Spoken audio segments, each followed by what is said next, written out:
Contents. Part 1. 1. Playing Pilgrims. 2. A Merry Christmas. 3. The LAURENCE Boy. 4. Burdens. 5. Being Neighborly.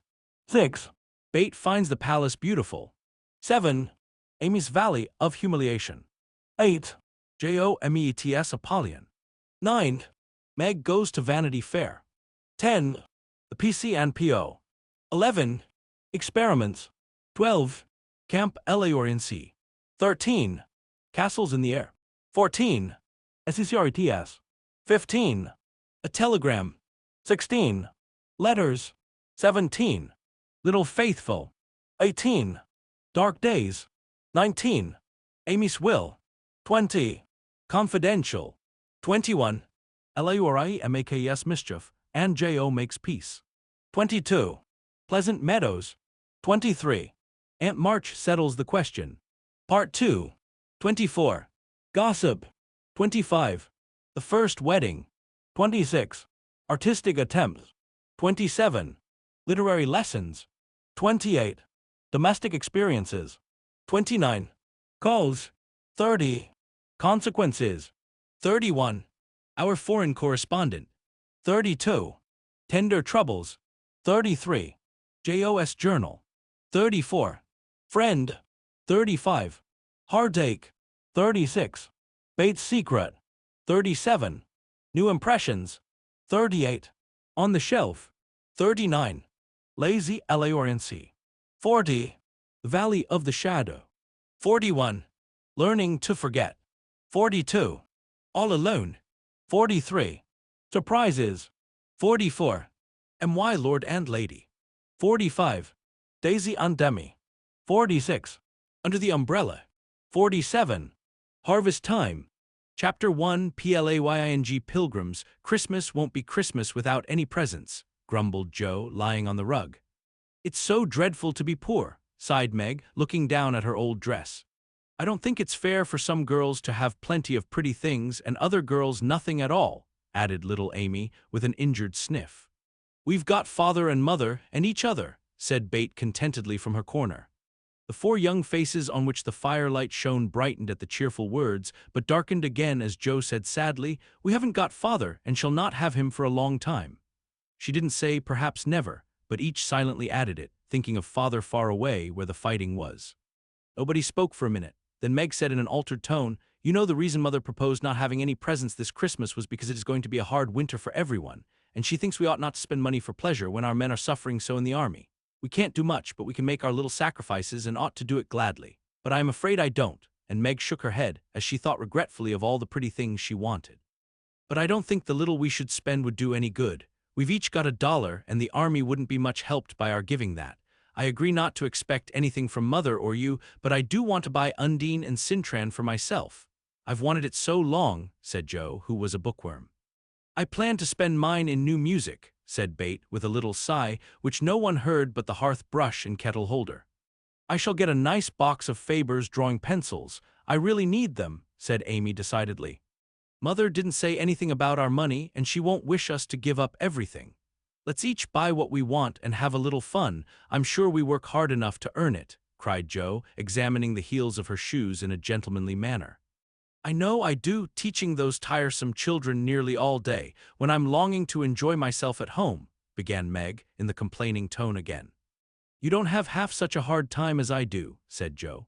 How would you like to be shut up for hours with a nervous, fussy old lady who keeps you trotting, is never satisfied, and worries you till you're ready to fly out the window or cry?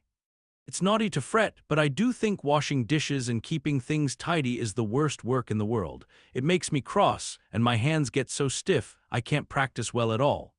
And BETH looked at her rough hands with a sigh that anyone could hear that time. I don't believe any of you suffer as I do, cried Amy, for you don't have to go to school with impertinent girls who plague you if you don't know your lessons and laugh at your dresses and label your father if he isn't rich, and insult you when your nose isn't nice. If you mean libel, I'd say so and not talk about labels as if Papa was a pickle bottle, advised Joe, laughing. I know what I mean, and you needn't be satirical about it.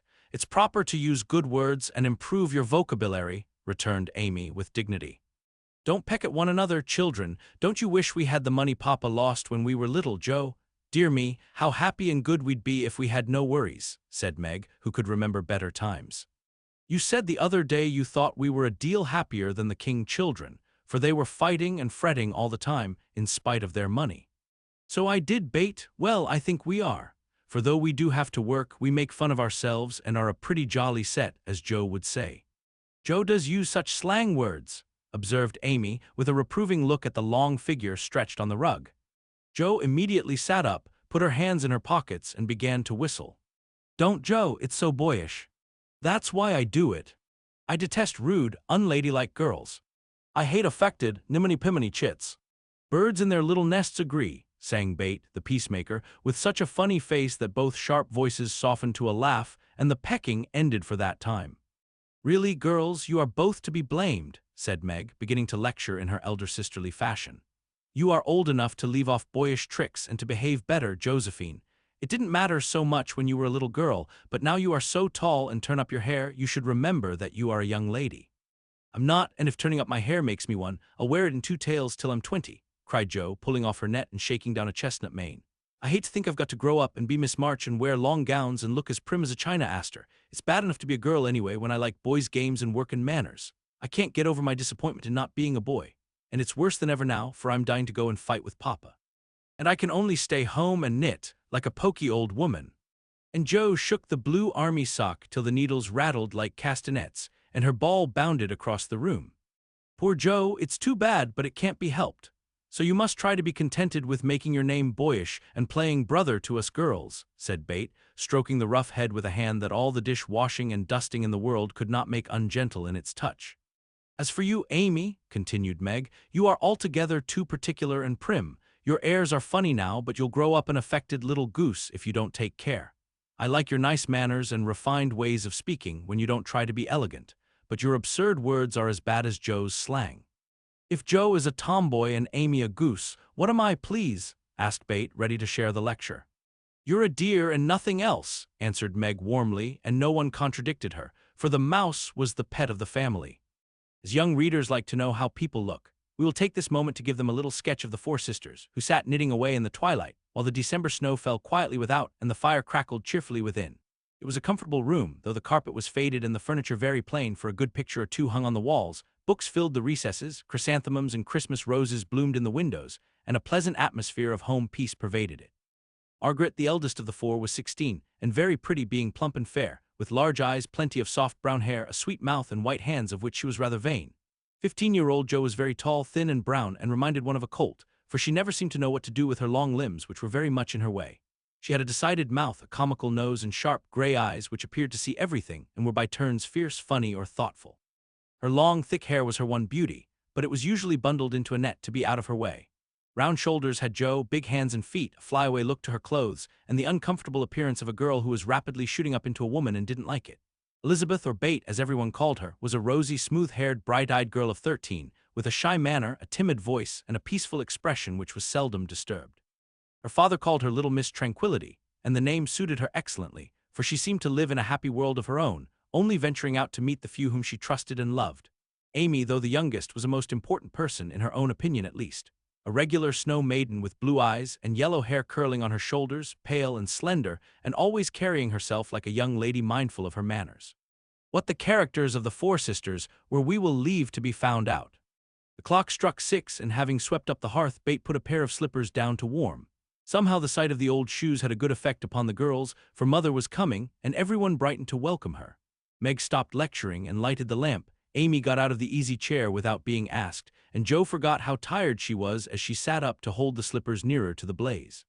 They are quite worn out. Marmee must have a new pair. I thought I'd get her some with my dollar, said Bet. No, I shall, cried Amy. I'm the oldest, began Meg, but Joe cut in with a decided, I'm the man of the family now Papa is away, and I shall provide the slippers, for he told me to take special care of Mother while he was gone. I'll tell you what we'll do, said Bet. Let's each get her something for Christmas and not get anything for ourselves. That's like you, dear. What will we get? Exclaimed Joe. Everyone thought soberly for a minute, then Meg announced, as if the idea was suggested by the sight of her own pretty hands, I shall give her a nice pair of gloves. "Army shoes best to be had," cried Joe. "Some handkerchiefs all hemmed," said Bate. "I'll get a little bottle of cologne. She likes it and it won't cost much, so I'll have some left to buy my pencils," added Amy. "How will we give the things?" asked Meg. "Put them on the table and bring her in and see her open the bundles. Don't you remember how we used to do on our birthdays?" answered Joe. "I used to be so frightened when it was my turn to sit in the chair with the crown on and see you all come marching round to give the presents with a kiss. I liked the things and the kisses, but it was dreadful to have you sit looking at me while I opened the bundles," said Bate, who was toasting her face and the bread for tea at the same time. "Let Marmee think we are getting things for ourselves and then surprise her. We must go shopping tomorrow afternoon, Meg. There is so much to do about the play for Christmas night," said Joe, marching up and down with her hands behind her back and her nose in the air. "I don't mean to act any more after this time. I'm getting too old for such things," observed Meg, who was as much a child as ever about dressing-up frolics.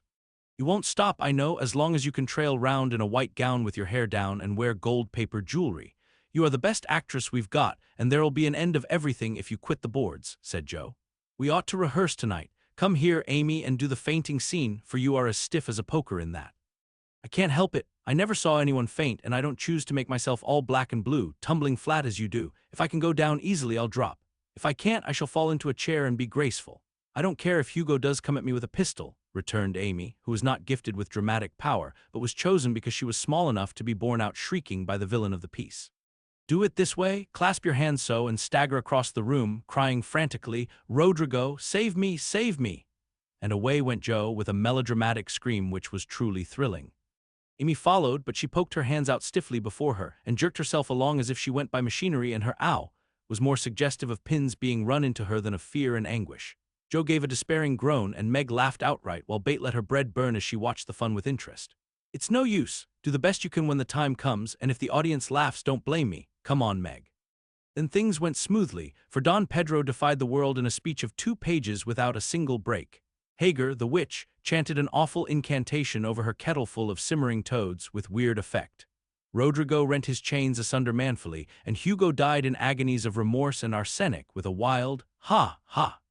"It's the best we've had yet," said Meg, as the dead villain sat up and rubbed his elbows. "I don't see how you can write and act such splendid things, Joe. You're a regular Shakespeare," exclaimed Bate, who firmly believed that her sisters were gifted with wonderful genius in all things. "Not quite," replied Joe modestly. "I do think the witch's curse and operatic tragedy is rather a nice thing, but I'd like to try Macbeth if we only had a trapdoor for Banquo. I always wanted to do the killing part." "Is that a dagger that I see before me?" muttered Joe, rolling her eyes and clutching at the air, as she had seen a famous tragedian do. "No, it's the toasting fork with Mother's shoe on it instead of the bread." "Bates stage-struck," cried Meg, and the rehearsal ended in a general burst of laughter. "Glad to find you so merry, my girls," said a cheery voice at the door, and actors and audience turned to welcome a tall, motherly lady with a "can I help you" look about her which was truly delightful. She was not elegantly dressed, but a noble-looking woman, and the girls thought the gray cloak and unfashionable bonnet covered the most splendid mother in the world. "Well, dearies, how have you got on today? There was so much to do, getting the boxes ready to go tomorrow, that I didn't come home to dinner. Has anyone called? Bate, how is your cold, Meg? Joe, you look tired to death. Come and kiss me, baby." While making these maternal inquiries, Mrs. March got her wet things off, her warm slippers on, and sitting down in the easy chair, drew Amy to her lap, preparing to enjoy the happiest hour of her busy day. The girls flew about, trying to make things comfortable, each in her own way. Meg arranged the tea table, Joe brought wood and set chairs, dropping, overturning, and clattering everything she touched. Bate trotted to and fro between parlor kitchen, quiet and busy, while Amy gave directions to everyone as she sat with her hands folded. As they gathered about the table, Mrs. March said, with a particularly happy face, "I've got a treat for you after supper." A quick, bright smile went round like a streak of sunshine. Bate clapped her hands, regardless of the biscuit she held, and Joe tossed up her napkin, crying, a letter, 3 cheers for Father." "Yes, a nice long letter. He is well, and thinks he shall get through the cold season better than we feared. He sends all sorts of loving wishes for Christmas, and an especial message to you girls," said Mrs. March, patting her pocket as if she had got a treasure there. "Hurry and get done. Don't stop to quirk your little finger and simper over your plate, Amy," cried Joe, choking on her tea and dropping her bread, butter side down, on the carpet in her haste to get at the treat. BETH ate no more, but crept away to sit in her shadowy corner and brood over the delight to come, till the others were ready. I think it was so splendid in father to go as chaplain when he was too old to be drafted, and not strong enough for a soldier, said Meg warmly. Don't I wish I could go as a drummer, a vivan, what's its name? Or a nurse so I could be near him and help him, exclaimed Joe with a groan. It must be very disagreeable to sleep in a tent and eat all sorts of bad-tasting things and drink out of a tin mug, sighed Amy. When will he come home, Marmee? Asked BETH with a little quiver in her voice. Not for many months, dear, unless he is sick. He will stay and do his work faithfully as long as he can, and we won't ask for him back a minute sooner than he can be spared. Now come and hear the letter. They all drew to the fire, Mother in the big chair with BETH at her feet, Meg and Amy perched on either arm of the chair, and Joe leaning on the back, where no one would see any sign of emotion if the letter should happen to be touching. Very few letters were written in those hard times that were not touching, especially those which fathers sent home. In this one little was said of the hardships endured, the dangers faced, or the homesickness conquered. It was a cheerful, hopeful letter, full of lively descriptions of camp life, marches, and military news, and only at the end did the writer's heart overflow with fatherly love and longing for the little girls at home. Give them all of my dear love and a kiss. Tell them I think of them by day, pray for them by night, and find my best comfort in their affection at all times. A year seems very long to wait before I see them, but remind them that while we wait we may all work, so that these hard days need not be wasted. I know they will remember all I said to them, that they will be loving children to you, will do their duty faithfully, fight their bosom enemies bravely, and conquer themselves so beautifully that when I come back to them I may be fonder and prouder than ever of my little women. Everybody sniffed when they came to that part. Joe wasn't ashamed of the great tear that dropped off the end of her nose, and Amy never minded the rumpling of her curls as she hid her face on her mother's shoulder and sobbed out, I am a selfish girl, but I'll truly try to be better, so he mayn't be disappointed in me by and by. We all will, cried Meg. I think too much of my looks and hate to work, but won't any more if I can help it. I'll try and be what he loves to call me, a little woman, and not be rough and wild, but do my duty here instead of wanting to be somewhere else, said Joe, thinking that keeping her temper at home was a much harder task than facing a rebel or two down south. BETH said nothing, but wiped away her tears with the blue army sock and began to knit with all her might, losing no time in doing the duty that lay nearest her, while she resolved in her quiet little soul to be all that father hoped to find her when the year brought round the happy coming home. Mrs. March broke the silence that followed Joe's words by saying in her cheery voice, Do you remember how you used to play Pilgrim's Progress when you were little things? Nothing delighted you more than to have me tie my piece bags on your backs for burdens, give you hats and sticks and rolls of paper, and let you travel through the house from the cellar, which was the city of destruction, up to the housetop, where you had all the lovely things you could collect to make a celestial city. What fun it was, especially going by the lions, fighting Apollyon, and passing through the valley where the hobgoblins were, said Joe. I liked the place where the bundles fell off and tumbled downstairs, said Meg. I don't remember much about it, except that I was afraid of the cellar and the dark entry, and always liked the cake and milk we had up at the top. If I wasn't too old for such things, I'd rather like to play it over again, said Amy, who began to talk of renouncing childish things at the mature age of 12. We never are too old for this, my dear, because it is a play we are playing all the time in one way or another. Our burdens are here, our road is before us, and the longing for goodness and happiness is the guide that leads us through many troubles and mistakes to the peace which is a true celestial city. Now, my little pilgrims, suppose you begin again, not in play, but in earnest, and see how far on you can get before father comes home. Really, Mother, where are our bundles? Asked Amy, who was a very literal young lady. Each of you told what your burden was just now, except BETH. I rather think she hasn't got any, said her mother. Yes, I have. Mine is dishes and dusters, and envying girls with nice pianos and being afraid of people. BETH's bundle was such a funny one that everybody wanted to laugh, but nobody did, for it would have hurt her feelings very much. Let us do it, said Meg thoughtfully. It is only another name for trying to be good, and the story may help us, for though we do want to be good, it's hard work and we forget and don't do our best. We were in the Slough of Despond tonight, and Mother came and pulled us out as Help did in the book. We ought to have our role of directions, like Christian. What shall we do about that? Asked Joe, delighted with the fancy which lent a little romance to the very dull task of doing her duty. Look under your pillows Christmas morning, and you will find your guidebook, replied Mrs. March. They talked over the new plan while old Hannah cleared the table. Then out came the 4 little work baskets, and the needles flew as the girls made sheets for Aunt March. It was uninteresting sewing, but tonight no one grumbled. They adopted Joe's plan of dividing the long seams into 4 parts and calling the quarters Europe, Asia, Africa, and America, and in that way got on capitally, especially when they talked about the different countries as they stitched their way through them. At 9 they stopped work and sang, as usual, before they went to bed. No one but BETH could get much music out of the old piano, but she had a way of softly touching the yellow keys and making a pleasant accompaniment to the simple songs they sang. Meg had a voice like a flute, and she and her mother led the little choir. Amy chirped like a cricket, and Jo wandered through the airs at her own sweet will, always coming out at the wrong place with a croak or a quaver that spoiled the most pensive tune. They had always done this from the time they could lisp. Crinkle, crinkle, it'll tar. And it had become a household custom, for the mother was a born singer. The first sound in the morning was her voice as she went about the house singing like a lark, and the last sound at night was the same cheery sound, for the girls never grew too old for that familiar lullaby. Chapter 2, A Merry Christmas. Jo was the first to wake in the gray dawn of Christmas morning. No stockings hung at the fireplace, and for a moment she felt as much disappointed as she did long ago when her little sock fell down because it was crammed so full of goodies. Then she remembered her mother's promise and, slipping her hand under her pillow, drew out a little crimson-covered book.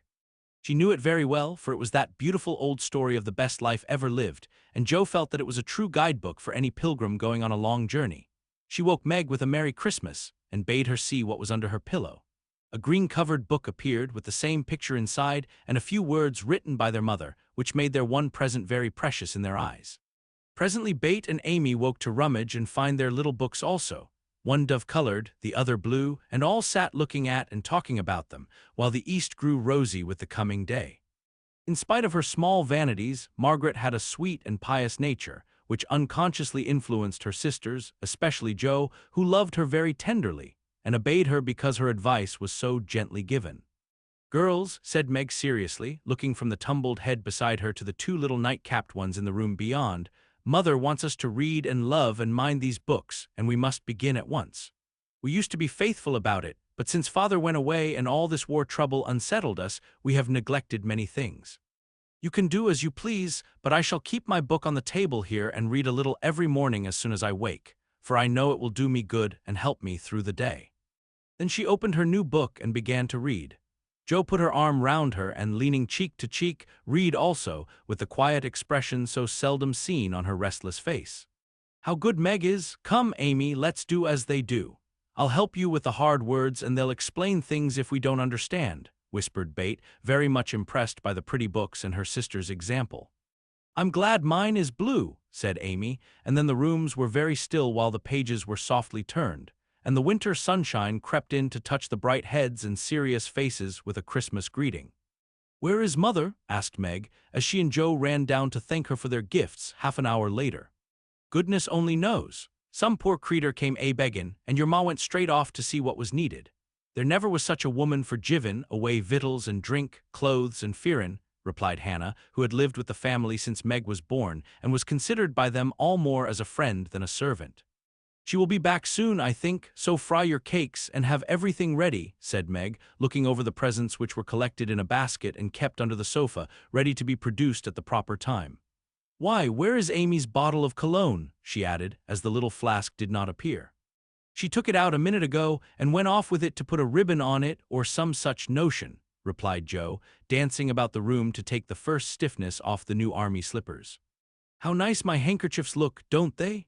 Hannah washed and ironed them for me, and I marked them all myself," said BETH, looking proudly at the somewhat uneven letters which had cost her such labor. "Bless the child, she's gone and put Mother on them instead of M. March. How funny!" cried Jo, taking one up. "Isn't that right? I thought it was better to do it so, because Meg's initials are MM, and I don't want anyone to use these but Marmee," said BETH, looking troubled. "It's all right, dear, and a very pretty idea, quite sensible too, for no one can ever mistake now. It will please her very much, I know," said Meg, with a frown for Jo and a smile for BETH. "There's Mother, hide the basket quick," cried Jo, as a door slammed and steps sounded in the hall. Amy came in hastily, and looked rather abashed when she saw her sisters all waiting for her. "Where have you been, and what are you hiding behind you?" asked Meg, surprised to see, by her hood and cloak, that lazy Amy had been out so early. "Don't laugh at me, Jo. I didn't mean anyone should know till the time came. I only meant to change the little bottle for a big one, and I gave all my money to get it, and I'm truly trying not to be selfish any more." As she spoke, Amy showed the handsome flask which replaced the cheap one, and looked so earnest and humble in her little effort to forget herself that Meg hugged her on the spot, and Joe pronounced her a trump, while Bate ran to the window and picked her finest rose to ornament the stately bottle. You see, I felt ashamed of my present after reading and talking about being good this morning, so I ran round the corner and changed it the minute I was up, and I'm so glad, for mine is the handsomest now. Another bang of the street door sent the basket under the sofa, and the girls to the table, eager for breakfast. Merry Christmas, Marmee, many of them. Thank you for our books. We read some and mean to every day, they all cried in chorus. Merry Christmas, little daughters. I'm glad you began at once and hope you will keep on. But I want to say one word before we sit down. Not far away from here lies a poor woman with a little newborn baby. 6 children are huddled into one bed to keep from freezing, for they have no fire. There is nothing to eat over there, and the oldest boy came to tell me they were suffering hunger and cold. My girls, will you give them your breakfast as a Christmas present? They were all unusually hungry, having waited nearly an hour, and for a minute no one spoke, only a minute, for Joe exclaimed impetuously, I'm so glad you came before we began. May I go and help carry the things to the poor little children? Asked Bate eagerly. I shall take the cream and the muffins, added Amy, heroically giving up the article she most liked. Meg was already covering the buckwheats and piling the bread into one big plate. I thought you'd do it, said Mrs. March, smiling as if satisfied. You shall all go and help me, and when we come back we will have bread and milk for breakfast and make it up at dinner time. They were soon ready, and the procession set out. Fortunately it was early, and they went through back streets, so few people saw them, and no one laughed at the queer party. A poor, bare, miserable room it was, with broken windows, no fire, ragged bedclothes, a sick mother, wailing baby, and a group of pale, hungry children cuddled under one old quilt, trying to keep warm. How the big eyes stared, and the blue lips smiled as the girls went in. Ach, mein Gott, it is good angels come to us, said the poor woman, crying for joy. Funny angels in hoods and mittens, said Joe, and set them to laughing. In a few minutes it really did seem as if kind spirits had been at work there. Hannah, who had carried wood, made a fire and stopped up the broken panes with old hats and her own cloak. Mrs. March gave the mother tea and gruel and comforted her with promises of help, while she dressed the little baby as tenderly as if it had been her own. The girls meantime spread the table, set the children round the fire, and fed them like so many hungry birds, laughing, talking, and trying to understand the funny broken English. Das ist Gott, die Engel kinder, cried the poor things as they ate and warmed their purple hands at the comfortable blaze. The girls had never been called angel children before and thought it very agreeable, especially Joe, who had been considered a Sancho ever since she was born. That was a very happy breakfast, though they didn't get any of it. And when they went away, leaving comfort behind, I think there were not in all the city 4 merrier people than the hungry little girls who gave away their breakfasts and contented themselves with bread and milk on Christmas morning. That's loving our neighbor better than ourselves, and I like it, said Meg, as they set out their presents while their mother was upstairs collecting clothes for the poor Hummels. Not a very splendid show, but there was a great deal of love done up in the few little bundles, and the tall vase of red roses, white chrysanthemums, and trailing vines, which stood in the middle, gave quite an elegant air to the table. She's coming, strike up, Bate. Open the door, Amy. 3 cheers for Marmee, cried Joe, prancing about while Meg went to conduct Mother to the seat of honor. Bate played her gayest march, Amy threw open the door, and Meg enacted escort with great dignity. Mrs. March was both surprised and touched, and smiled with her eyes full as she examined her presents and read the little notes which accompanied them. The slippers went on at once, a new handkerchief was slipped into her pocket, well scented with Amy's cologne, the rose was fastened in her bosom, and the nice gloves were pronounced a perfect fit. There was a good deal of laughing and kissing and explaining, in the simple, loving fashion which makes these home festivals so pleasant at the time, so sweet to remember long afterward, and then all fell to work. The morning charities and ceremonies took so much time that the rest of the day was devoted to preparations for the evening festivities. Being still too young to go often to the theater, and not rich enough to afford any great outlay for private performances, the girls put their wits to work, and necessity being the mother of invention, made whatever they needed.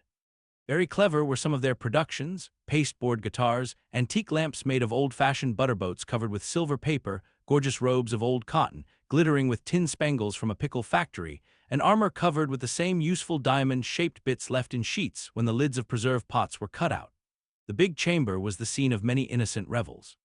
No gentlemen were admitted, So Jo played male parts to her heart's content and took immense satisfaction in a pair of russet leather boots given her by a friend who knew a lady who knew an actor. These boots, an old foil and a slashed doublet once used by an artist for some picture, were Jo's chief treasures and appeared on all occasions. The smallness of the company made it necessary for the two principal actors to take several parts apiece, and they certainly deserved some credit for the hard work they did in learning 3 or 4 different parts, whisking in and out of various costumes, and managing the stage besides. It was excellent drill for their memories, a harmless amusement, and employed many hours which otherwise would have been idle, lonely, or spent in less profitable society. On Christmas night, a dozen girls piled onto the bed which was the dress circle, and sat before the blue and yellow chintz curtains in a most flattering state of expectancy. There was a good deal of rustling and whispering behind the curtain, a trifle of lamp smoke, and an occasional giggle from Amy, who was apt to get hysterical in the excitement of the moment. Presently a bell sounded, the curtains flew apart, and the operatic tragedy began. A gloomy wood, according to the one playbill, was represented by a few shrubs in pots, green baize on the floor, and a cave in the distance. This cave was made with a clothes horse for a roof, bureaus for walls, and in it was a small furnace in full blast, with a black pot on it and an old witch bending over it. The stage was dark, and the glow of the furnace had a fine effect, especially as real steam issued from the kettle when the witch took off the cover.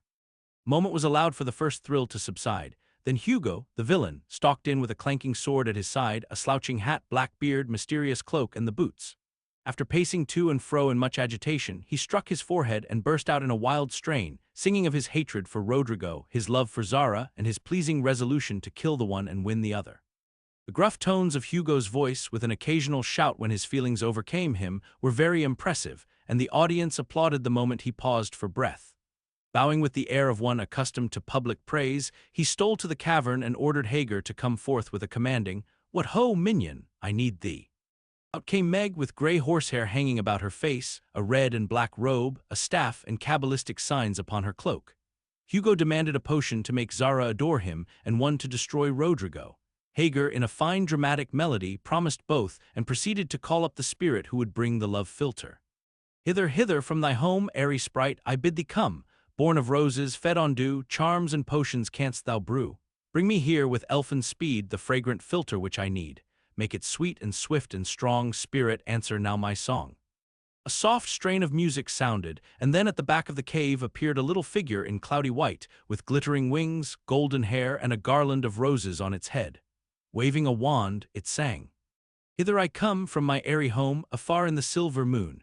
Take the magic spell and use it well, or its power will vanish soon." And dropping a small, gilded bottle at the witch's feet, the spirit vanished.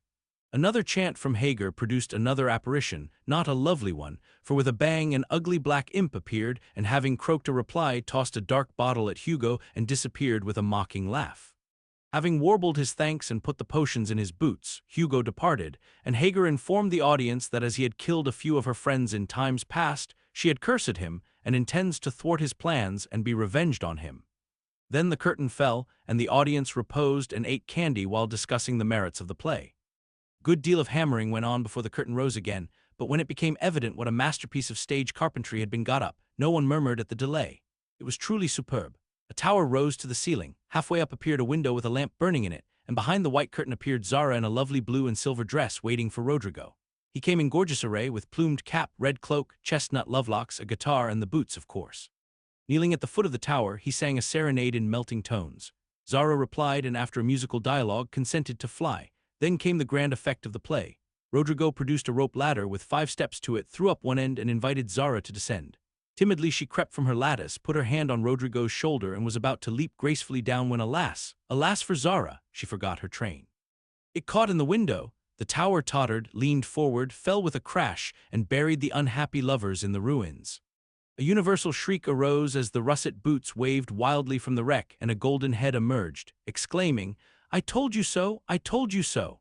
With wonderful presence of mind, Don Pedro, the cruel sire, rushed in, dragged out his daughter with a hasty aside. "Don't laugh, act as if it was all right," and ordering Rodrigo up, banished him from the kingdom with wrath and scorn. Though decidedly shaken by the fall from the tower upon him, Rodrigo defied the old gentleman and refused to stir. This dauntless example fired Zara. She also defied her sire, and he ordered them both to the deepest dungeons of the castle. A stout little retainer came in with chains and led them away, looking very much frightened and evidently forgetting the speech he ought to have made. Act third was the castle hall, and here Hagar appeared, having come to free the lovers and finish Hugo. She hears him coming and hides, sees him put the potions into 2 cups of wine and bid the timid little servant bear them to the captives in their cells and tell them I shall come anon. The servant takes Hugo aside to tell him something, and Hagar changes the cups for 2 others which are harmless. Ferdinando, the minion, carries them away, and Hagar puts back the cup which holds the poison meant for Rodrigo. Hugo, getting thirsty after a long warble, drinks it, loses his wits, and after a good deal of clutching and stamping, falls flat and dies, while Hagar informs him what she has done in a song of exquisite power and melody. This was a truly thrilling scene, though some persons might have thought that the sudden tumbling down of a quantity of long red hair rather marred the effect of the villain's death. He was called before the curtain, and with great propriety appeared, leading Hagar, whose singing was considered more wonderful than all the rest of the performance put together. Act 4 displayed the despairing Rodrigo on the point of stabbing himself because he has been told that Zara has deserted him. Just as the dagger is at his heart, a lovely song is sung under his window, informing him that Zara is true but in danger, and he can save her if he will.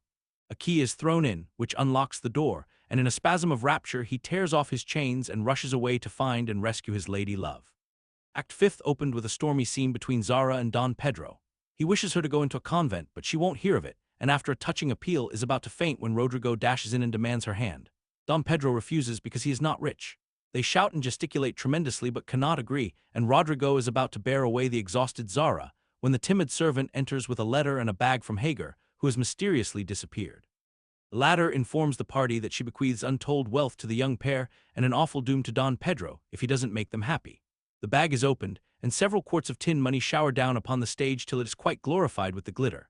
This entirely softens the stern sire. He consents without a murmur, all join in a joyful chorus, and the curtain falls upon the lovers kneeling to receive Don Pedro's blessing in attitudes of the most romantic grace. Tumultuous applause followed but received an unexpected check, for the cot bed on which the dress circle was built suddenly shut up and extinguished the enthusiastic audience. Rodrigo and Don Pedro flew to the rescue, and all were taken out unhurt, though many were speechless with laughter. The excitement had hardly subsided when Hannah appeared, with Mrs. March's compliments, and would the ladies walk down to supper. This was a surprise even to the actors, and when they saw the table they looked at one another in rapturous amazement. It was like Marmee to get up a little treat for them, but anything so fine as this was unheard of since the departed days of plenty. There was ice cream, actually 2 dishes of it, pink and white, and cake and fruit and distracting French bonbons, and in the middle of the table 4 great bouquets of hothouse flowers. It quite took their breath away, and they stared first at the table and then at their mother, who looked as if she enjoyed it immensely. "Is it fairies?" asked Amy. "Santa Claus," said Bate. "Mother did it," and Meg smiled her sweetest, in spite of her gray beard and white eyebrows. "Aunt March had a good fit and sent the supper," cried Joe, with a sudden inspiration. "All wrong, old Mr. Laurence sent it," replied Mrs. March. "The Laurence boy's grandfather, what in the world put such a thing into his head? We don't know him," exclaimed Meg. "Hannah told one of his servants about your breakfast party. He is an odd old gentleman, but that pleased him. He knew my father years ago, and he sent me a polite note this afternoon, saying he hoped I would allow him to express his friendly feeling toward my children by sending them a few trifles in honor of the day. I could not refuse, and so you have a little feast at night to make up for the bread and milk breakfast. That boy put it into his head, I know he did.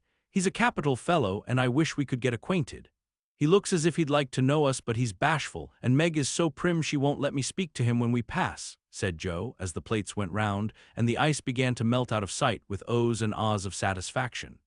"You mean the people who live in the big house next door, don't you?" asked one of the girls. "My mother knows old Mr. Laurence, but says he's very proud and doesn't like to mix with his neighbors. He keeps his grandson shut up when he isn't riding or walking with his tutor and makes him study very hard. We invited him to our party, but he didn't come. Mother says he's very nice, though he never speaks to us girls. Our cat ran away once, and he brought her back, and we talked over the fence, and were getting on capitally all about cricket and so on when he saw Meg coming and walked off. I mean to know him some day, for he needs fun, I'm sure he does," said Joe decidedly. "I like his manners, and he looks like a little gentleman, so I've no objection to your knowing him if a proper opportunity comes. He brought the flowers himself, and I should have asked him in if I had been sure what was going on upstairs. He looked so wistful as he went away, hearing the frolic and evidently having none of his own." "It's a mercy you didn't, Mother," laughed Joe, looking at her boots. "But we'll have another play sometime that he can see. Perhaps he'll help act. Wouldn't that be jolly? I never had such a fine bouquet before. How pretty it is!" And Meg examined her flowers with great interest. "They are lovely, but Bates' roses are sweeter to me," said Mrs. March, smelling the half-dead posy in her belt. Bate nestled up to her and whispered softly, "I wish I could send my bunch to father. I'm afraid he isn't having such a Merry Christmas as we are." Chapter 3 The LAURENCE boy. "Joe, Joe, where are you?" cried Meg at the foot of the garret stairs. "Here," answered a husky voice from above, and running up, Meg found her sister eating apples and crying over the air of Redcliffe, wrapped up in a comforter on an old three-legged sofa by the sunny window. This was Joe's favorite refuge, and here she loved to retire with half a dozen russets and a nice book, to enjoy the quiet and the society of a pet rat who lived nearby and didn't mind her a particle. As Meg appeared, Scrabble whisked into his hole. Joe shook the tears off her cheeks and waited to hear the news. "Such fun, only see, a regular note of invitation from Mrs. Gardiner for tomorrow night," cried Meg, waving the precious paper and then proceeding to read it with girlish delight. "Mrs. Gardiner would be happy to see Miss March and Miss Josephine at a little dance on New Year's Eve. Marmee is willing we should go. Now what shall we wear?" "What's the use of asking that when you know we shall wear our poplins because we haven't got anything else?" answered Joe with her mouth full. "If I only had a silk," sighed Meg. "Mother says I may when I'm 18 perhaps, but 2 years is an everlasting time to wait. I'm sure our pops look like silk and they are nice enough for us. Yours is as good as new, but I forgot the burn and the tear in mine. Whatever shall I do? The burn shows badly and I can't take any out." "You must sit still all you can and keep your back out of sight. The front is all right. I shall have a new ribbon for my hair, and Marmee will lend me her little pearl pin, and my new slippers are lovely, and my gloves will do, though they aren't as nice as I'd like. Mine are spoiled with lemonade, and I can't get any new ones, so I shall have to go without," said Joe, who never troubled herself much about dress. "You must have gloves or I won't go," cried Meg decidedly. "Gloves are more important than anything else. You can't dance without them, and if you don't I should be so mortified." "Then I'll stay still. I don't care much for company dancing. It's no fun to go sailing round. I like to fly about and cut capers." "You can't ask Mother for new ones. They are so expensive, and you are so careless. She said when you spoiled the others that she shouldn't get you any more this winter. Can't you make them do?" "I can hold them crumpled up in my hand so no one will know how stained they are. That's all I can do. No, I'll tell you how we can manage. Each wear one good one and carry a bad one. Don't you see?" "Your hands are bigger than mine, and you will stretch my glove dreadfully," began Meg, whose gloves were a tender point with her. "Then I'll go without. I don't care what people say," cried Joe, taking up her book. "You may have it, you may. Only don't stain it and do behave nicely. Don't put your hands behind you or stare or say Christopher Columbus, will you? Don't worry about me. I'll be as prim as I can and not get into any scrapes if I can help it. Now go and answer your note and let me finish this splendid story." So Meg went away to accept with thanks, look over her dress, and sing blithely as she did up her one real lace frill, while Joe finished her story, her 4 apples, and had a game of romps with Scrabble. On New Year's Eve the parlor was deserted, for the 2 younger girls played dressing maids, and the 2 elder were absorbed in the all-important business of getting ready for the party. Simple as the toilets were, there was a great deal of running up and down, laughing and talking, and at one time a strong smell of burned hair pervaded the house. Meg wanted a few curls about her face, and Joe undertook to pinch the papered locks with a pair of hot tongs. "Ought they to smoke like that?" asked Bate from her perch on the bed. "It's the dampness drying," replied Joe. "What a queer smell! It's like burned feathers," observed Amy, smoothing her own pretty curls with a superior air. "There, now I'll take off the papers and you'll see a cloud of little ringlets," said Joe, putting down the tongs. She did take off the papers, but no cloud of ringlets appeared, for the hair came with the papers, and the horrified hairdresser laid a row of little scorched bundles on the bureau before her victim. "Oh, oh, oh, what have you done? I'm spoiled. I can't go. My hair, oh, my hair," wailed Meg, looking with despair at the uneven frizzle on her forehead. "Just my luck. You shouldn't have asked me to do it. I always spoil everything. I'm so sorry, but the tongs were too hot, and so I've made a mess," groaned poor Joe, regarding the little black pancakes with tears of regret. "It isn't spoiled. Just frizzle it, and tie your ribbon so the ends come on your forehead a bit, and it will look like the last fashion. I've seen many girls do it so," said Amy consolingly. "Serves me right for trying to be fine. I wish I'd let my hair alone," cried Meg petulantly. "So do I. It was so smooth and pretty. But it will soon grow out again," said Bate, coming to kiss and comfort the shorn sheep. After various lesser mishaps, Meg was finished at last, and by the united exertions of the entire family Joe's hair was got up and her dress on. They looked very well in their simple suits, Meg's in silvery drab with a blue velvet snood, lace frills, and the pearl pin. Joe in maroon with a stiff, gentlemanly linen collar and a white chrysanthemum or two for her only ornament.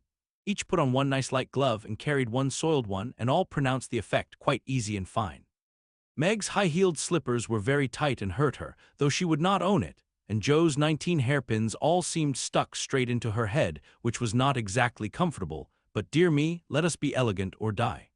"Have a good time, dearies," said Mrs. March as the sisters went daintily down the walk.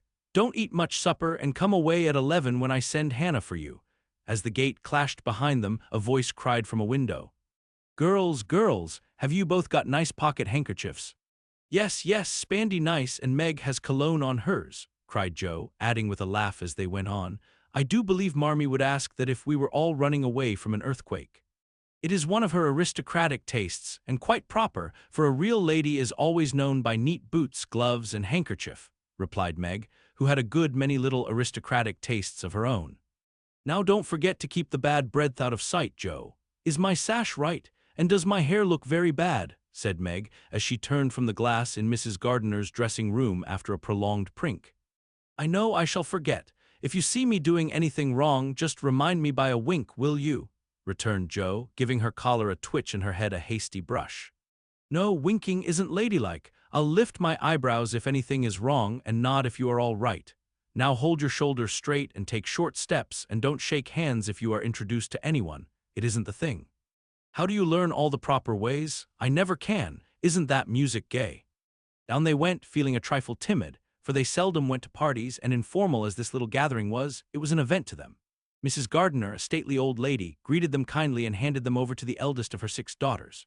Meg knew Sally and was at her ease very soon, but Joe, who didn't care much for girls or girlish gossip, stood about with her back carefully against the wall and felt as much out of place as a colt in a flower garden. Half a dozen jovial lads were talking about skates in another part of the room, and she longed to go and join them, for skating was one of the joys of her life. She telegraphed her wish to Meg, but the eyebrows went up so alarmingly that she dared not stir. No one came to talk to her, and one by one the group dwindled away till she was left alone. She could not roam about and amuse herself, for the burned breath would show, so she stared at people rather forlornly till the dancing began. Meg was asked at once, and the tight slippers tripped about so briskly that none would have guessed the pain their wearer suffered smilingly. Joe saw a big red-headed youth approaching her corner, and fearing he meant to engage her, she slipped into a curtained recess, intending to peep and enjoy herself in peace. Unfortunately, another bashful person had chosen the same refuge, for as the curtain fell behind her, she found herself face to face with the Laurence boy. "Dear me, I didn't know anyone was here," stammered Joe, preparing to back out as speedily as she had bounced in. But the boy laughed and said pleasantly, though he looked a little startled, "Don't mind me, stay if you like." "Shan't I disturb you?" "Not a bit. I only came here because I don't know many people and felt rather strange at first, you know." "So did I. Don't go away, please, unless you'd rather."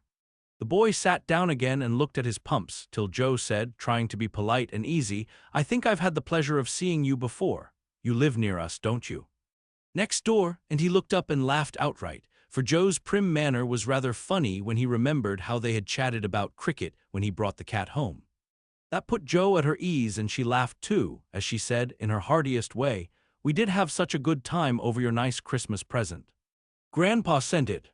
But you put it into his head, didn't you now?" "How is your cat, Miss March?" asked the boy, trying to look sober while his black eyes shone with fun.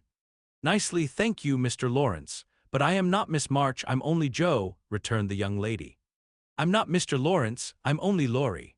"Laurie Laurence, what an odd name." "My first name is Theodore, but I don't like it, for the fellows called me Dora, so I made them say Laurie instead. I hate my name, too, so sentimental. I wish everyone would say Joe instead of Josephine. How did you make the boys stop calling you Dora?" "I thrashed 'em." "I can't thrash Aunt March, so I suppose I shall have to bear it." And Joe resigned herself with a sigh. "Don't you like to dance, Miss Joe?" asked Laurie, looking as if he thought the name suited her. "I like it well enough if there is plenty of room and everyone is lively. In a place like this, I'm sure to upset something, tread on people's toes, or do something dreadful, so I keep out of mischief and let Meg sail about. Don't you dance?" "Sometimes. You see, I've been abroad a good many years, and haven't been into company enough yet to know how you do things here." "Abroad?" cried Joe. "Oh, tell me about it. I love dearly to hear people describe their travels." Laurie didn't seem to know where to begin, but Joe's eager questions soon set him going, and he told her how he had been at school in Vevey, where the boys never wore hats and had a fleet of boats on the lake, and for holiday fun went on walking trips about Switzerland with their teachers. "Don't I wish I'd been there," cried Joe. "Did you go to Paris? We spent last winter there. Can you talk French? We were not allowed to speak anything else at Vevey. Do say some, I can read it but can't pronounce. Quel nom a cette jeune demoiselle en les pantoufles jolies? How nicely you do it. Let me see," you said. "Who is the young lady in the pretty slippers, didn't you?" "Oui, mademoiselle. It's my sister Margaret, and you knew it was. Do you think she is pretty?"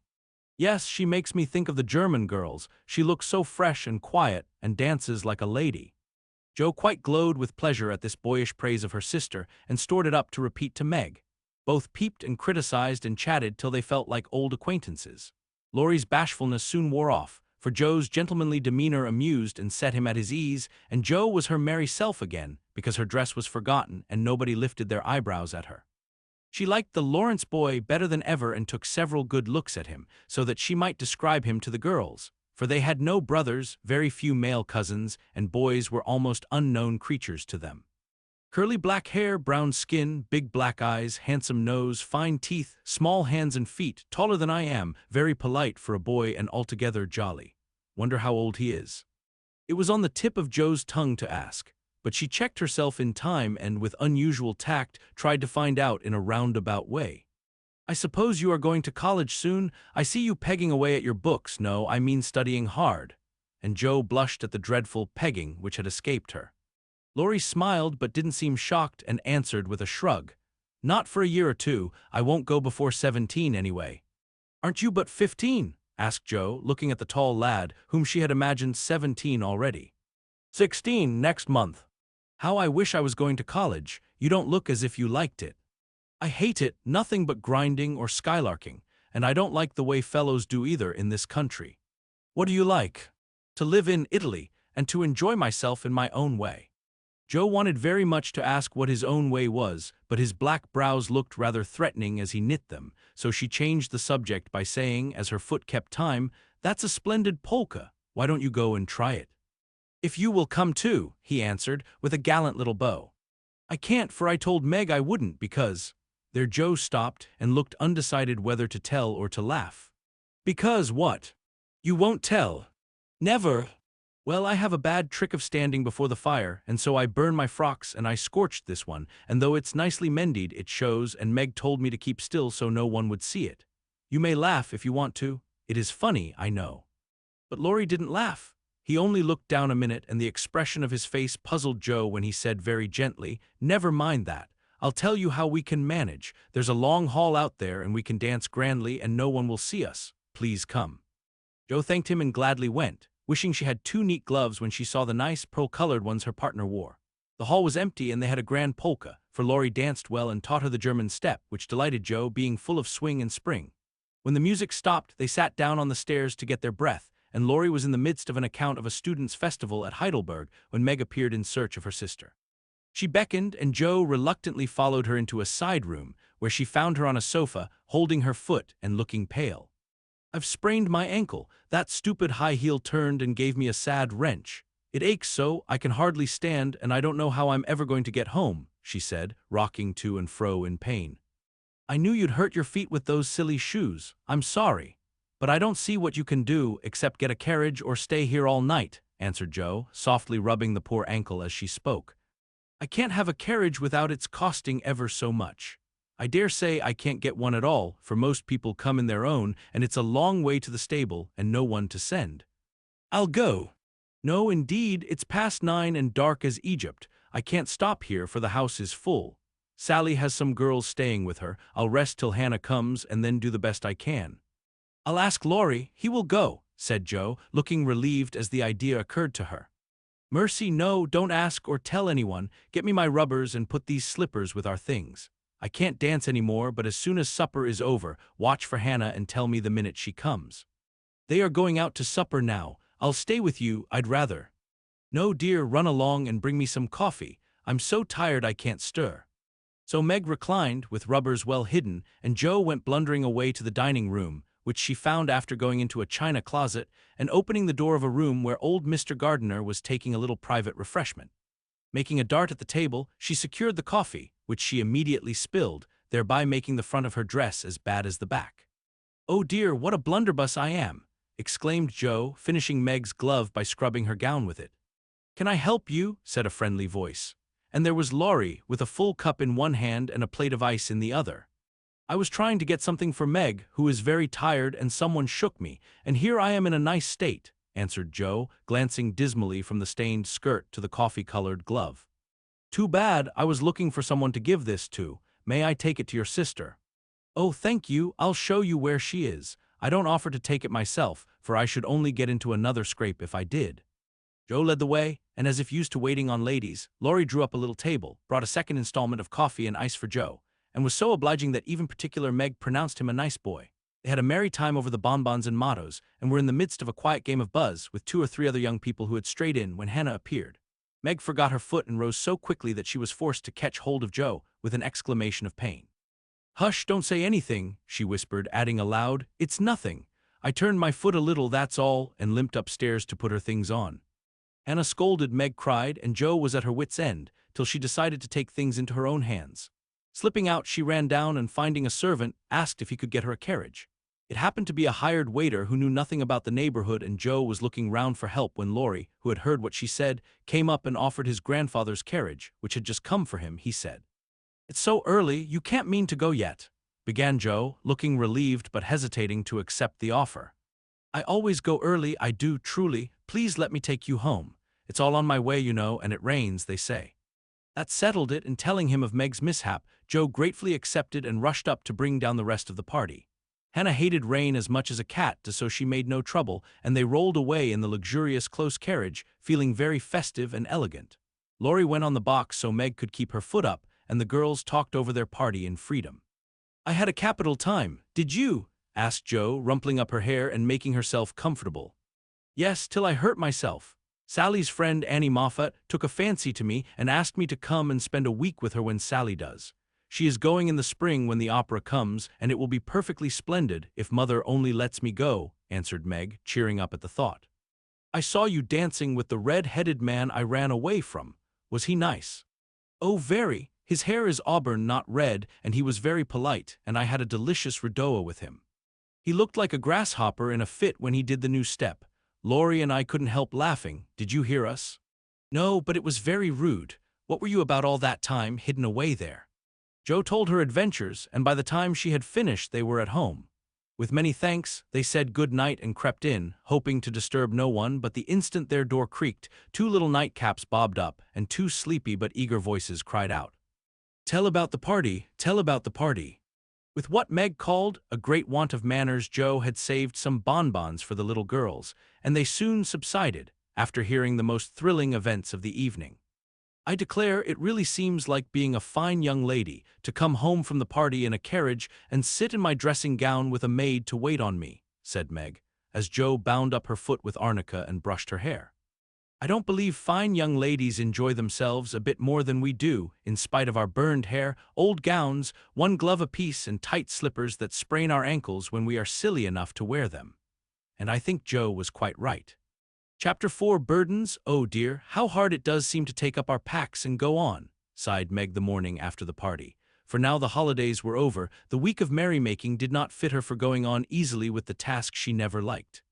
"I wish it was Christmas or New Year's all the time. Wouldn't it be fun?" answered Joe, yawning dismally. "We shouldn't enjoy ourselves half so much as we do now. But it does seem so nice to have little suppers and bouquets and go to parties and drive home and read and rest and not work. It's like other people, you know, and I always envy girls who do such things. I'm so fond of luxury," said Meg, trying to decide which of 2 shabby gowns was the least shabby. "Well, we can't have it, so don't let us grumble but shoulder our bundles and trudge along as cheerfully as Marmee does. I'm sure Aunt March is a regular old man of the sea to me, but I suppose when I've learned to carry her without complaining, she will tumble off or get so light that I shan't mind her." This idea tickled Joe's fancy and put her in good spirits, but Meg didn't brighten, for her burden, consisting of 4 spoiled children, seemed heavier than ever. She had not heart enough even to make herself pretty as usual by putting on a blue neck ribbon and dressing her hair in the most becoming way. Where's the use of looking nice when no one sees me but those cross midgets, and no one cares whether I'm pretty or not?" she muttered, shutting her drawer with a jerk. "I shall have to toil and moil all my days, with only little bits of fun now and then, and get old and ugly and sour because I'm poor and can't enjoy my life as other girls do. It's a shame." So Meg went down, wearing an injured look, and wasn't at all agreeable at breakfast time. Everyone seemed rather out of sorts and inclined to croak. Bete had a headache and lay on the sofa, trying to comfort herself with the cat and 3 kittens. Amy was fretting because her lessons were not learned and she couldn't find her rubbers. Joe would whistle and make a great racket getting ready. Mrs. March was very busy trying to finish a letter, which must go at once, and Hannah had the grumps, for being up late didn't suit her. "There never was such a cross family," cried Joe, losing her temper when she had upset an inkstand, broken both bootlacings, and sat down upon her hat. "You're the crossest person in it," returned Amy, washing out the sum that was all wrong with the tears that had fallen on her slate. "Bete, if you don't keep these horrid cats down cellar, I'll have them drowned," exclaimed Meg angrily, as she tried to get rid of the kitten, which had scrambled up her back and stuck like a burr just out of reach. Joe laughed, Meg scolded, Bete implored, and Amy wailed because she couldn't remember how much 9 times 12 was. "Girls, girls, do be quiet 1 minute. I must get this off by the early mail, and you drive me distracted with your worry," cried Mrs. March, crossing out the 3rd spoiled sentence in her letter. There was a momentary lull, broken by Hannah, who stalked in, laid 2 hot turnovers on the table, and stalked out again. These turnovers were an institution, and the girls called them muffs, for they had no others and found the hot pies very comforting to their hands on cold mornings. Hannah never forgot to make them, no matter how busy or grumpy she might be, for the walk was long and bleak. The poor things got no other lunch and were seldom home before 2. "Cuddle your cats and get over your headache, Bethy. Goodbye, Marmee. We are a set of rascals this morning, but we'll come home regular angels. Now then, Meg," and Joe tramped away, feeling that the Pilgrims were not setting out as they ought to do. They always looked back before turning the corner, for their mother was always at the window to nod and smile and wave her hand to them. Somehow it seemed as if they couldn't have got through the day without that, for whatever their mood might be, the last glimpse of that motherly face was sure to affect them like sunshine. "If Marmee shook her fist instead of kissing her hand to us, it would serve us right, for more ungrateful wretches than we are were never seen," cried Joe, taking a remorseful satisfaction in the snowy walk and bitter wind. "Don't use such dreadful expressions," replied Meg from the depths of the veil in which she had shrouded herself like a nun sick of the world. "I like good strong words that mean something," replied Joe, catching her hat as it took a leap off her head preparatory to flying away altogether. "Call yourself any names you like, but I am neither a rascal nor a wretch, and I don't choose to be called so. You're a blighted being, and decidedly cross today because you can't sit in the lap of luxury all the time. Poor dear, just wait till I make my fortune, and you shall revel in carriages and ice cream and high-heeled slippers and posies and red-headed boys to dance with." "How ridiculous you are, Joe!" But Meg laughed at the nonsense and felt better in spite of herself. "Lucky for you I am, for if I put on crushed airs and tried to be dismal, as you do, we should be in a nice state. Thank goodness, I can always find something funny to keep me up. Don't croak any more, but come home jolly, there's a dear." Joe gave her sister an encouraging pat on the shoulder as they parted for the day, each going a different way, each hugging her little warm turnover, and each trying to be cheerful in spite of wintry weather, hard work, and the unsatisfied desires of pleasure-loving youth. When Mr. March lost his property in trying to help an unfortunate friend, the 2 oldest girls begged to be allowed to do something toward their own support, at least. Believing that they could not begin too early to cultivate energy, industry, and independence, their parents consented, and both fell to work with a hearty good will which, in spite of all obstacles, is sure to succeed at last. Margaret found a place as nursery governess and felt rich with her small salary. As she said, she was fond of luxury, and her chief trouble was poverty. She found it harder to bear than the others because she could remember a time when home was beautiful, life full of ease and pleasure, and one of any kind unknown. She tried not to be envious or discontented, but it was very natural that the young girl should long for pretty things, gay friends, accomplishments, and a happy life. At the King's she daily saw all she wanted, for the children's older sisters were just out, and Meg caught frequent glimpses of dainty ball dresses and bouquets, heard lively gossip about theaters, concerts, sleighing parties, and merrymakings of all kinds, and saw money lavished on trifles which would have been so precious to her. Poor Meg seldom complained, but a sense of injustice made her feel bitter toward everyone sometimes. for she had not yet learned to know how rich she was in the blessings which alone can make life happy. Jo happened to suit Aunt March, who was lame and needed an active person to wait upon her. The childless old lady had offered to adopt one of the girls when the troubles came and was much offended because her offer was declined. Other friends told the Marches that they had lost all chance of being remembered in the rich old lady's will, but the unworldly Marches only said, "We can't give up our girls for a dozen fortunes. Rich or poor, we will keep together and be happy in one another." The old lady wouldn't speak to them for a time, but happening to meet Jo at a friend's, something in her comical face and blunt manners struck the old lady's fancy, and she proposed to take her for a companion. This did not suit Jo at all, but she accepted the place since nothing better appeared and, to everyone's surprise, got on remarkably well with her irascible relative. There was an occasional tempest, and once Jo marched home, declaring she couldn't bear it longer, but Aunt March always cleared up quickly and sent for her to come back again with such urgency that she could not refuse, for in her heart she rather liked the peppery old lady. I suspect that the real attraction was a large library of fine books, which was left to dust and spiders since Uncle March died. Jo remembered the kind old gentleman who used to let her build railroads and bridges with his big dictionaries, tell her stories about queer pictures in his Latin books, and buy her cards of gingerbread whenever he met her in the street. The dim, dusty room, with the busts staring down from the tall bookcases, the cozy chairs, the globes, and best of all, the wilderness of books in which she could wander where she liked, made the library a region of bliss to her. The moment Aunt March took her nap or was busy with company, Jo hurried to this quiet place, and curling herself up in the easy chair, devoured poetry, romance, history, travels, and pictures like a regular bookworm. But like all happiness, it did not last long, for as sure as she had just reached the heart of the story, the sweetest verse of a song, or the most perilous adventure of her traveler, a shrill voice called, "Josephine, Josephine." And she had to leave her paradise to wind yarn, wash the poodle, or read Belsham's essays by the hour together. Jo's ambition was to do something very splendid. What it was, she had no idea as yet, but left it for time to tell her, and meanwhile found her greatest affliction in the fact that she couldn't read, run, and ride as much as she liked. A quick temper, sharp tongue, and restless spirit were always getting her into scrapes, and her life was a series of ups and downs, which were both comic and pathetic. But the training she received at Aunt March's was just what she needed, and the thought that she was doing something to support herself made her happy in spite of the perpetual Josephine.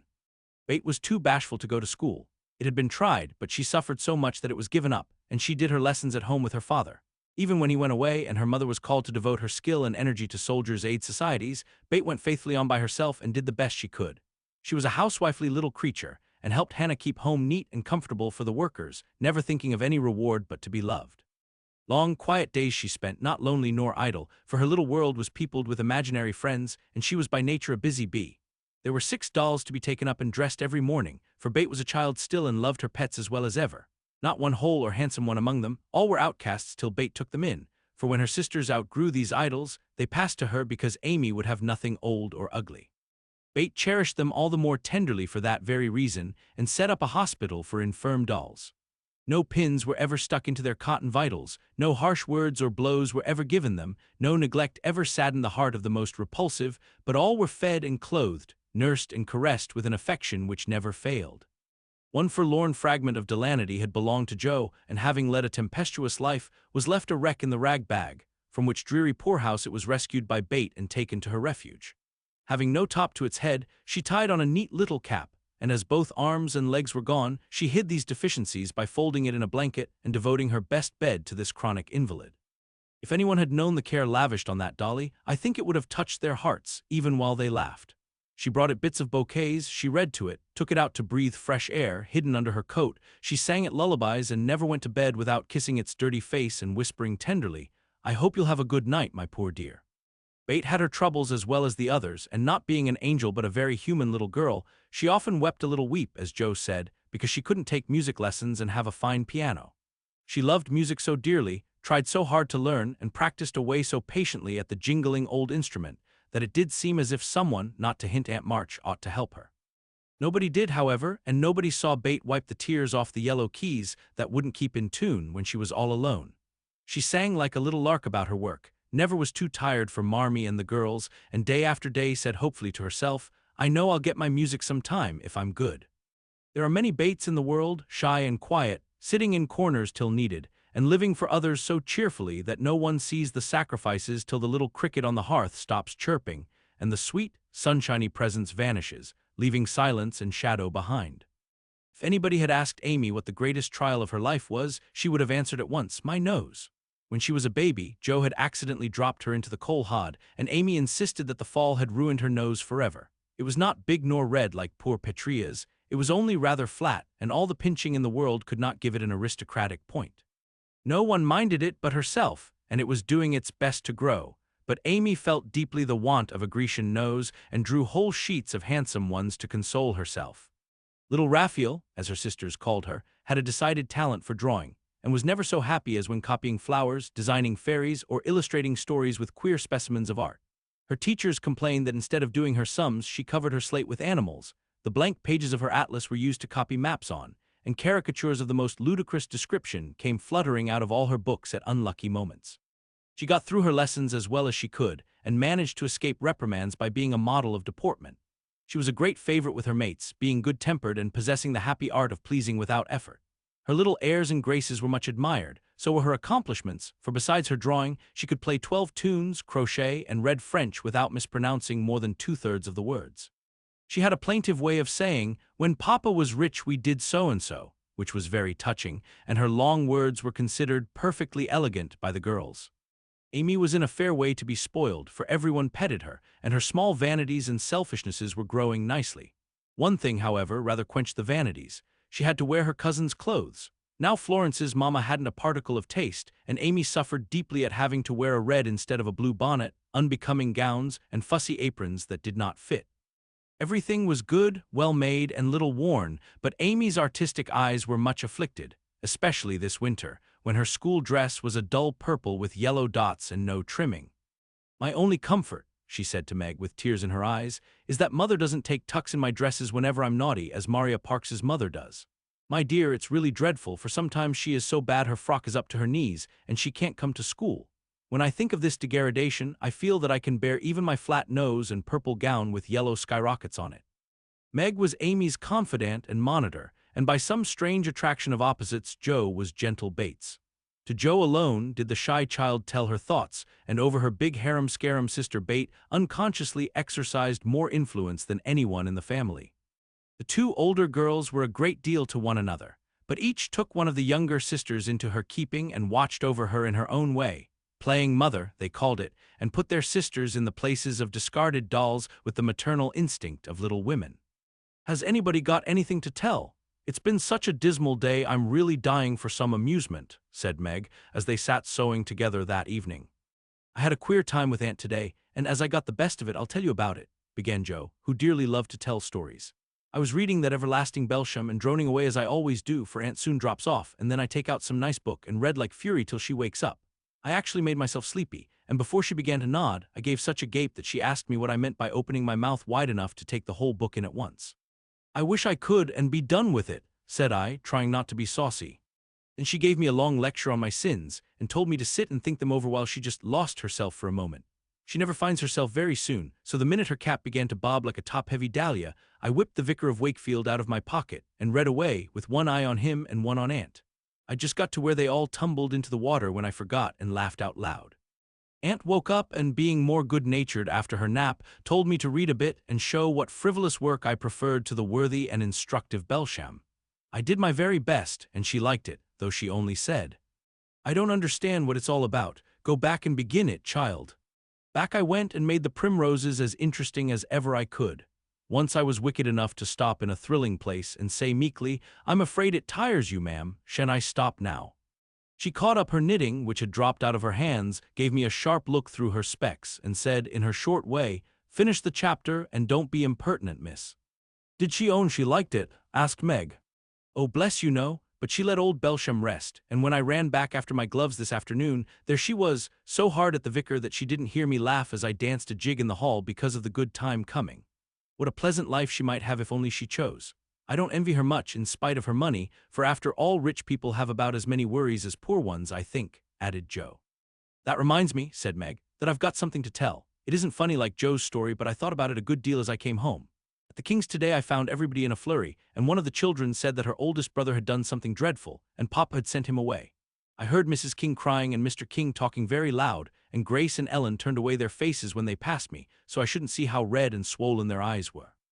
I didn't ask any questions, of course, but I felt so sorry for them and was rather glad I hadn't any wild brothers to do wicked things and disgrace the family. I think being disgraced in school is a great deal tringer than anything bad boys can do, said Amy, shaking her head, as if her experience of life had been a deep one. Susie Perkins came to school today with a lovely red carnelian ring. I wanted it dreadfully and wished I was her with all my might. Well, she drew a picture of Mr. Davis with a monstrous nose and a hump and the words, "Young ladies, my eye is upon you," coming out of his mouth in a balloon thing. We were laughing over it when all of a sudden his eye was on us, and he ordered Susie to bring up her slate. She was paralyzed with fright, but she went, and oh, what do you think he did? He took her by the ear, just fancy how horrid, and led her to the recitation platform and made her stand there half an hour, holding the slate so everyone could see. "Didn't the girls laugh at the picture?" asked Joe, who relished the scrape. "Laugh not one, they sat still as mice, and Susie cried quarts, I know she did. I didn't envy her then, for I felt that millions of carnelian rings wouldn't have made me happy after that. I never should have got over such a agonizing mortification." And Amy went on with her work, in the proud consciousness of virtue and the successful utterance of 2 long words in a breath. "I saw something I liked this morning, and I meant to tell it at dinner, but I forgot," said Bate, putting Joe's topsy-turvy basket in order as she talked. "When I went to get some oysters for Hannah, Mr. Laurence was in the fish shop, but he didn't see me, for I kept behind the fish barrel, and he was busy with Mr. Cutter, the fishman. Poor woman came in with a pail and a mop, and asked Mr. Cutter if he would let her do some scrubbing for a bit of fish, because she hadn't any dinner for her children and had been disappointed of a day's work. Mr. Cutter was in a hurry and said no, rather crossly, so she was going away looking hungry and sorry, when Mr. Laurence hooked up a big fish with the crooked end of his cane and held it out to her. She was so glad and surprised she took it right into her arms and thanked him over and over. He told her to go along and cook it, and she hurried off so happy. Wasn't it good of him? Oh, she did look so funny, hugging the big, slippery fish and hoping Mr. Lawrence's bed in heaven would be easy. And they had laughed at Bates' story. They asked their mother for one, and after a moment's thought she said soberly, "As I sat cutting out blue flannel jackets today at the rooms, I felt very anxious about father and thought how lonely and helpless we should be if anything happened to him. It was not a wise thing to do, but I kept on worrying till an old man came in with an order for some clothes. He sat down near me and I began to talk to him, for he looked poor and tired and anxious. 'Have you sons in the army?' I asked, for the note he brought was not to me. 'Yes, ma'am, I had 4, but 2 were killed, one is a prisoner, and I'm going to the other, who is very sick in a Washington hospital,' he answered quietly. 'You have done a great deal for your country, sir,' I said, feeling respect now instead of pity. 'Not a mite more than I ought, ma'am. I'd go myself if I was any use. As I ain't, I give my boys and give 'em free.' He spoke so cheerfully, looked so sincere, and seemed so glad to give his all that I was ashamed of myself. I'd given one man and thought it too much, while he gave 4 without grudging them. I had all my girls to comfort me at home, and his last son was waiting miles away to say goodbye to him, perhaps. I felt so rich, so happy thinking of my blessings that I made him a nice bundle, gave him some money, and thanked him heartily for the lesson he had taught me. Tell another story, mother, one with a moral to it like this. I like to think about them afterward if they are real and not too preachy," said Joe, after a minute's silence. Mrs. March smiled and began at once, for she had told stories to this little audience for many years and knew how to please them. Once upon a time there were 4 girls who had enough to eat and drink and wear, a good many comforts and pleasures, kind friends and parents who loved them dearly, and yet they were not contented. Here the listeners stole sly looks at one another and began to sew diligently. These girls were anxious to be good and made many excellent resolutions, but they did not keep them very well and were constantly saying, "If only we had this," or "if we could only do that," quite forgetting how much they already had and how many things they actually could do. So they asked an old woman what spell they could use to make them happy, and she said, "When you feel discontented, think over your blessings and be grateful." Here Joe looked up quickly, as if about to speak, but changed her mind, seeing that the story was not done yet. Being sensible girls, they decided to try her advice, and soon were surprised to see how well off they were. One discovered that money couldn't keep shame and sorrow out of rich people's houses. Another that, though she was poor, she was a great deal happier, with her youth, health, and good spirits, than a certain fretful, feeble old lady who couldn't enjoy her comforts. A third that, disagreeable as it was to help get dinner, it was harder still to go begging for it, and the fourth, that even carnelian rings were not so valuable as good behavior. So they agreed to stop complaining, to enjoy the blessings already possessed, and try to deserve them, lest they should be taken away entirely instead of increased, and I believe they were never disappointed or sorry that they took the old woman's advice. Now, Marmee, that is very cunning of you to turn our own stories against us and give us a sermon instead of a romance, cried Meg. I like that kind of sermon. It's the sort Father used to tell us, said BETH thoughtfully, putting the needles straight on Joe's cushion. I don't complain near as much as the others do, and I shall be more careful than ever now, for I've had warning from Susie's downfall, said Amy morally. We needed that lesson, and we won't forget it. If we do so, you just say to us, as old Chloe did in Uncle Tom, tink ob your marcies chillin', tink ob your marcies, added Joe, who could not, for the life of her, help getting a morsel of fun out of the little sermon, though she took it to heart as much as any of them. Chapter 5, Being Neighborly. What in the world are you going to do now, Joe? Asked Meg one snowy afternoon, as her sister came tramping through the hall, in rubber boots, old sack and hood, with a broom in one hand and a shovel in the other. Going out for exercise, answered Joe with a mischievous twinkle in her eyes. I should think 2 long walks this morning would have been enough.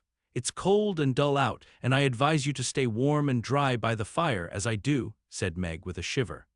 Never take advice. Can't keep still all day, and not being a pussycat, I don't like to doze by the fire. I like adventures, and I'm going to find some. Meg went back to toast her feet and read Ivanhoe, and Joe began to dig paths with great energy. The snow was light, and with her broom she soon swept a path all round the garden, for BETH to walk in when the sun came out and the invalid dolls needed air.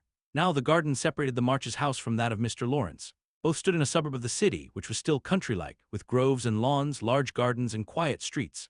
A low hedge parted the 2 estates. On one side was an old, brown house, looking rather bare and shabby, robbed of the vines that in summer covered its walls and the flowers which then surrounded it. On the other side was a stately stone mansion, plainly betokening every sort of comfort and luxury, from the big coach house and well-kept grounds to the conservatory and the glimpses of lovely things one caught between the rich curtains.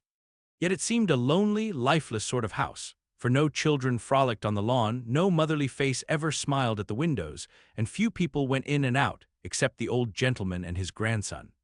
To Joe's lively fancy, this fine house seemed a kind of enchanted palace, full of splendors and delights which no one enjoyed. She had long wanted to behold these hidden glories and to know the Laurence boy, who looked as if he would like to be known if he only knew how to begin. Since the party she had been more eager than ever, and had planned many ways of making friends with him, but he had not been seen lately, and Joe began to think he had gone away, when she one day spied a brown face at an upper window, looking wistfully down into their garden, where BETH and Amy were snowballing one another. That boy is suffering for society and fun, she said to herself. His grandpa does not know what's good for him and keeps him shut up all alone. He needs a party of jolly boys to play with, or somebody young and lively. I've a great mind to go over and tell the old gentleman so. The idea amused Joe, who liked to do daring things and was always scandalizing Meg by her queer performances. The plan of going over was not forgotten, and when the snowy afternoon came, Joe resolved to try what could be done. She saw Mr. Laurence drive off, and then sallied out to dig her way down to the hedge, where she paused and took a survey. All quiet, curtains down at the lower windows, servants out of sight, and nothing human visible but a curly black head leaning on a thin hand at the upper window. There he is, thought Joe, poor boy, all alone and sick this dismal day. It's a shame. I'll toss up a snowball and make him look out and then say a kind word to him. Up went a handful of soft snow, and the head turned at once, showing a face which lost its listless look in a minute, as the big eyes brightened and the mouth began to smile. Joe nodded and laughed and flourished her broom as she called out, "How do you do? Are you sick?" Laurie opened the window and croaked out as hoarsely as a raven, "Better, thank you. I've had a bad cold and been shut up a week." "I'm sorry. What do you amuse yourself with?" "Nothing. It's dull as tombs up here." "Don't you read?" "Not much. They won't let me." "Can't somebody read to you?" "Grandpa does sometimes, but my books don't interest him, and I hate to ask Brooke all the time." "Have someone come and see you then." "There isn't anyone I'd like to see. Boys make such a row, and my head is weak." "Isn't there some nice girl who'd read and amuse you? Girls are quiet and like to play nurse." "Don't know any." "You know us," began Joe, then laughed and stopped. "So I do. Will you come, please?" cried Laurie. "I'm not quiet and nice, but I'll come if Mother will let me. I'll go ask her, shut the window like a good boy, and wait till I come." With that, Joe shouldered her broom and marched into the house, wondering what they would all say to her. Laurie was in a flutter of excitement at the idea of having company and flew about to get ready, for as Mrs. March said, he was a little gentleman, and did honor to the coming guest by brushing his curly pate, putting on a fresh color and trying to tidy up the room, which in spite of half a dozen servants was anything but neat. Presently there came a loud ring, then a decided voice asking for Mr. Laurie, and a surprised-looking servant came running up to announce a young lady. "All right, show her up, it's Miss Joe," said Laurie, going to the door of his little parlor to meet Joe, who appeared, looking rosy and quite at her ease, with a covered dish in one hand and Bates' 3 kittens in the other. "Here I am, bag and baggage," she said briskly. "Mother sent her love and was glad if I could do anything for you. Meg wanted me to bring some of her blanc mange, she makes it very nicely, and Bate thought her cats would be comforting. I knew you'd laugh at them, but I couldn't refuse, she was so anxious to do something." It so happened that Bates' funny loan was just the thing, for in laughing over the kits, Laurie forgot his bashfulness and grew sociable at once. "That looks too pretty to eat," he said, smiling with pleasure as Joe uncovered the dish, and showed the blanc mange, surrounded by a garland of green leaves and the scarlet flowers of Amy's pet geranium. "It isn't anything, only they all felt kindly and wanted to show it. Tell the girl to put it away for your tea, it's so simple you can eat it, and being soft, it will slip down without hurting your sore throat. What a cozy room this is. It might be if it was kept nice, but the maids are lazy, and I don't know how to make them mind. It worries me, though. I'll write it up in 2 minutes, for it only needs to have the hearth brushed so, and the things made straight on the mantelpiece so, and the books put here and the bottles there, and your sofa turned from the light, and the pillows plumped up a bit. Now then, you're fixed." And so he was, for, as she laughed and talked, Joe had whisked things into place and given quite a different air to the room. Laurie watched her in respectful silence, and when she beckoned him to his sofa, he sat down with a sigh of satisfaction, saying gratefully, "How kind you are! Yes, that's what it wanted. Now please take the big chair and let me do something to amuse my company." "No, I came to amuse you. Shall I read aloud?" And Joe looked affectionately toward some inviting books nearby. "Thank you, I've read all those, and if you don't mind, I'd rather talk," answered Laurie. "Not a bit, I'll talk all day if you'll only set me going. Bate says I never know when to stop." "Is Bate the rosy one, who stays at home good deal and sometimes goes out with a little basket?" asked Laurie with interest. "Yes, that's Bate. She's my girl, and a regular good one she is, too. The pretty one is Meg, and the curly-haired one is Amy, I believe." "How did you find that out?" Laurie colored up but answered frankly, "Why, you see, I often hear you calling to one another, and when I'm alone up here I can't help looking over at your house. You always seem to be having such good times. I beg your pardon for being so rude, but sometimes you forget to put down the curtain at the window where the flowers are. And when the lamps are lighted, it's like looking at a picture to see the fire, and you all around the table with your mother. Her face is right opposite, and it looks so sweet behind the flowers, I can't help watching it. I haven't got any mother, you know." And Laurie poked the fire to hide a little twitching of the lips that he could not control.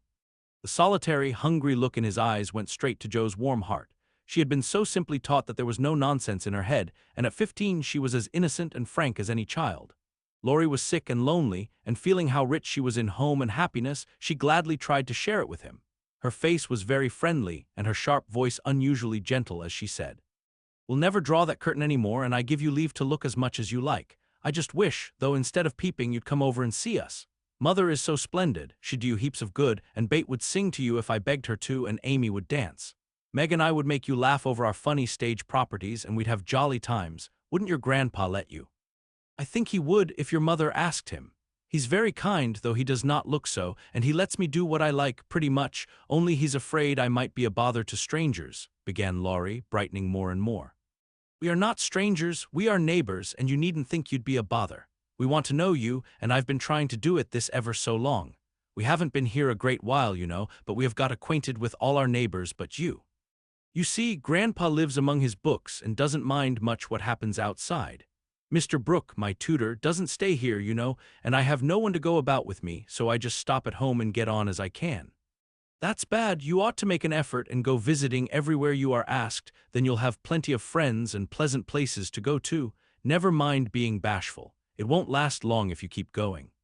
Laurie turned red again, but wasn't offended at being accused of bashfulness, for there was so much goodwill in Joe it was impossible not to take her blunt speeches as kindly as they were meant.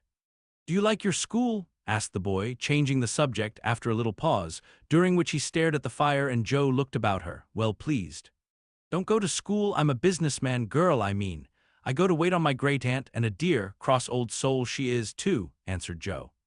Laurie opened his mouth to ask another question, but remembering just in time that it wasn't manners to make too many inquiries into people's affairs, he shut it again and looked uncomfortable. Joe liked his good breeding and didn't mind having a laugh at Aunt March, so she gave him a lively description of the fidgety old lady, her fat poodle, the parrot that talked Spanish, and the library where she reveled. Laurie enjoyed that immensely, and when she told about the prim old gentleman who came once to woo Aunt March, and in the middle of a fine speech, how Pole had tweaked his wig off to his great dismay, the boy lay back and laughed till the tears ran down his cheeks, and a maid popped her head in to see what was the matter. "Oh, that does me no end of good. Tell on, please," he said, taking his face out of the sofa cushion, red and shining with merriment. Much elated with her success, Joe did tell on, all about their plays and plans, their hopes and fears for father, and the most interesting events of the little world in which the sisters lived. Then they got to talking about books, and to Joe's delight, she found that Laurie loved them as well as she did, and had read even more than herself. "If you like them so much, come down and see ours. Grandfather is out, so you needn't be afraid," said Laurie, getting up. "I'm not afraid of anything," returned Joe with a toss of the head. "I don't believe you are," exclaimed the boy, looking at her with much admiration, though he privately thought she would have good reason to be a trifle afraid of the old gentleman if she met him in some of his moods. The atmosphere of the whole house being summer-like, Laurie led the way from room to room, letting Joe stop to examine whatever struck her fancy. And so, at last they came to the library, where she clapped her hands and pranced, as she always did when especially delighted. It was lined with books, and there were pictures and statues, and distracting little cabinets full of coins and curiosities, and sleepy hollow chairs, and queer tables and bronzes, and best of all, a great open fireplace with quaint tiles all round it. "What richness!" sighed Joe, sinking into the depth of a velour chair and gazing about her with an air of intense satisfaction. "Theodore Laurence, you ought to be the happiest boy in the world," she added impressively. "A fellow can't live on books," said Laurie, shaking his head as he perched on a table opposite. Before he could more, a bell rang and Joe flew up, exclaiming with alarm, "Mercy me, it's your grandpa." "Well, what if it is? You are not afraid of anything, you know," returned the boy, looking wicked. "I think I am a little bit afraid of him, but I don't know why I should be. Marmee said I might come, and I don't think you're any the worse for it," said Joe, composing herself, though she kept her eyes on the door. "I'm a great deal better for it and ever so much obliged. I'm only afraid you are very tired of talking to me. It was so pleasant, I couldn't bear to stop," said Laurie gratefully. "The doctor to see you, sir," and the maid beckoned as she spoke. "Would you mind if I left you for a minute? I suppose I must see him," said Laurie. "Don't mind me, I'm happy as a cricket here," answered Joe. Laurie went away, and his guest amused herself in her own way. She was standing before a fine portrait of the old gentleman when the door opened again, and without turning, she said decidedly, "I'm sure now that I shouldn't be afraid of him, for he's got kind eyes, though his mouth is grim, and he looks as if he had a tremendous will of his own. He isn't as handsome as my grandfather, but I like him." "Thank you, ma'am," said a gruff voice behind her, and there, to her great dismay, stood old Mr. Laurence. Poor Joe blushed till she couldn't blush any redder, and her heart began to beat uncomfortably fast as she thought what she had said. For a minute a wild desire to run away possessed her, but that was cowardly and the girls would laugh at her, so she resolved to stay and get out of the scrape as she could. A second look showed her that the living eyes under the bushy eyebrows were kinder even than the painted ones, and there was a sly twinkle in them, which lessened her fear a good deal. The gruff voice was gruffer than ever, as the old gentleman said abruptly, after the dreadful pause, "So you're not afraid of me, hey?" "Not much, sir." "And you don't think me as handsome as your grandfather?" "Not quite, sir." "And I've got a tremendous will, have I?" "I only said I thought so." "But you like me in spite of it?" "Yes, I do, sir." That answer pleased the old gentleman.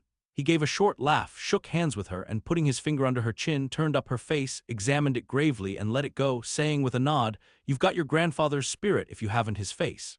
He was a fine man, my dear, but what is better, he was a brave and an honest one, and I was proud to be his friend." "Thank you, sir," and Joe was quite comfortable after that, for it suited her exactly. "What have you been doing to this boy of mine, hey?" was the next question, sharply put. "Only trying to be neighborly, sir," and Joe told how her visit came about. "You think he needs cheering up a bit, do you?" "Yes, sir, he seems a little lonely, and young folks would do him good perhaps. We are only girls, but we should be glad to help if we could, for we don't forget the splendid Christmas present you sent us," said Joe eagerly. "Tut, tut, tut, that was the boy's affair. How is the poor woman?" Doing nicely, sir." And off went Joe, talking very fast, as she told all about the Hummels, in whom her mother had interested richer friends than they were. "Just her father's way of doing good. I shall come and see your mother some fine day. Tell her so. There's the tea bell, we have it early on the boy's account. Come down and go on being neighborly. If you'd like to have me, sir. Shouldn't ask you if I didn't." And Mr. Laurence offered her his arm with old-fashioned courtesy. What would Meg say to this? Thought Joe, as she was marched away, while her eyes danced with fun as she imagined herself telling the story at home. "Hey, why, what the dickens has come to the fellow?" said the old gentleman, as Laurie came running downstairs and brought up with a start of surprise at the astounding sight of Joe arm in arm with his redoubtable grandfather. "I didn't know you'd come, sir," he began, as Joe gave him a triumphant little glance. "That's evident by the way you racket downstairs. Come to your tea, sir, and behave like a gentleman." And having pulled the boy's hair by way of a caress, Mr. Laurence walked on, while Laurie went through a series of comic evolutions behind their backs, which nearly produced an explosion of laughter from Joe. The old gentleman did not say much as he drank his 4 cups of tea, but he watched the young people, who soon chatted away like old friends, and the change in his grandson did not escape him. There was color, light, and life in the boy's face now, vivacity in his manner, and genuine merriment in his laugh. "She's right, the lad is lonely. I'll see what these little girls can do for him," thought Mr. Laurence as he looked and listened. He liked Joe, for her odd, blunt ways suited him, and she seemed to understand the boy almost as well as if she had been one herself. If the Laurences had been what Joe called prim and poky, she would not have got on at all, for such people always made her shy and awkward. But finding them free and easy, she was so herself and made a good impression.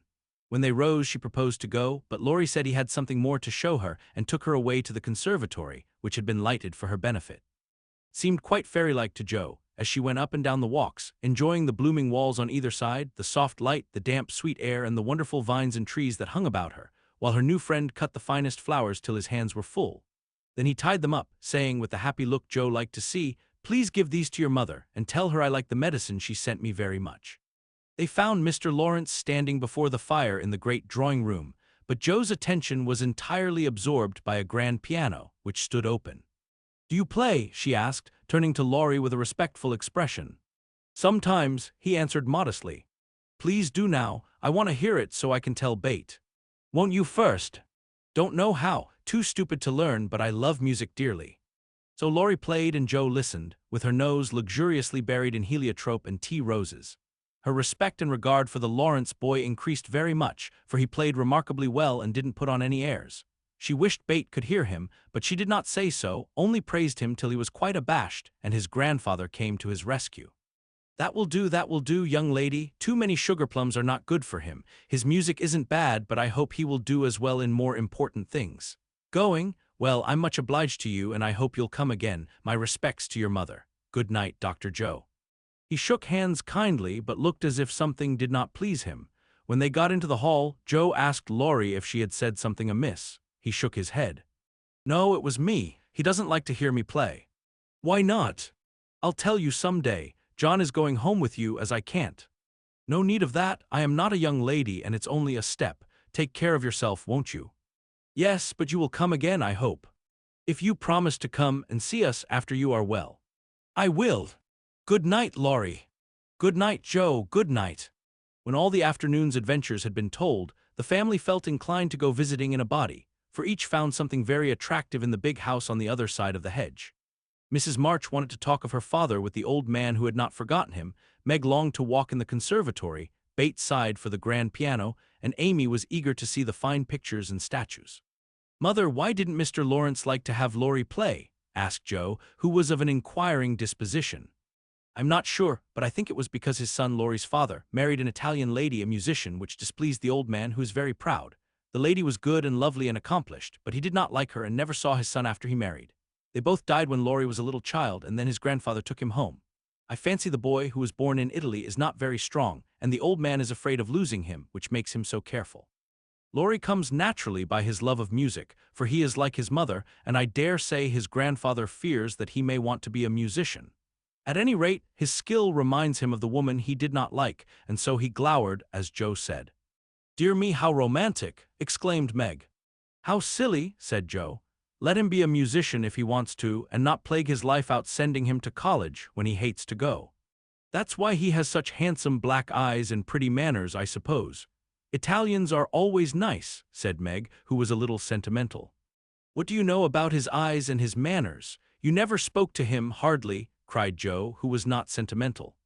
I saw him at the party, and what you tell shows that he knows how to behave. That was a nice little speech about the medicine mother sent him. He meant the blanc mange, I suppose. How stupid you are, child. He meant you, of course. Did he? And Joe opened her eyes, as if it had never occurred to her before. I never saw such a girl. You don't know a compliment when you get it, said Meg, with the air of a young lady who knew all about the matter. I think they are great nonsense, and I'll thank you not to be silly and spoil my fun. Laurie's a nice boy and I like him, and I won't have any sentimental stuff about compliments and such rubbish. We'll all be good to him because he hasn't got any mother, and he may come over and see us, mayn't he, Marmee? Yes, Joe, your little friend is very welcome, and I hope Meg will remember that children should be children as long as they can. I don't call myself a child, and I'm not in my teens yet, observed Amy. What do you say, Bate? I was thinking about our Pilgrim's Progress, answered Bate, who had not heard a word. How we got out of the slough and through the wicket gate by resolving to be good, and up the steep hill by trying, and that maybe the house over there, full of splendid things, is going to be our palace beautiful. We have got to get by the lions first, said Joe, as if she rather liked the prospect. Chapter 6. Bate finds the palace beautiful. The big house did prove a palace beautiful, though it took some time for all to get in, and Bate found it very hard to pass the lions. Old Mr. Laurence was the biggest one, but after he had called, said something funny or kind to each one of the girls, and talked over old times with their mother, nobody felt much afraid of him, except timid Bate. The other lion was the fact that they were poor and Laurie rich, for this made them shy of accepting favors which they could not return. But after a while they found that he considered them the benefactors, and could not do enough to show how grateful he was for Mrs. March's motherly welcome, their cheerful society, and the comfort he took in that humble home of theirs.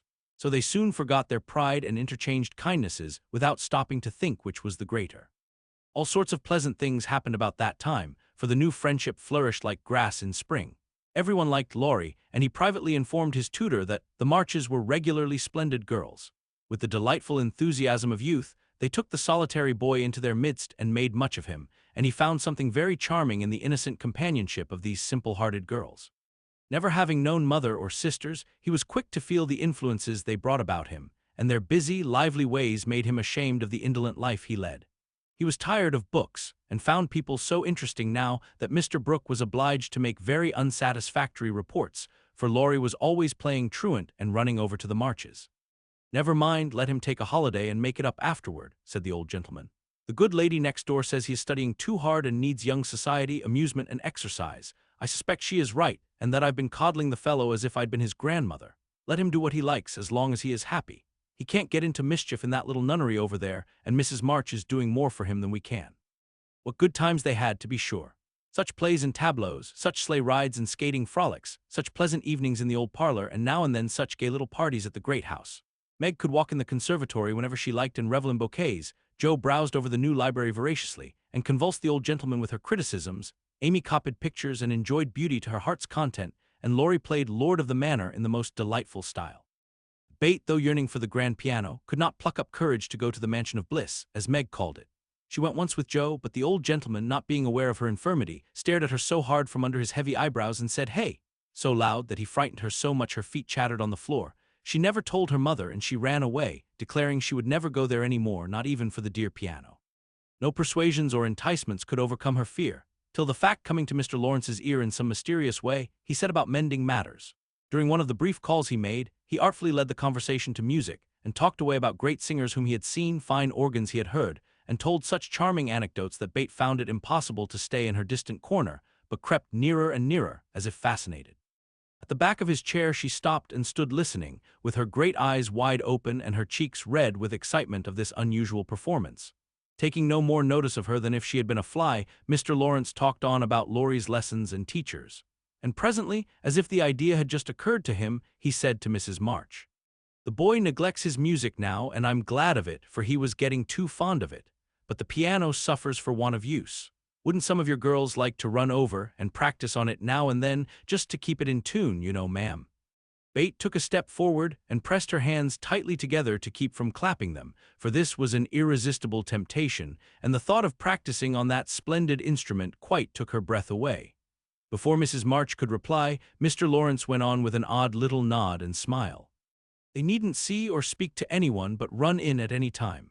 For I'm shut up in my study at the other end of the house, Laurie is out a great deal, and the servants are never near the drawing-room after 9 o'clock.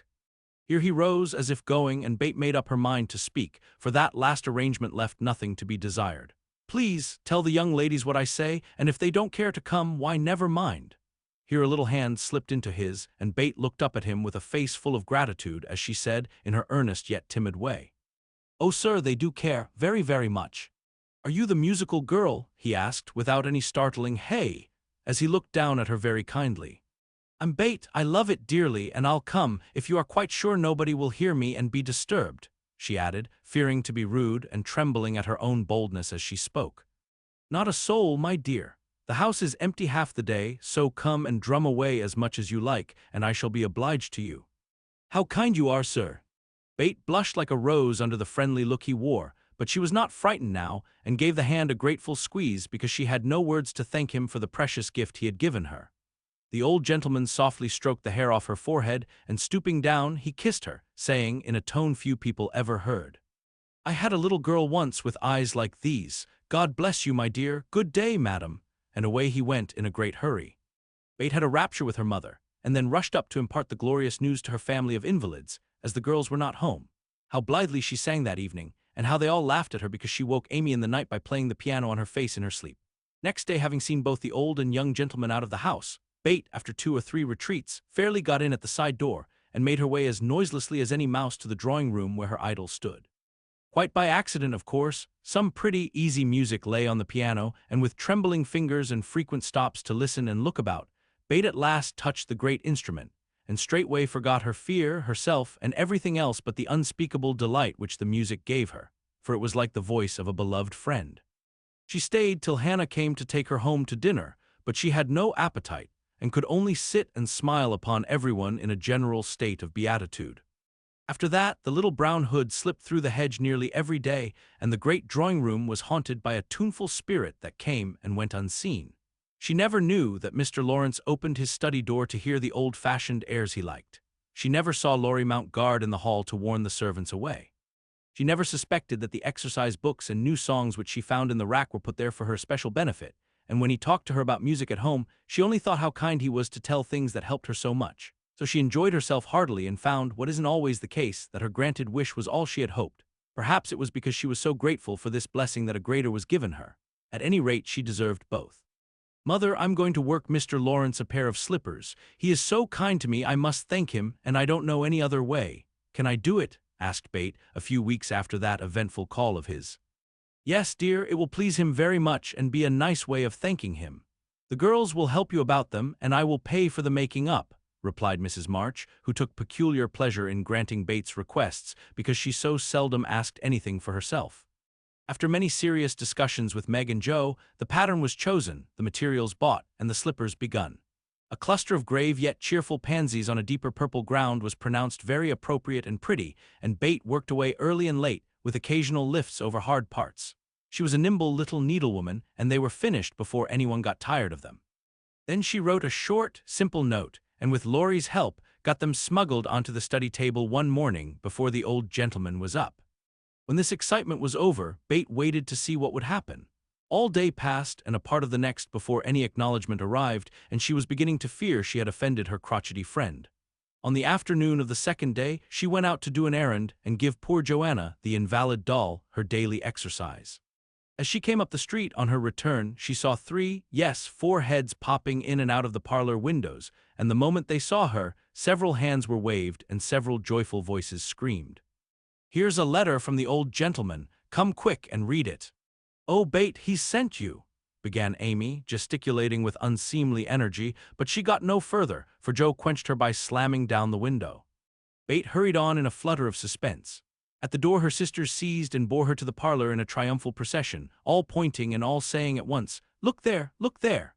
Bate did look, and turned pale with delight and surprise, for there stood a little cabinet piano with a letter lying on the glossy lid, directed like a signed board to Miss Elizabeth March.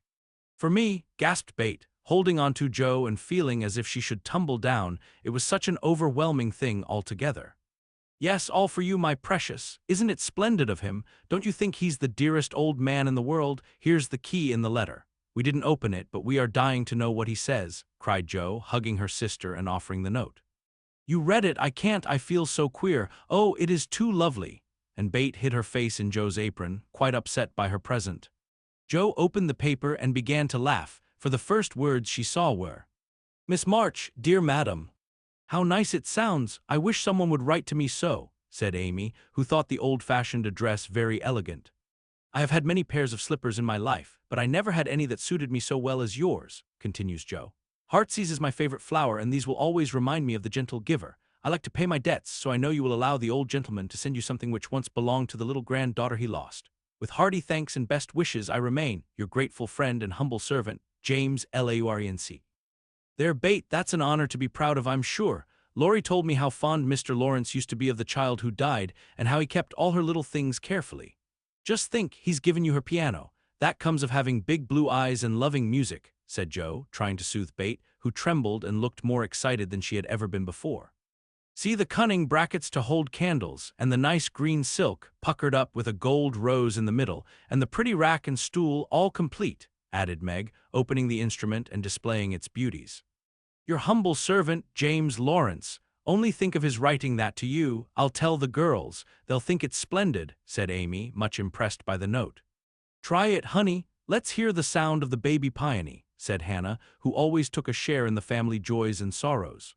So Bate tried it, and everyone pronounced it the most remarkable piano ever heard. It had evidently been newly tuned and put in apple pie order, but perfect as it was, I think the real charm lay in the happiest of all happy faces which leaned over it, as Bate lovingly touched the beautiful black and white keys and pressed the bright pedals.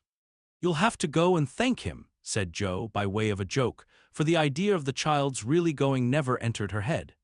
"Yes, I mean to. I guess I'll go now before I get frightened thinking about it."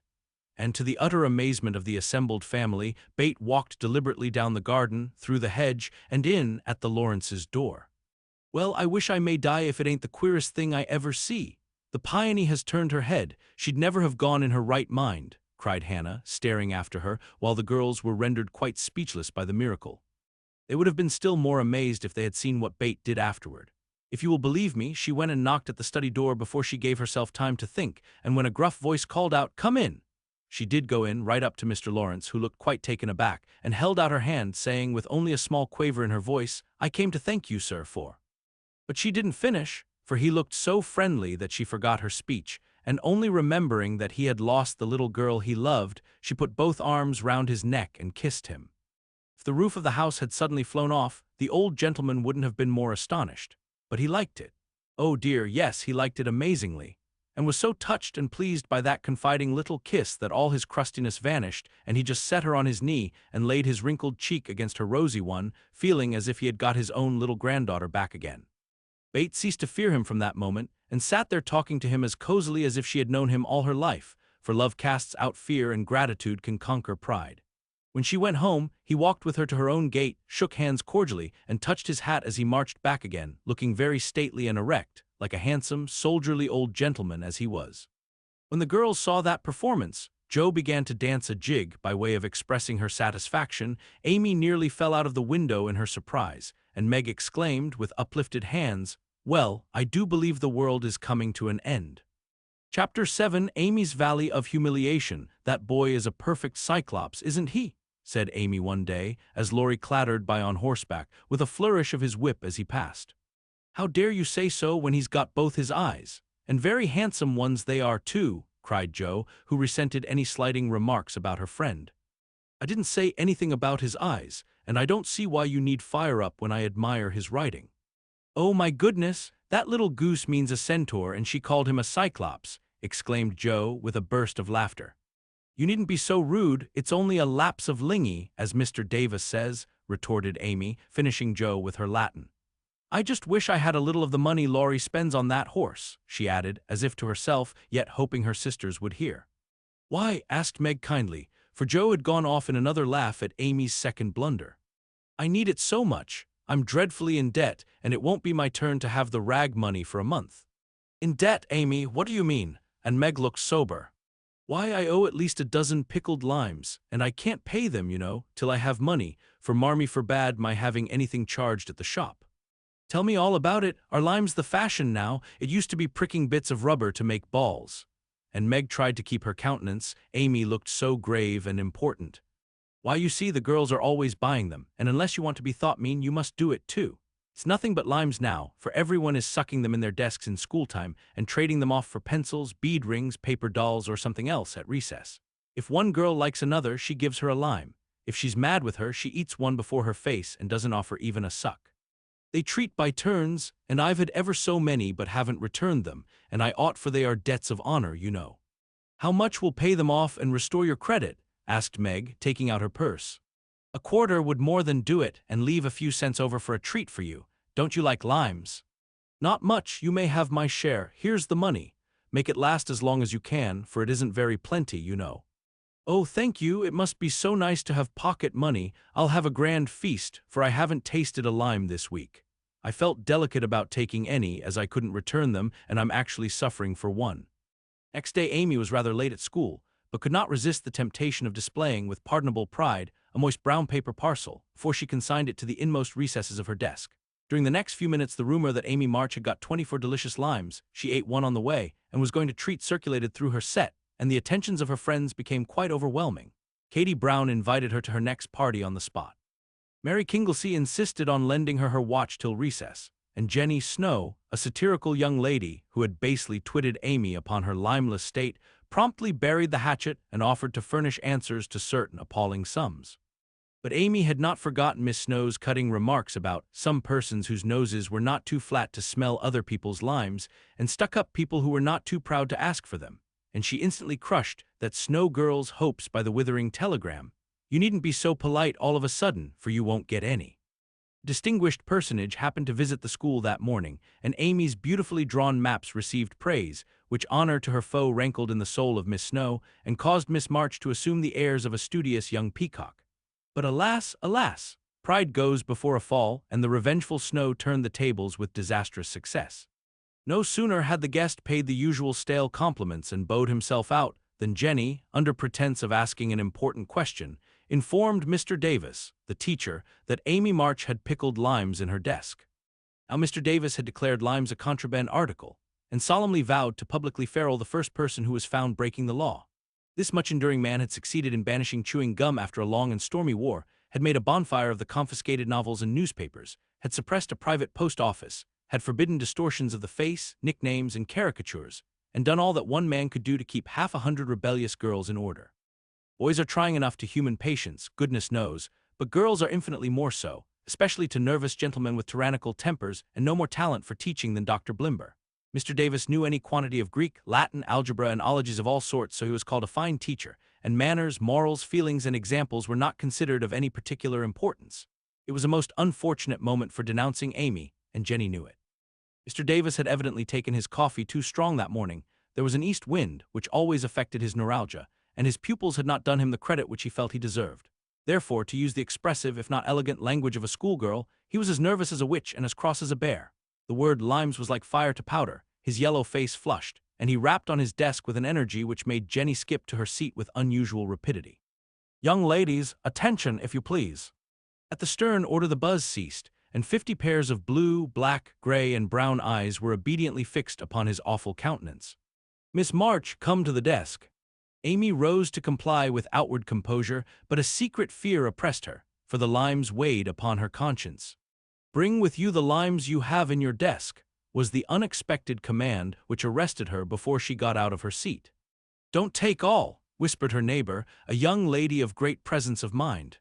Amy hastily shook out half a dozen and laid the rest down before Mr. Davis, feeling that any man possessing a human heart would relent when that delicious perfume met his nose. Unfortunately, Mr. Davis particularly detested the odor of the fashionable pickle, and disgust added to his wrath. "Is that all?" "Not quite," stammered Amy. "Bring the rest immediately." With a despairing glance at her set, she obeyed. You are sure there are no more? I never lie, sir. So I see. Now take these disgusting things 2 by 2 and throw them out of the window. There was a simultaneous sigh, which created quite a little gust, as the last hope fled and the treat was ravished from their longing lips. Scarlet with shame and anger, Amy went to and fro 6 dreadful times, and as each doomed couple, looking oh so plump and juicy, fell from her reluctant hands, a shout from the street completed the anguish of the girls, for it told them that their feast was being exulted over by the little Irish children, who were their sworn foes. This was too much. All flashed indignant or appealing glances at the inexorable Davis, and one passionate lime lover burst into tears. As Amy returned from her last trip, Mr. Davis gave a portentous hem, and said, in his most impressive manner, "Young ladies, you remember what I said to you a week ago. I am sorry this has happened, but I never allow my rules to be infringed, and I never break my word. Miss March, hold out your hand." Amy started and put both hands behind her, turning on him an imploring look which pleaded for her better than the words she could not utter.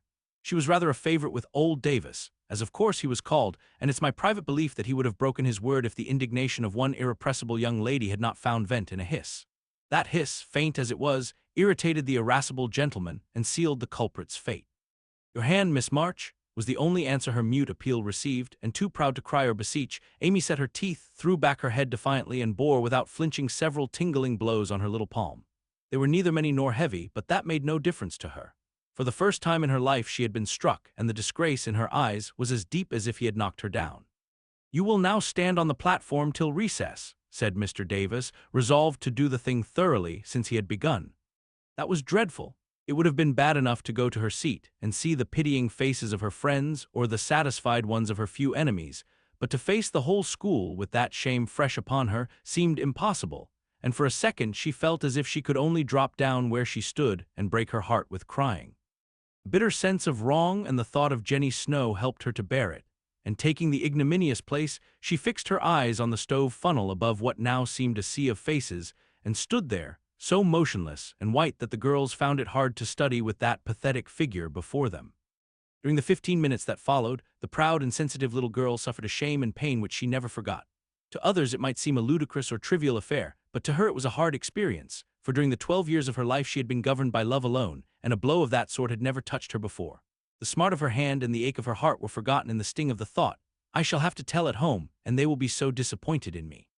The 15 minutes seemed an hour, but they came to an end at last, and the word recess had never seemed so welcome to her before. "You can go, Miss March," said Mr. Davis, looking, as he felt, uncomfortable. He did not soon forget the reproachful glance Amy gave him as she went, without a word to anyone, straight into the anteroom, snatched her things, and left the place forever, as she passionately declared to herself. She was in a sad state when she got home, and when the older girls arrived some time later, an indignation meeting was held at once. Mrs. March did not say much but looked disturbed, and comforted her afflicted little daughter in her tenderest manner. Meg bathed the insulted hand with glycerine and tears. Bet felt that even her beloved kittens would fail as a balm for griefs like this. Joe wrathfully proposed that Mr. Davis be arrested without delay, and Hannah shook her fist at the villain and pounded potatoes for dinner as if she had him under her pestle. No notice was taken of Amy's flight, except by her mates, but the sharp-eyed demoiselles discovered that Mr. Davis was quite benignant in the afternoon, also unusually nervous. Just before school closed, Jo appeared, wearing a grim expression as she stalked up to the desk, and delivered a letter from her mother, then collected Amy's property and departed, carefully scraping the mud from her boots on the doormat, as if she shook the dust of the place off her feet. "Yes, you can have a vacation from school, but I want you to study a little every day with Bet," said Mrs. March that evening. "I don't approve of corporal punishment, especially for girls. I dislike Mr. Davis's manner of teaching and don't think the girls you associate with are doing you any good, so I shall ask your father's advice before I send you anywhere else." "That's good. I wish all the girls would leave and spoil his old school. It's perfectly maddening to think of those lovely limes," sighed Amy, with the air of a martyr. "I am not sorry you lost them, for you broke the rules and deserved some punishment for disobedience," was the severe reply, which rather disappointed the young lady, who expected nothing but sympathy. "Do you mean you are glad I was disgraced before the whole school?" cried Amy. "I should not have chosen that way of mending a fault," replied her mother, "but I'm not sure that it won't do you more good than a bolder method. You are getting to be rather conceited, my dear, and it is quite time you set about correcting it. You have a good many little gifts and virtues, but there is no need of parading them, for conceit spoils the finest genius. There is not much danger that real talent or goodness will be overlooked long, Even if it is, the consciousness of possessing and using it well should satisfy one, and the great charm of all power is modesty. So it is, cried Laurie, who was playing chess in a corner with Joe. I knew a girl once who had a really remarkable talent for music, and she didn't know it, never guessed what sweet little things she composed when she was alone, and wouldn't have believed it if anyone had told her. I wish I'd known that nice girl. Maybe she would have helped me. I'm so stupid, said BETH, who stood beside him, listening eagerly. You do know her, and she helps you better than anyone else could, answered Laurie, looking at her with such mischievous meaning in his merry black eyes that BETH suddenly turned very red, and hid her face in the sofa cushion, quite overcome by such an unexpected discovery. Joe let Laurie win the game to pay for that praise of her BETH, who could not be prevailed upon to play for them after her compliment. So Laurie did his best, and sang delightfully, being in a particularly lively humor, for to the marches he seldom showed the moody side of his character. When he was gone, Amy, who had been pensive all evening, said suddenly, as if busy over some new idea, "Is Laurie an accomplished boy?" "Yes, he has had an excellent education, and has much talent. He will make a fine man if not spoiled by petting," replied her mother. "And he isn't conceited, is he?" asked Amy. "Not in the least. That is why he is so charming, and we all like him so much."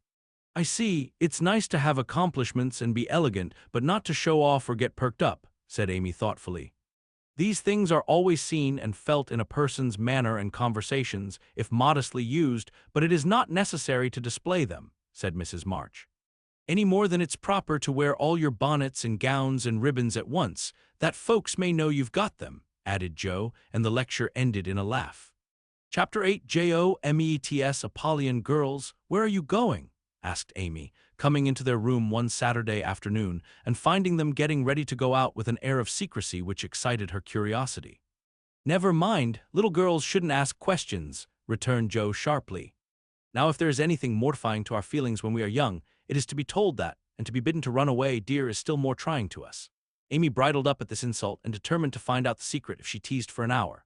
Turning to Meg, who never refused her anything very long, she said coaxingly, "Do tell me. I should think you might let me go too, for BETH is fussing over her piano and I haven't got anything to do and I'm so lonely."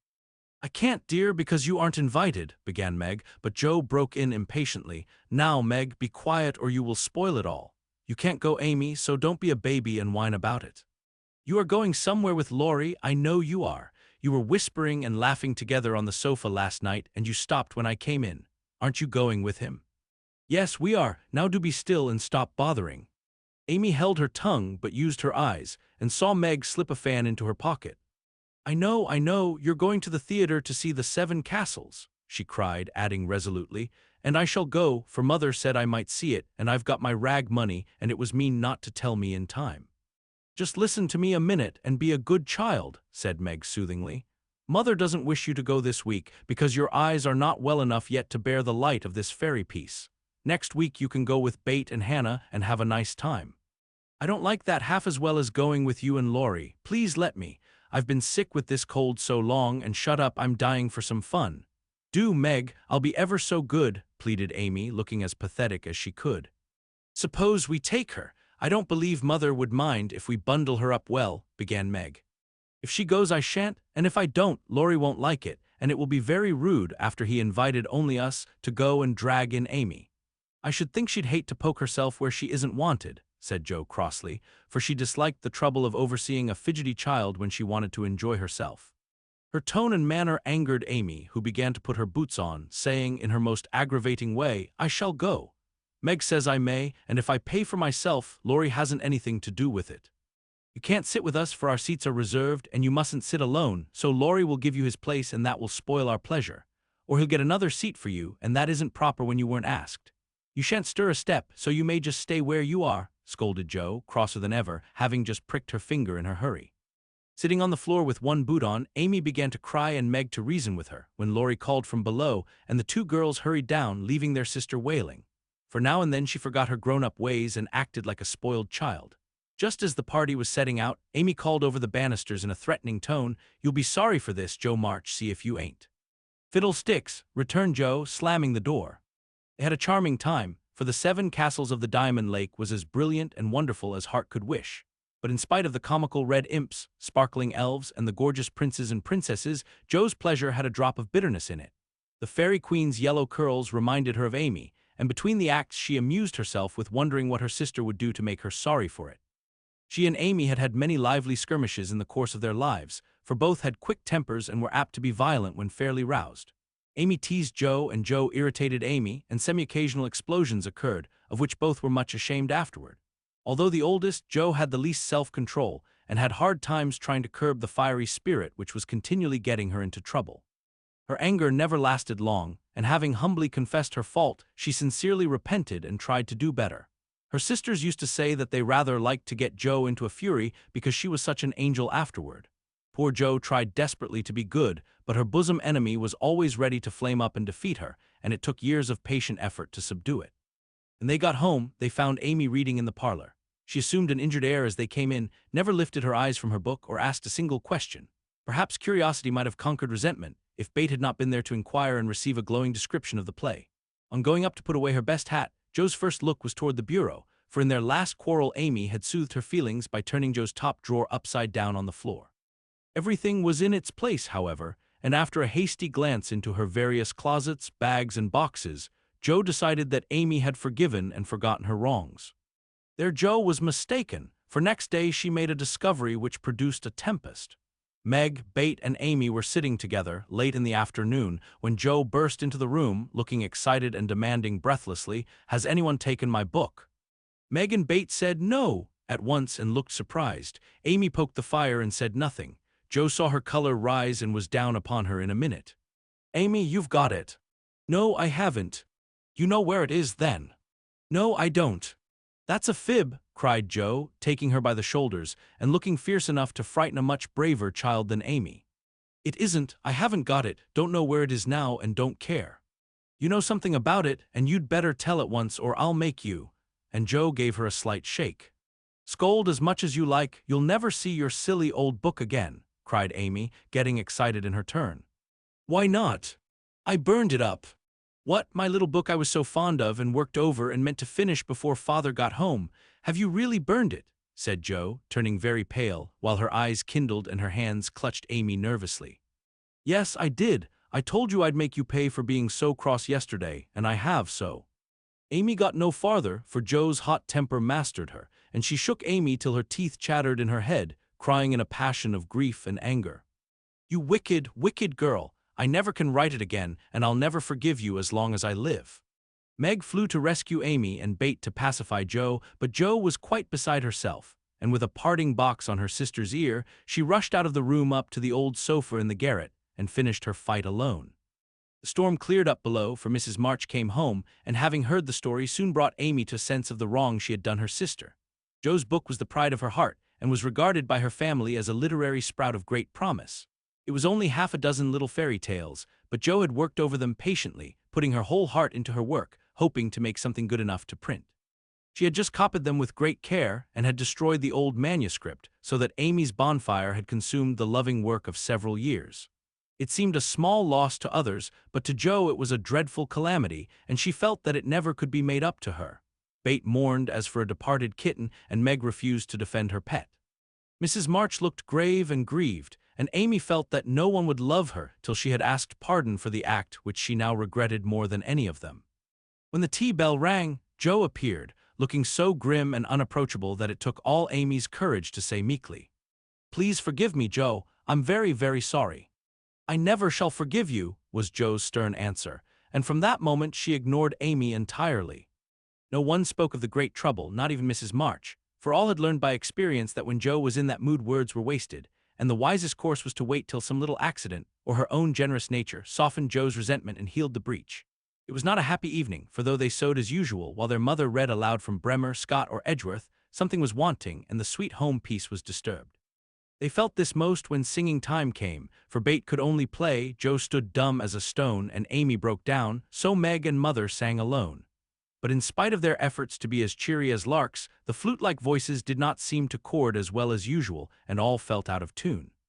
As Joe received her good-night kiss, Mrs. March whispered gently, "My dear, don't let the sun go down upon your anger. Forgive each other, help each other, and begin again tomorrow." Joe wanted to lay her head down on that motherly bosom and cry her grief and anger all away, but tears were an unmanly weakness, and she felt so deeply injured that she really couldn't quite forgive yet. So she winked hard, shook her head, and said gruffly, because Amy was listening, "It was an abominable thing, and she doesn't deserve to be forgiven." With that she marched off to bed, and there was no merry or confidential gossip that night. Amy was much offended that her overtures of peace had been repulsed, and began to wish she had not humbled herself, to feel more injured than ever, and to plume herself on her superior virtue in a way which was particularly exasperating. Joe still looked like a thunder cloud, and nothing went well all day. It was bitter cold in the morning. She dropped her precious turnover in the gutter. Aunt March had an attack of the fidgets. Meg was sensitive. Bet would look grieved and wistful when she got home, and Amy kept making remarks about people who were always talking about being good and yet wouldn't even try when other people set them a virtuous example. "Everybody is so hateful, I'll ask Laurie to go skating. He is always kind and jolly and will put me to rights, I know," said Joe to herself, and off she went. Amy heard the clash of skates and looked out with an impatient exclamation. "There, she promised I should go next time, for this is the last ice we shall have. But it's no use to ask such a crossbatch to take me." "Don't say that. You were very naughty, and it is hard to forgive the loss of her precious little book, but I think she might do it now, and I guess she will if you try her at the right minute," said Meg. "Go after them. Don't say anything till Joe has got good-natured with Laurie, then take a quiet minute and just kiss her, or do some kind thing, and I'm sure she'll be friends again with all her heart." "I'll try," said Amy, for the advice suited her, and after a flurry to get ready, she ran after the friends, who were just disappearing over the hill. It was not far to the river, but both were ready before Amy reached them. Joe saw her coming and turned her back. Laurie did not see, for he was carefully skating along the shore, sounding the ice, for a warm spell had preceded the cold snap. "I'll go on to the first bend and see if it's all right before we begin to race," Amy heard him say, as he shot away, looking like a young Russian in his fur-trimmed coat and cap. Joe heard Amy panting after her run, stamping her feet and blowing on her fingers as she tried to put her skates on, but Joe never turned and went slowly zigzagging down the river, taking a bitter, unhappy sort of satisfaction in her sister's troubles. She had cherished her anger till it grew strong and took possession of her, as evil thoughts and feelings always do unless cast out at once. As Laurie turned the bend, he shouted back, "Keep near the shore, it isn't safe in the middle." Joe heard, but Amy was struggling to her feet and did not catch a word. Joe glanced over her shoulder, and the little demon she was harboring said in her ear, "No matter whether she heard or not, let her take care of herself."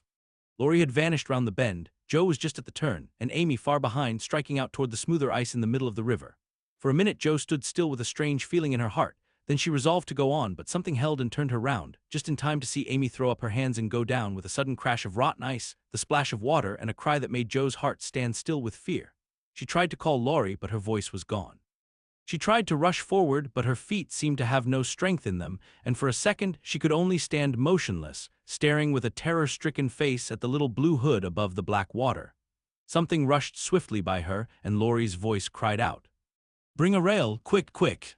How she did it she never knew, but for the next few minutes she worked as if possessed, blindly obeying Laurie, who was quite self-possessed and lying flat, held Amy up by his arm and hockey stick till Joe dragged a rail from the fence. And together they got the child out, more frightened than hurt. "Now then, we must walk her home as fast as we can. Pile our things on her, while I get off these confounded skates," cried Laurie, wrapping his coat round Amy and tugging away at the straps which never seemed so intricate before.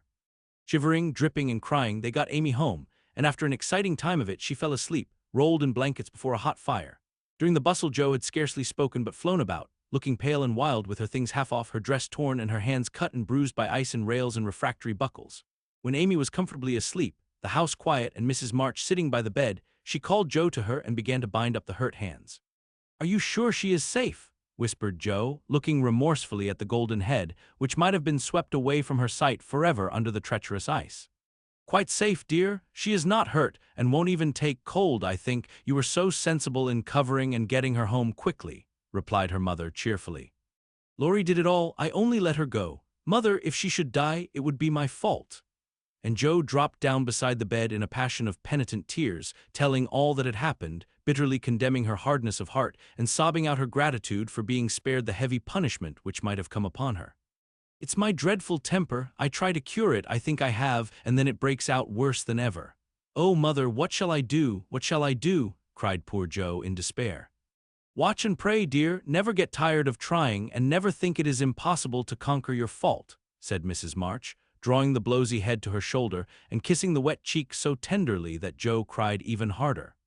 "You don't know, you can't guess how bad it is. It seems as if I could do anything when I'm in a passion. I get so savage, I could hurt anyone and enjoy it. I'm afraid I shall do something dreadful some day and spoil my life and make everybody hate me. Oh, mother, help me, do help me." "I will, my child, I will. Don't cry so bitterly, but remember this day, and resolve with all your soul that you will never know another like it. Joe dear, we all have our temptations, some far greater than yours, and it often takes us all our lives to conquer them. You think your temper is the worst in the world, but mine used to be just like it." "Yours, mother? Why, you are never angry," and for the moment Joe forgot remorse in surprise. "I've been trying to cure it for 40 years and have only succeeded in controlling it. I am angry nearly every day of my life, Joe, but I have learned not to show it, and I still hope to learn not to feel it, though it may take me another 40 years to do so." The patience and the humility of the face she loved so well was a better lesson to Joe than the wisest lecture, the sharpest reproof. She felt comforted at once by the sympathy and confidence given her. The knowledge that her mother had a fault like hers and tried to mend it made her own easier to bear and strengthened her resolution to cure it, though 40 years seemed rather a long time to watch and pray to a girl of 15. "Mother, are you angry when you fold your lips tight together and go out of the room sometimes, when Aunt March scolds or people worry you?" asked Joe, feeling nearer and dearer to her mother than ever before. "Yes, I've learned to check the hasty words that rise to my lips, and when I feel that they mean to break out against my will, I just go away for a minute and give myself a little shake for being so weak and wicked," answered Mrs. March with a sigh and a smile as she smoothed and fastened up Joe's disheveled hair. "How did you learn to keep still? That is what troubles me, for the sharp words fly out before I know what I'm about, and the more I say the worse I get, till it's a pleasure to hurt people's feelings and say dreadful things. Tell me how you do it, Marmee dear." "My good mother used to help me." "As you do us," interrupted Joe with a grateful kiss. "But I lost her when I was a little older than you are, and for years had to struggle on alone, for I was too proud to confess my weakness to anyone else. I had a hard time, Joe, and shed a good many bitter tears over my failures, for in spite of my efforts I never seemed to get on. Then your father came, and I was so happy that I found it easy to be good. But by and by, when I had 4 little daughters round me and we were poor, then the old trouble began again, for I am not patient by nature, and it tried me very much to see my children wanting anything." "Poor mother, what helped you then?" "Your father, Joe, he never loses patience, never doubts or complains, but always hopes, and works and waits so cheerfully that one is ashamed to do otherwise before him. He helped and comforted me, and showed me that I must try to practice all the virtues I would have my little girls possess, for I was their example. It was easier to try for your sakes than for my own." A startled or surprised look from one of you when I spoke sharply rebuked me more than any words could have done. And the love, respect, and confidence of my children was the sweetest reward I could receive for my efforts to be the woman I would have them copy. "Oh, mother, if I'm ever half as good as you, I shall be satisfied," cried Joe, much touched. "I hope you will be a great deal better, dear, but you must keep watch over your bosom enemy, as father calls it, or it may sadden if not spoil your life. You have had a warning. Remember it and try with heart and soul to master this quick temper before it brings you greater sorrow and regret than you have known today." "I will try, mother, I truly will, but you must help me, remind me, and keep me from flying out. I used to see father sometimes put his finger on his lips and look at you with a very kind but sober face, and you always folded your lips tight and went away. Was he reminding you then?" asked Joe softly. "Yes, I asked him to help me so, and he never forgot it, but saved me from many a sharp word by that little gesture and kind look." Joe saw that her mother's eyes filled and her lips trembled as she spoke, and fearing that she had said too much, she whispered anxiously, "Was it wrong to watch you and to speak of it? I didn't mean to be rude, but it's so comfortable to say all I think to you and feel so safe and happy here." "My Joe, you may say anything to your mother, for it is my greatest happiness and pride to feel that my girls confide in me and know how much I love them." "I thought I'd grieved you." "No, dear, but speaking of father reminded me how much I miss him, how much I owe him, and how faithfully I should watch and work to keep his little daughters safe and good for him." "Yet you told him to go, mother, and didn't cry when he went, and never complain now, or seem as if you needed any help," said Joe, wondering. "I gave my best to the country I love and kept my tears till he was gone. Why should I complain, when we both have merely done our duty and will surely be the happier for it in the end? If I don't seem to need help, it is because I have a better friend, even than father, to comfort and sustain me." My child, the troubles and temptations of your life are beginning and may be many, but you can overcome and outlive them all if you learn to feel the strength and tenderness of your heavenly Father as you do that of your earthly one. The more you love and trust him, the nearer you will feel to him, and the less you will depend on human power and wisdom.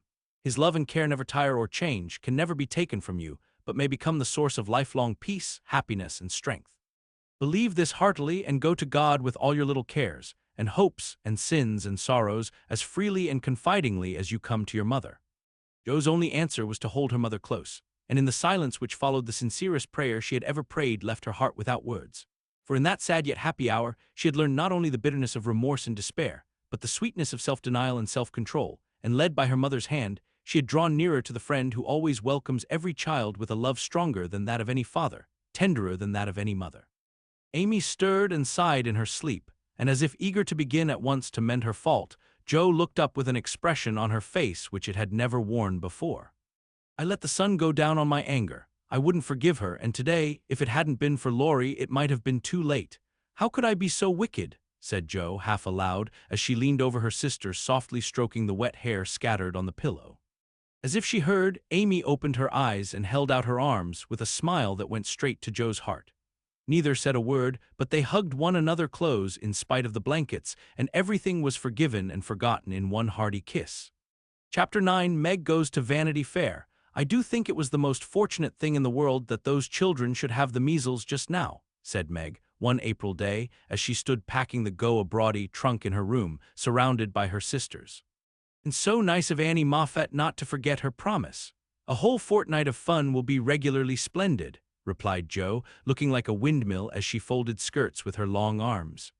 And such lovely weather, I'm so glad of that, added Bet, tidily sorting neck and hair ribbons in her best box, lent for the great occasion. I wish I was going to have a fine time and wear all these nice things, said Amy with her mouth full of pins as she artistically replenished her sister's cushion. I wish you were all going, but as you can't, I shall keep my adventures to tell you when I come back. I'm sure it's the least I can do when you have been so kind, lending me things and helping me get ready, said Meg, glancing round the room at the very simple outfit, which seemed nearly perfect in their eyes. What did Mother give you out of the treasure box? Asked Amy, who had not been present at the opening of a certain cedar chest in which Mrs. March kept a few relics of past splendor, as gifts for her girls when the proper time came. A pair of silk stockings, that pretty carved fan, and a lovely blue sash. I wanted the violet silk, but there isn't time to make it over, so I must be contented with my old tarlatan. It will look nice over my new muslin skirt, and the sash will set it off beautifully. I wish I hadn't smashed my coral bracelet, for you might have had it, said Jo, who loved to give and lend, but whose possessions were usually too dilapidated to be of much use. There's a lovely old-fashioned pearl set in the treasure chest, but Mother said real flowers were the prettiest ornament for a young girl, and Laurie promised to send me all I want, replied Meg. Now let me see, there's my new gray walking suit, just curl up the feather in my hat, Bet, then my poplin for Sunday and the small party, it looks heavy for spring, doesn't it? The violet silk would be so nice. Oh dear. Never mind, you've got the tarlatan for the big party, and you always look like an angel in white, said Amy, brooding over the little store of finery in which her soul delighted. It isn't low-necked and it doesn't sweep enough, but it will have to do. My blue house dress looks so well turned and freshly trimmed that I feel as if I'd got a new one. My silk sack isn't a bit the fashion, and my bonnet doesn't look like Sally's. I didn't like to say anything, but I was sadly disappointed in my umbrella. I told Mother black with a white handle, but she forgot and bought a green one with a yellowish handle. It's strong and neat, so I ought not to complain, but I know I shall feel ashamed of it beside Annie's silk one with a gold top, sighed Meg, surveying the little umbrella with great disfavor. Change it, advised Jo. I won't be so silly or hurt Marmie's feelings when she took so much pains to get my things. It's a nonsensical notion of mine, and I'm not going to give up to it. My silk stockings and 2 pairs of new gloves are my comfort. You are a dear to lend me yours, Jo. I feel so rich and sort of elegant with 2 new pairs and the old ones cleaned up for common. And Meg took a refreshing peep at her glove box. Annie Moffat has blue and pink bows on her nightcaps. Would you put some on mine? She asked, as Bet brought up a pile of snowy muslins, fresh from Hannah's hands. No, I wouldn't, for the smart caps won't match the plain gowns without any trimming on them. Poor folks shouldn't rig, said Jo decidedly. I wonder if I shall ever be happy enough to have real lace on my clothes and bows on my caps, said Meg impatiently. You said the other day that you'd be perfectly happy if you could only go to Annie Moffat's, observed Bet in her quiet way. So I did. Well, I am happy and I won't fret, but it does seem as if the more one gets the more one wants, doesn't it? There now the trays are ready and everything in but my ball dress, which I shall leave for Mother to pack, said Meg, cheering up, as she glanced from the half-filled trunk to the many times pressed and mended white tarlatan, which she called her ball dress with an important air. The next day was fine, and Meg departed in style for a fortnight of novelty and pleasure. Mrs. March had consented to the visit rather reluctantly, fearing that Margaret would come back more discontented than she went. But she begged so hard, and Sally had promised to take good care of her, and a little pleasure seemed so delightful after a winter of irksome work that the mother yielded, and the daughter went to take her first taste of fashionable life. The Moffats were very fashionable, and simple Meg was rather daunted at first by the splendor of the house and the elegance of its occupants. But they were kindly people, in spite of the frivolous life they led, and soon put their guest at her ease. Perhaps Meg felt, without understanding why, that they were not particularly cultivated or intelligent people, and that all their gilding could not quite conceal the ordinary material of which they were made. It certainly was agreeable to fare sumptuously, drive in a fine carriage, wear her best frock every day, and do nothing but enjoy herself. It suited her exactly, and soon she began to imitate the manners and conversation of those about her, to put on little airs and graces, use French phrases, crimp her hair, take in her dresses, and talk about the fashions as well as she could. The more she saw of Annie Moffat's pretty things, the more she envied her and sighed to be rich. Home now looked bare and dismal as she thought of it, work grew harder than ever, and she felt that she was a very destitute and much-injured girl, in spite of the new gloves and silk stockings. She had not much time for repining, however, for the three young girls were busily employed in having a good time. They shopped, walked, rode, and called all day, went to theaters and operas, or frolicked at home in the evening, for Annie had many friends and knew how to entertain them. Her older sisters were very fine young ladies, and one was engaged, which was extremely interesting and romantic, Meg thought. Mr. Moffat was a fat, jolly old gentleman who knew her father, and Mrs. Moffat, a fat, jolly old lady who took as great a fancy to Meg as her daughter had done. Everyone petted her, and Daisy, as they called her, was in a fair way to have her head turned. In the evening for the small party came, she found that the poplin wouldn't do at all, for the other girls were putting on thin dresses and making themselves very fine indeed. So out came the tarlatan, looking older, limper, and shabbier than ever beside Sally's crisp new one. Meg saw the girls glance at it and then at one another, and her cheeks began to burn, for with all her gentleness she was very proud. No one said a word about it, but Sally offered to dress her hair and Annie to tie her sash, and Belle, the engaged sister, praised her white arms. But in their kindness Meg saw only pity for her poverty, and her heart felt very heavy as she stood by herself, while the others laughed, chattered, and flew about like gauzy butterflies. The hard, bitter feeling was getting pretty bad when the maid brought in a box of flowers. Before she could speak, Annie had the cover off, and all were exclaiming at the lovely roses, heath, and fern within. "It's for Belle, of course. George always sends her some, but these are altogether ravishing," cried Annie with a great sniff. "They are for Miss March," the man said. "And here's a note," put in the maid, holding it to Meg. "What fun! Who are they from? Didn't know you had a lover," cried the girls, fluttering about Meg in a high state of curiosity and surprise. "The note is from Mother, and the flowers from Laurie," said Meg simply, yet much gratified that he had not forgotten her. "Oh, indeed," said Annie with a funny look, as Meg slipped the note into her pocket as a sort of talisman against envy, vanity, and false pride, for the few loving words had done her good, and the flowers cheered her up by their beauty. Feeling almost happy again, she laid by a few ferns and roses for herself, and quickly made up the rest in dainty bouquets for the breasts, hair, or skirts of her friends, offering them so prettily that Clara, the elder sister, told her she was the sweetest little thing she ever saw, and they looked quite charmed with her small attention. Somehow the kind act finished her despondency, and when all the rest went to show themselves to Mrs. Moffat, she saw a happy, bright-eyed face in the mirror, as she laid her ferns against her rippling hair and fastened the roses in the dress that didn't strike her as so very shabby now. She enjoyed herself very much that evening, for she danced to her heart's content. Everyone was very kind, and she had 3 compliments. Annie made her sing, and someone said she had a remarkably fine voice. Major Lincoln asked who the fresh little girl with the beautiful eyes was, and Mr. Moffat insisted on dancing with her because she didn't dawdle but had some spring in her, as he gracefully expressed it. So altogether she had a very nice time, till she overheard a bit of conversation which disturbed her extremely. She was sitting just inside the conservatory, waiting for her partner to bring her an ice, when she heard a voice ask on the other side of the flowery wall. "How old is he?" 16 or 17, I should say," replied another voice. "It would be a grand thing for one of those girls, wouldn't it? Sally says they are very intimate now, and the old man quite dotes on them." Mrs. M has made her plans, I dare say, and will play her cards well, early as it is. The girl evidently doesn't think of it yet, said Mrs. Moffat. She told that fib about her mamma as if she did know, and colored up when the flowers came quite prettily. Poor thing, she'd be so nice if she was only got up in style. Do you think she'd be offended if we offered to lend her a dress for Thursday? Asked another voice. She's proud, but I don't believe she'd mind, for that dowdy tarlatan is all she has got. She may tear it tonight, and that will be a good excuse for offering a decent one. Here Meg's partner appeared, to find her looking much flushed and rather agitated. She was proud, and her pride was useful just then, for it helped her hide her mortification, anger, and disgust at what she had just heard. For innocent and unsuspicious as she was, she could not help understanding the gossip of her friends. She tried to forget it, but could not, and kept repeating to herself, Mrs. M has made her plans, that fib about her mamma and dowdy tarlatan, till she was ready to cry and rush home to tell her troubles and ask for advice. As that was impossible, she did her best to seem gay, and being rather excited, she succeeded so well that no one dreamed what an effort she was making. She was very glad when it was all over and she was quiet in her bed, where she could think and wonder and fume till her head ached and her hot cheeks were cooled by a few natural tears. Those foolish, yet well-meant words had opened a new world to Meg, and much disturbed the peace of the old one in which, till now, she had lived as happily as a child.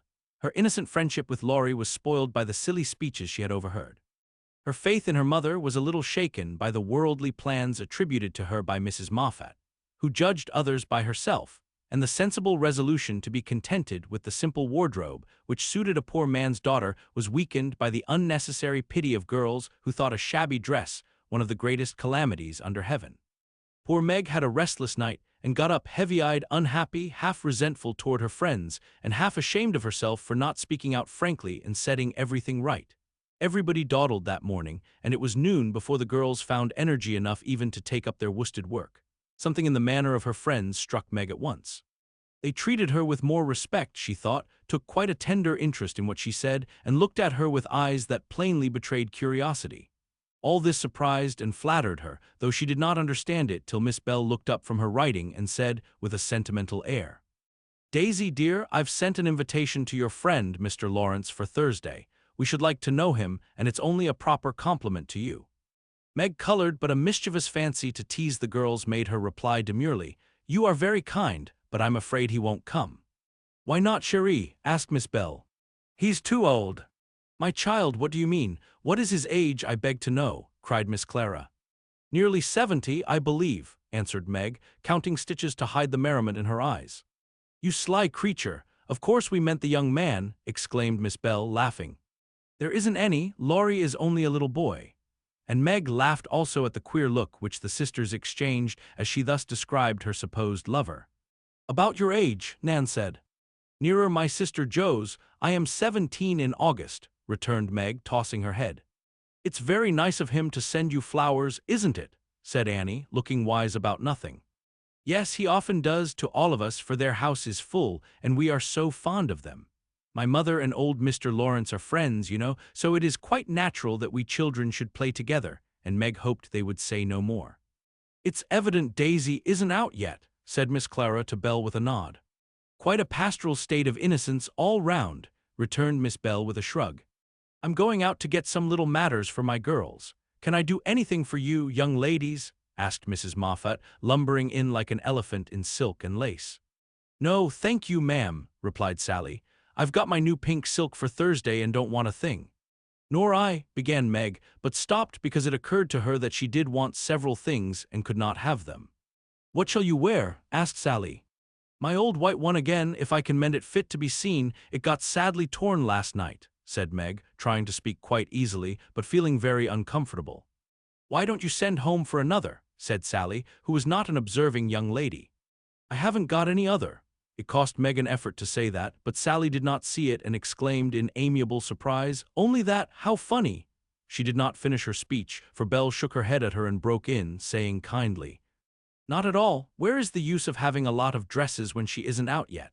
There's no need of sending home, Daisy, even if you had a dozen, for I've got a sweet blue silk laid away, which I've outgrown, and you shall wear it to please me, won't you, dear?"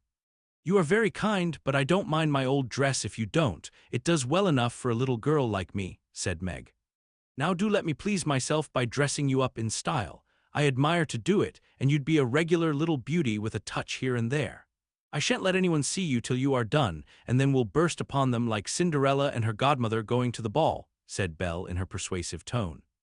Meg couldn't refuse the offer so kindly made, for a desire to see if she would be a little beauty, after touching up, caused her to accept and forget all her former uncomfortable feelings toward the Moffats. On the Thursday evening, Belle shut herself up with her maid, and between them they turned Meg into a fine lady. They crimped and curled her hair, they polished her neck and arms with some fragrant powder, touched her lips with Corlin salve to make them redder, and Hortense would have added a soupçon of rouge if Meg had not rebelled. They laced her into a sky-blue dress, which was so tight she could hardly breathe and so low in the neck that modest Meg blushed at herself in the mirror. A set of silver filigree was added, bracelets, necklace, brooch, and even earrings, for Hortense tied them on with a bit of pink silk which did not show. A cluster of tea-rose buds at the bosom, and a ruche reconciled Meg to the display of her pretty white shoulders, and a pair of high-heeled silk boots satisfied the last wish of her heart. A lace handkerchief, a plumy fan, and a bouquet in a shoulder holder finished her off, and Miss Belle surveyed her with the satisfaction of a little girl with a newly dressed doll. "Mademoiselle is charmante, très jolie, is she not?" cried Hortense, clasping her hands in an affected rapture. "Come and show yourself," said Miss Belle, leading the way to the room where the others were waiting. As Meg went rustling after, with her long skirts trailing, her earrings tinkling, her curls waving, and her heart beating, she felt as if her fun had really begun at last, for the mirror had plainly told her that she was a little beauty. Her friends repeated the pleasing phrase enthusiastically, and for several minutes she stood like a jackdaw in the fable, enjoying her borrowed plumes, while the rest chattered like a party of magpies. "While I dress, do you drill her, Nan, in the management of her skirt and those French heels, or she will trip herself up? Take your silver butterfly and catch up that long curl on the left side of her head, Clara, and don't any of you disturb the charming work of my hands," said Belle, as she hurried away, looking well pleased with her success. "You don't look a bit like yourself, but you are very nice. I'm nowhere beside you, for Belle has heaps of taste, and you're quite French, I assure you. Let your flowers hang, don't be so careful of them, and be sure you don't trip," returned Sally, trying not to care that Meg was prettier than herself. Keeping that warning carefully in mind, Margaret got safely downstairs and sailed into the drawing-rooms where the Moffats and a few early guests were assembled. She very soon discovered that there is a charm about fine clothes which attracts a certain class of people and secures their respect. Several young ladies, who had taken no notice of her before, were very affectionate all of a sudden. Several young gentlemen, who had only stared at her at the other party, now not only stared, but asked to be introduced, and said all manner of foolish but agreeable things to her, and several old ladies, who sat on the sofas and criticized the rest of the party, inquired who she was with an air of interest. She heard Mrs. Moffat reply to one of them, "Daisy March, father a colonel in the army, one of our first families, but reverses of fortune, you know, intimate friends of the Laurences, sweet creature, I assure you. My Ned is quite wild about her." "Dear me," said the old lady, putting up her glass for another observation of Meg, who tried to look as if she had not heard and been rather shocked at Mrs. Moffat's fibs. The queer feeling did not pass away, but she imagined herself acting the new part of fine lady and so got on pretty well, though the tight dress gave her a side-ache, the train kept getting under her feet, and she was in constant fear lest her earrings should fly off and get lost or broken. She was flirting her fan and laughing at the feeble jokes of a young gentleman who tried to be witty, when she suddenly stopped laughing and looked confused, for just opposite she saw Laurie. He was staring at her with undisguised surprise, and disapproval also, she thought, for though he bowed and smiled, yet something in his honest eyes made her blush and wish she had her old dress on. To complete her confusion, she saw Belle nudge Annie, and both glance from her to Laurie, who, she was happy to see, looked unusually boyish and shy. "Silly creatures to put such thoughts into my head. I won't care for it or let it change me a bit," thought Meg, and rustled across the room to shake hands with her friend. "I'm glad you came, I was afraid you wouldn't," she said, with her most grown-up air. "Joe wanted me to come and tell her how you looked, so I did," answered Laurie, without turning his eyes upon her, though he half smiled at her maternal tone. "What shall you tell her?" asked Meg, full of curiosity to know his opinion of her, yet feeling ill at ease with him for the first time. "I shall say I didn't know you, for you look so grown-up and unlike yourself. I'm quite afraid of you," he said, fumbling at his glove button. "How absurd of you, the girls dress me up for fun and I rather like it. Wouldn't Joe stare if she saw me?" said Meg, bent on making him say whether he thought her improved or not. "Yes, I think she would," returned Laurie gravely. "Don't you like me so?" asked Meg. "No, I don't," was the blunt reply. "Why not?" in an anxious tone. He glanced at her frizzled head, bare shoulders, and fantastically trimmed dress with an expression that abashed her more than his answer, which had not a particle of his usual politeness in it. "I don't like fuss and feathers." That was altogether too much from a lad younger than herself, and Meg walked away, saying petulantly, "You are the rudest boy I ever saw." Feeling very much ruffled, she went and stood at a quiet window to cool her cheeks, for the tight dress gave her an uncomfortably brilliant color. As she stood there, Major Lincoln passed by, and a minute after she heard him saying to his mother, "They are making a fool of that little girl. I wanted you to see her, but they have spoiled her entirely. She's nothing but a doll tonight." "Oh dear," sighed Meg. "I wish I'd been sensible and worn my own things, then I should not have disgusted other people, or felt so uncomfortable and ashamed of myself."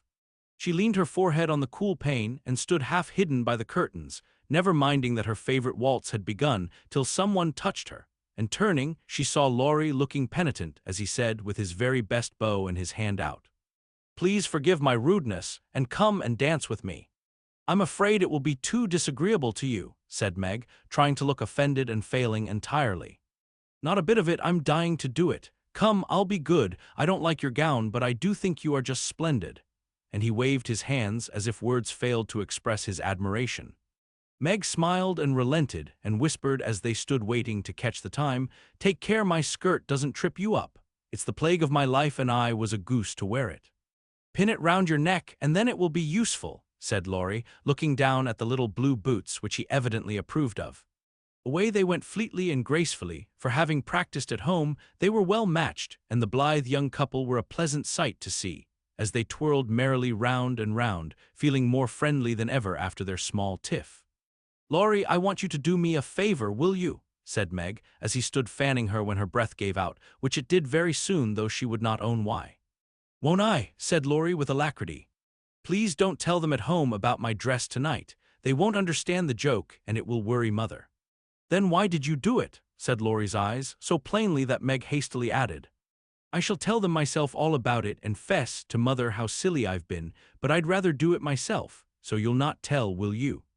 "I give you my word I won't, only what shall I say when they ask me?" "Just say I looked pretty well and was having a good time." "I'll say the first with all my heart, but how about the other? You don't look as if you were having a good time, are you?" And Laurie looked at her with an expression which made her answer in a whisper, "No, not just now, don't think I'm horrid. I only wanted a little fun, but this sort doesn't pay, I find, and I'm getting tired of it." "Here comes Ned Moffat. What does he want?" said Laurie, knitting his black brows as if he did not regard his young host in the light of a pleasant addition to the party. "He put his name down for 3 dances, and I suppose he's coming for them." "What a bore," said Meg, assuming a languid air which amused Laurie immensely. He did not speak to her again till supper time, when he saw her drinking champagne with Ned and his friend Fisher, who were behaving like a pair of fools, as Laurie said to himself, for he felt a brotherly sort of right to watch over the marches and fight their battles whenever a defender was needed. "You'll have a splitting headache tomorrow if you drink much of that." "I wouldn't, Meg, your mother doesn't like it, you know," he whispered, leaning over her chair, as Ned turned to refill her glass and Fisher stooped to pick up her fan. "I'm not Meg tonight, I'm a doll who does all sorts of crazy things. Tomorrow I shall put away my fuss and feathers and be desperately good again," she answered with an affected little laugh. "Wish tomorrow was here then," muttered Laurie, walking off, ill-pleased at the change he saw in her. Meg danced and flirted, chattered and giggled as the other girls did. After supper she undertook the German and blundered through it, nearly upsetting her partner with her long skirt and romping in a way that scandalized Laurie, who looked on and meditated a lecture. But he got no chance to deliver it, for Meg kept away from him till he came to say good night. "Remember," she said, trying to smile, for the splitting headache had already begun. "Silence à la mort," replied Laurie, with a melodramatic flourish as he went away. This little bit of byplay excited Annie's curiosity, but Meg was too tired for gossip and went to bed, feeling as if she had been to a masquerade and hadn't enjoyed herself as much as she expected. She was sick all the next day, and on Saturday went home, quite used up with her fortnight's fun and feeling that she had sat in the lap of luxury long enough. It does seem pleasant to be quiet and not have company manners on all the time. "Home is a nice place, though it isn't splendid," said Meg, looking about her with a restful expression as she sat with her mother and Joe on the Sunday evening. "I'm glad to hear you say so, dear, for I was afraid home would seem dull and poor to you after your fine quarters. replied her mother, who had given her many anxious looks that day. For motherly eyes are quick to see any change in children's faces. Meg had told her adventures gaily and said over and over what a charming time she had had, but something still seemed to weigh upon her spirits, and when the younger girls were gone to bed, she sat thoughtfully staring at the fire, saying little and looking worried. As the clock struck 9 and Joe proposed bed, Meg suddenly left her chair and, taking Bates' stool, leaned her elbows on her mother's knee, saying bravely, "Marmee, I want to fess." "I thought so. What is it, dear?" "Shall I go away?" asked Joe discreetly. "Of course not. Don't I always tell you everything? I was ashamed to speak of it before the younger children, but I want you to know all the dreadful things I did at the Moffats." "We are prepared," said Mrs. March, smiling but looking a little anxious. "I told you they dressed me up, but I didn't tell you that they powdered and squeezed and frizzled and made me look like a fashion plate. Laurie thought I wasn't proper. I know he did, though he didn't say so, and one man called me a doll. I knew it was silly, but they flattered me and said I was a beauty and quantities of nonsense, so I let them make a fool of me."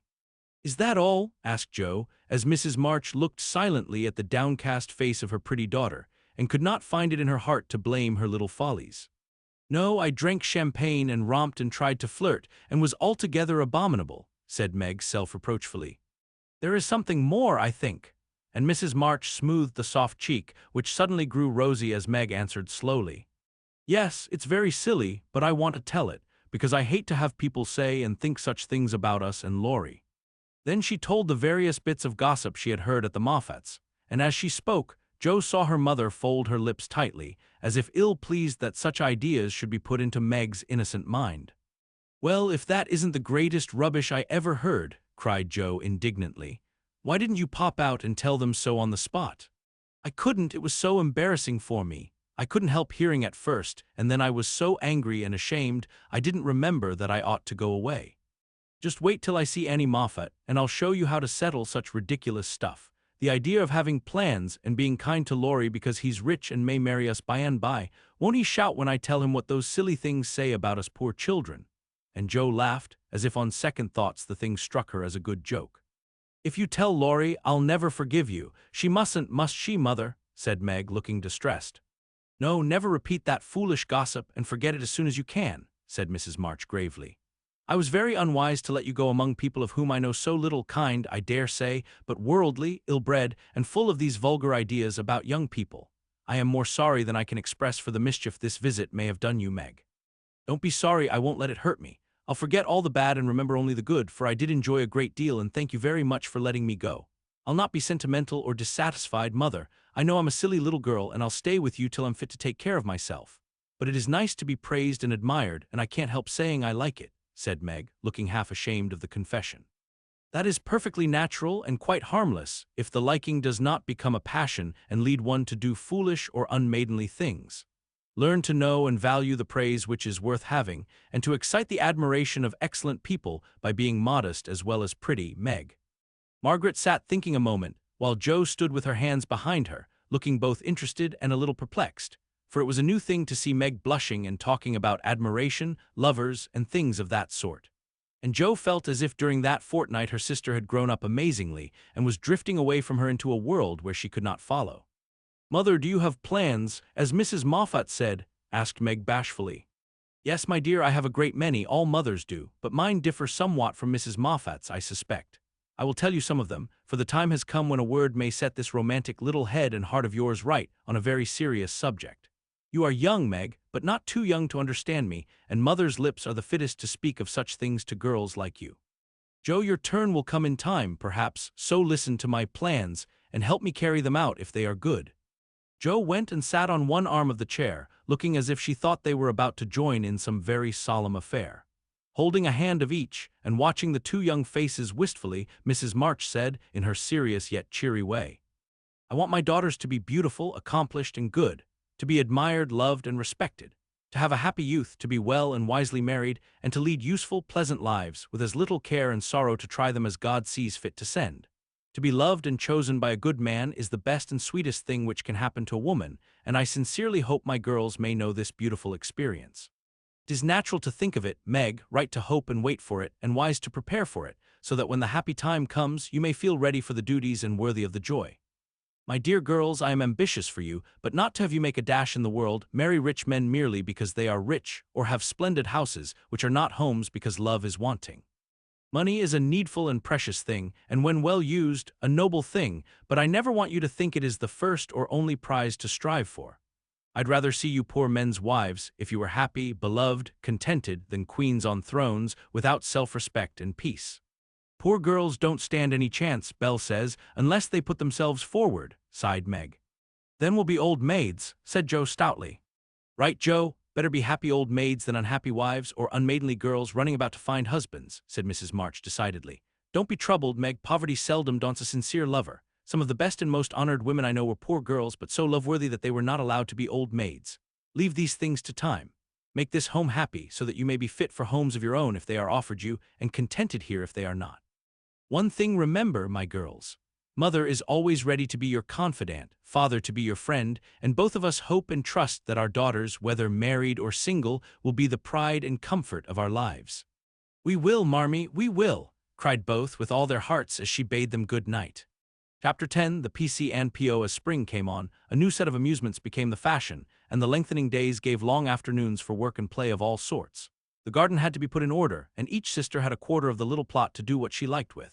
Hannah used to say, I'd know which each of them gardings belonged to if I see 'em in Chiney, and so she might, for the girls' tastes differed as much as their characters. Meg's had roses and heliotrope, myrtle, and a little orange tree in it. Joe's bed was never like 2 seasons, for she was always trying experiments. This year it was to be a plantation of sunflowers, the seeds of which cheerful land-aspiring plant were to feed Aunt Cockletop and her family of chicks. Bate had old-fashioned fragrant flowers in her garden, sweet peas and mignonette, larkspur, pinks, pansies, and southernwood, with chickweed for the birds and catnip for the pusses. Amy had a bower in hers, rather small and earwiggy, but very pretty to look at, with honeysuckle and morning glories hanging their colored horns and bells in graceful wreaths all over it, tall white lilies, delicate ferns, and as many brilliant, picturesque plants as would consent to blossom there. Gardening, walks, rows on the river, and flower hunts employed the fine days, and for rainy ones they had house diversions, some old, some new, all more or less original. One of these was the PC, for as secret societies were the fashion, it was thought proper to have one, and as all of the girls admired Dickens, they called themselves the Pickwick Club. With a few interruptions, they had kept this up for a year, and met every Saturday evening in the big garret, on which occasions the ceremonies were as follows. 3 chairs were arranged in a row before a table on which was a lamp, also 4 white badges with a big PC in different colors on each, and the weekly newspaper called the Pickwick Portfolio, to which all contributed something, while Joe, who reveled in pens and ink, was the editor. At 7 o'clock the 4 members ascended to the clubroom, tied their badges round their heads, and took their seats with great solemnity. Meg, as the eldest, was Samuel Pickwick, Joe, being of a literary turn, Augustus Snodgrass Bate, because she was round and rosy, Tracy Tupman, and Amy, who was always trying to do what she couldn't, was Nathaniel Winkle. Pickwick, the president, read the paper, which was filled with original tales, poetry, local news, funny advertisements, and hints, in which they good-naturedly reminded each other of their faults and shortcomings. On one occasion, Mr. Pickwick put on a pair of spectacles without any glass, rapped upon the table, hemmed, and having stared hard at Mr. Snodgrass, who was tilting back in his chair till he arranged himself properly, began to read. The PICKWSK Portfolio, May 2018. Poets' Corner. Anniversary ODE. Again we meet to celebrate with badge and solemn rite our 52nd anniversary in Pickwick Hall tonight. We all are here in perfect health, none gone from our small band. Again we see each well-known face and press each friendly hand.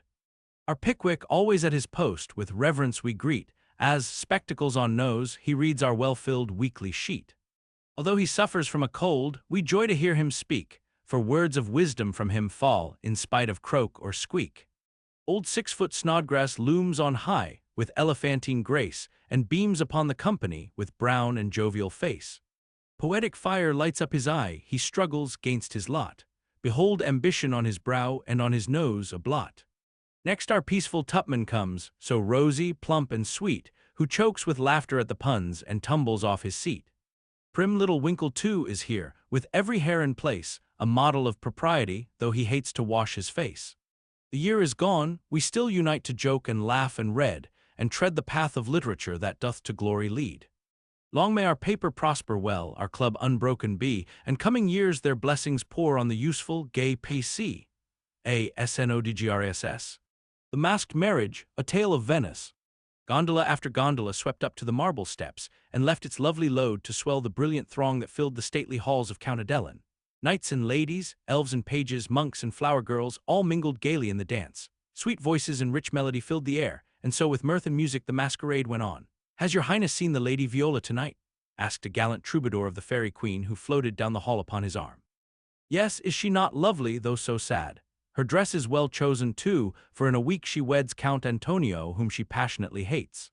By my faith, I envy him. Yonder he comes, arrayed like a bridegroom, except the black mask.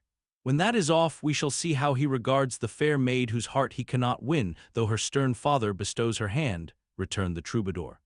"'Tis whispered that she loves the young English artist who haunts her steps and is spurned by the old count," said the lady as they joined the dance. The revel was at its height when a priest appeared, and withdrawing the young pair to an alcove hung with purple velvet, he motioned them to kneel. Instant silence fell on the gay throng, and not a sound but the dash of fountains or the rustle of orange groves sleeping in the moonlight broke the hush as Count d'Adelin spoke thus. "My lords and ladies, pardon the ruse by which I have gathered you here to witness the marriage of my daughter. Father, we wait your services."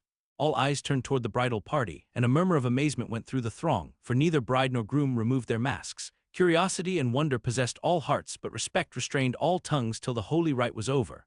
Then the eager spectators gathered round the count, demanding an explanation. "Gladly would I give it if I could, but I only know that it was the whim of my timid Viola, and I yielded to it.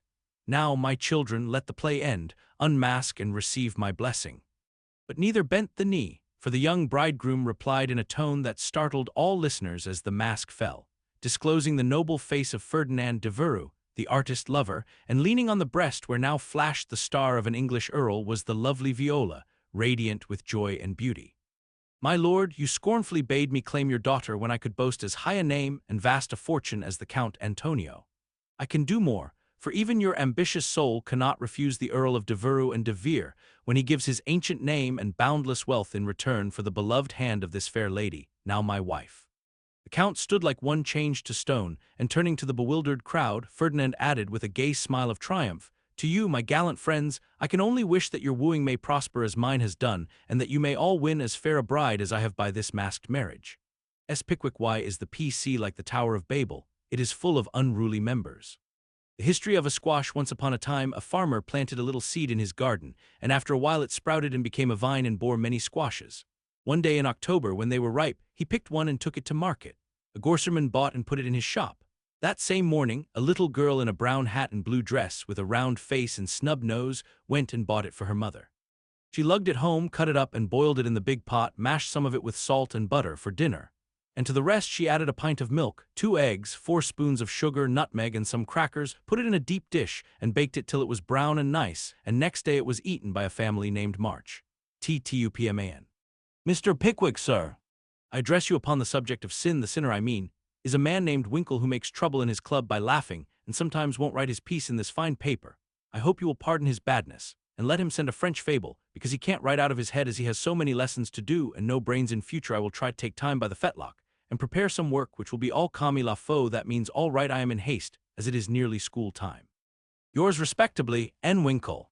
The above is a manly and handsome acknowledgment of past misdemeanors.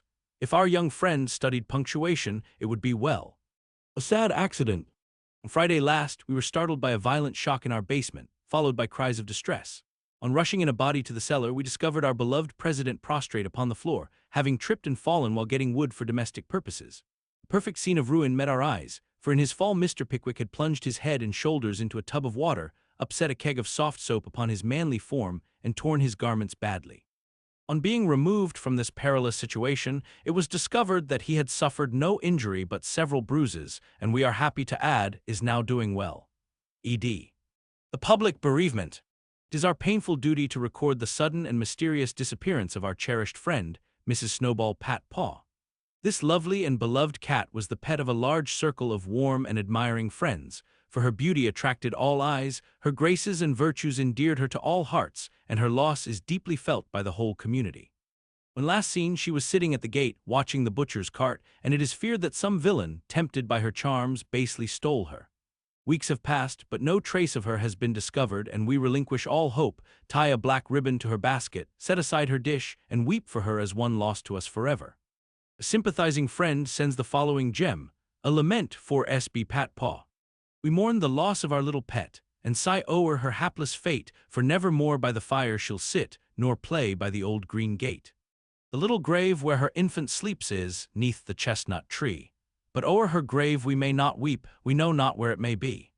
Her empty bed, her idle ball, will never see her more.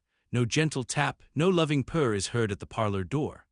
Another cat comes after her mice, a cat with a dirty face, but she does not hunt as our darling did, nor play with her airy grace. Her stealthy paws tread the very hall where Snowball used to play, but she only spits at the dogs our pet so gallantly drove away. She is useful and mild and does her best, but she is not fair to see, and we cannot give her your place, dear, nor worship her as we worship thee. A.S. Advertisements. Miss ORANTHYBLUGGAG, the accomplished, strong-minded lecturer, will deliver her famous lecture on Woman and Her Position at Pickwick Hall next Saturday evening after the usual performances. A weekly meeting will be held at Kitchen Place to teach young ladies how to cook. Hannah Brown will preside, and all are invited to attend. The Dustpan Society will meet on Wednesday next and parade in the upper story of the clubhouse. All members to appear in uniform and shoulder their brooms at 9 precisely. Mrs. Bate Bouncer will open her new assortment of dolls' millinery next week. The latest Paris fashions have arrived and orders are respectfully solicited. A new play will appear at the Barnville Theatre in the course of a few weeks, which will surpass anything ever seen on the American stage. The Greek Slave, or Constantine the Avenger, is the name of this thrilling drama. Hints. If S.B. didn't use so much soap on his hands, he wouldn't always be late at breakfast. A.S. is requested not to whistle in the street. T.T. please don't forget Amy's napkin, and W. must not fret because his dress has not 9 tucks. Weekly report. Meg good, Joe bad, Bate very good, Amy middling. As the president finished reading the paper, which I beg leave to assure my readers is a bona fide copy of one written by bona fide girls once upon a time, a round of applause followed, and then Mr. Snodgrass rose to make a proposition. Mr. President and gentlemen, he began, assuming a parliamentary attitude and tone, I wish to propose the admission of a new member. One who highly deserves the honor, would be deeply grateful for it, and would add immensely to the spirit of the club, the literary value of the paper, and be no end jolly and nice. I propose Mr. Theodore Laurence as an honorary member of the PC. Come now, do have him. Joe's sudden change of tone made the girls laugh, but all looked rather anxious, and no one said a word as Snodgrass took his seat. We'll put it to a vote, said the president. All in favor of this motion please to manifest it by saying aye. A loud response from Snodgrass, followed, to everybody's surprise, by a timid one from Bate. Contrary-minded say no. Meg and Amy were contrary-minded, and Mr. Winkle rose to say with great elegance, we don't wish any boys, they only joke and bounce about. This is a ladies' club, and we wish to be private and proper. I'm afraid he'll laugh at our paper and make fun of us afterward, observed Pickwick, pulling the little curl on her forehead as she always did when doubtful. Rose Snodgrass, very much in earnest. Sir, I give you my word as a gentleman, Laurie won't do anything of the sort. He likes to write, and he'll give a tone to our contributions and keep us from being sentimental, don't you see? We can do so little for him, and he does so much for us. I think the least we can do is to offer him a place here and make him welcome if he comes. This artful allusion to benefits conferred brought Tupman to his feet, looking as if he had quite made up his mind. Yes, we ought to do it, even if we are afraid. I say he may come, and his grandpa too, if he likes. This spirited burst from Bate electrified the club, and Joe left her seat to shake hands approvingly. Now then, vote again. Everybody remember it's our Laurie and say, aye, cried Snodgrass excitedly. Aye, aye, aye, replied 3 voices at once. Good, bless you. Now, as there's nothing like taking time by the fetlock, as Winkle characteristically observes, allow me to present the new member. And to the dismay of the rest of the club, Joe threw open the door of the closet and displayed Laurie sitting on a rag bag, flushed and twinkling with suppressed laughter. You rogue, you traitor, Joe, how could you? Cried the 3 girls, as Snodgrass led her friend triumphantly forth, and producing both a chair and a badge, installed him in a jiffy. The coolness of you 2 rascals is amazing, began Mr. Pickwick, trying to get up an awful frown and only succeeding in producing an amiable smile. But the new member was equal to the occasion, and rising with a grateful salutation to the chair, said in the most engaging manner, Mr. President and ladies, I beg pardon, gentlemen, allow me to introduce myself as Sam Weller, the very humble servant of the club. Good, good, cried Joe, pounding with the handle of the old warming pan on which she leaned. My faithful friend and noble patron, continued Laurie with a wave of the hand, who has so flatteringly presented me, is not to be blamed for the base stratagem of tonight. I planned it, and she only gave in after lots of teasing. Come now, don't lay it all on yourself. You know I proposed the cupboard, broke in Snodgrass, who was enjoying the joke amazingly. Never mind what she says. I'm the wretch that did it, sir, said the new member, with a Welleresque nod to Mr. Pickwick. But on my honor, I never will do so again, and henceforth devote myself to the interest of this immortal club. Hear, hear, cried Joe, clashing the lid of the warming pan like a cymbal. Go on, added Winkle and Tupman, while the president bowed benignly. I merely wish to say that as a slight token of my gratitude for the honor done me, and as a means of promoting friendly relations between adjoining nations, I have set up a post office in the hedge in the lower corner of the garden. A fine, spacious building with padlocks on the doors and every convenience for the males, also the females, if I may be allowed the expression. It's the old Martin house, but I've stopped up the door and made the roof open, so it will hold all sorts of things and save our valuable time. Letters, manuscripts, books, and bundles can be passed in there, and as each nation has a key, it will be uncommonly nice, I fancy. Allow me to present the club key, and with many thanks for your favor, take my seat. Great applause as Mr. Weller deposited a little key on the table and subsided. The warming pan clashed and waved wildly, and it was some time before order could be restored. A long discussion followed, and everyone came out surprising, for everyone did her best. So it was an unusually lively meeting, and did not adjourn till a late hour, when it broke up with 3 shrill cheers for the new member. No one ever regretted the admittance of Sam Weller, for a more devoted, well-behaved, and jovial member no club could have. He certainly did add spirit to the meetings, and a tone to the paper, for his orations convulsed his hearers and his contributions were excellent, being patriotic, classical, comical, or dramatic, but never sentimental. Joe regarded them as worthy of Bacon, Milton, or Shakespeare, and remodeled her own works with good effect, she thought. The P.O. was a capital little institution, and flourished wonderfully, for nearly as many queer things passed through it as through the real post office. Tragedies and cravats, poetry and pickles, garden seeds and long letters, music and gingerbread, rubbers, invitations, scoldings, and puppies. The old gentleman liked the fun, and amused himself by sending odd bundles, mysterious messages, and funny telegrams, and his gardener, who was smitten with Hannah's charms, actually sent a love letter to Joe's care. How they laughed when the secret came out, never dreaming how many love letters that little post office would hold in the years to come.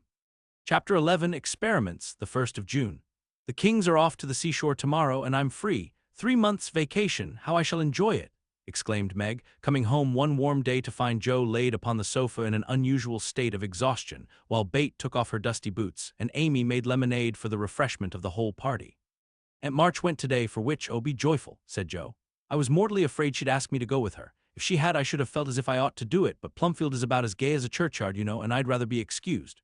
We had a flurry getting the old lady off, and I had a fright every time she spoke to me, for I was in such a hurry to be through that I was uncommonly helpful and sweet, and feared she'd find it impossible to part from me. I quaked till she was fairly in the carriage and had a final fright, for as it drove off she popped out her head, saying, "Josephine, won't you?" I didn't hear any more, for I basely turned and fled. I did actually run and whisked round the corner where I felt safe. Poor old Joe, she came in looking as if bears were after her, said Bate, as she cuddled her sister's feet with a motherly air. Aunt March is a regular samphire, is she not? Observed Amy, tasting her mixture critically. She means vampire, not seaweed, but it doesn't matter. It's too warm to be particular about one's parts of speech, murmured Joe. What shall you do all your vacation? Asked Amy, changing the subject with tact. I shall lie abed late and do nothing, replied Meg, from the depths of the rocking chair. I've been rooted up early all winter and had to spend my days working for other people, so now I'm going to rest and revel to my heart's content. No, said Joe, that dozy way wouldn't suit me. I've laid in a heap of books, and I'm going to improve my shining hours reading on my perch in the old apple tree when I'm not having L. Don't say larks, implored Amy, as a return snub for the samphire correction. I'll say nightingales then with Laurie. That's proper and appropriate since he's a warbler. Don't let us do any lessons, Bate, for a while, but play all the time and rest, as the girls mean to, proposed Amy. Well, I will, if Mother doesn't mind. I want to learn some new songs, and my children need fitting up for the summer. They are dreadfully out of order and really suffering for clothes. May we, Mother? Asked Meg, turning to Mrs. March, who sat sewing in what they called Marmie's corner. You may try your experiment for a week and see how you like it. I think by Saturday night you will find that all play and no work is as bad as all work and no play." "Oh dear, no, it will be delicious, I'm sure," said Meg complacently. "I now propose a toast, as my friend and partner Sari Gamp says, 'Fun forever and no grubbing,'" cried Joe, rising glass in hand as the lemonade went round. They all drank it merrily and began the experiment by lounging for the rest of the day. Next morning Meg did not appear till 10 o'clock. Her solitary breakfast did not taste good, and the room seemed lonely and untidy, for Joe had not filled the vases, Bate had not dusted, and Amy's books lay scattered about. Nothing was neat and pleasant but Marmie's corner, which looked as usual. And there Meg sat to rest and read, which meant to yawn and imagine what pretty summer dresses she would get with her salary. Joe spent the morning on the river with Laurie and the afternoon reading and crying over the wide, wide world up in the apple tree. Bate began by rummaging everything out of the big closet where her family resided, but getting tired before half done, she left her establishment topsy-turvy and went to her music, rejoicing that she had no dishes to wash. Amy arranged her bower, put on her best white frock, smoothed her curls, and sat down to draw under the honeysuckle, hoping someone would see and inquire who the young artist was. As no one appeared but an inquisitive Daddy Longlegs who examined her work with interest, she went to walk, got caught in a shower, and came home dripping. At tea time they compared notes, and all agreed that it had been a delightful, though unusually long day. Meg, who went shopping in the afternoon and got a sweet blue muslin, had discovered after she had cut the breadths off that it wouldn't wash, which mishap made her slightly cross. Joe had burned the skin off her nose boating and got a raging headache by reading too long. Bate was worried by the confusion of her closet and the difficulty of learning 3 or 4 songs at once, and Amy deeply regretted the damage done her frock, for Katie Brown's party was to be the next day, and now, like Flora McFlimsy, she had nothing to wear. But these were mere trifles, and they assured their mother that the experiment was working finely. She smiled, said nothing, and with Hannah's help did their neglected work, keeping home pleasant and the domestic machinery running smoothly. It was astonishing what a peculiar and uncomfortable state of things was produced by the resting and reveling process.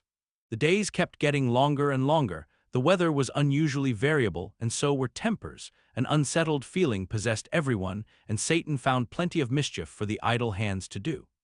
As the height of luxury, Meg put out some of her sewing, and then found time hang so heavily that she fell to snipping and spoiling her clothes in her attempts to furbish them up a la Moffat.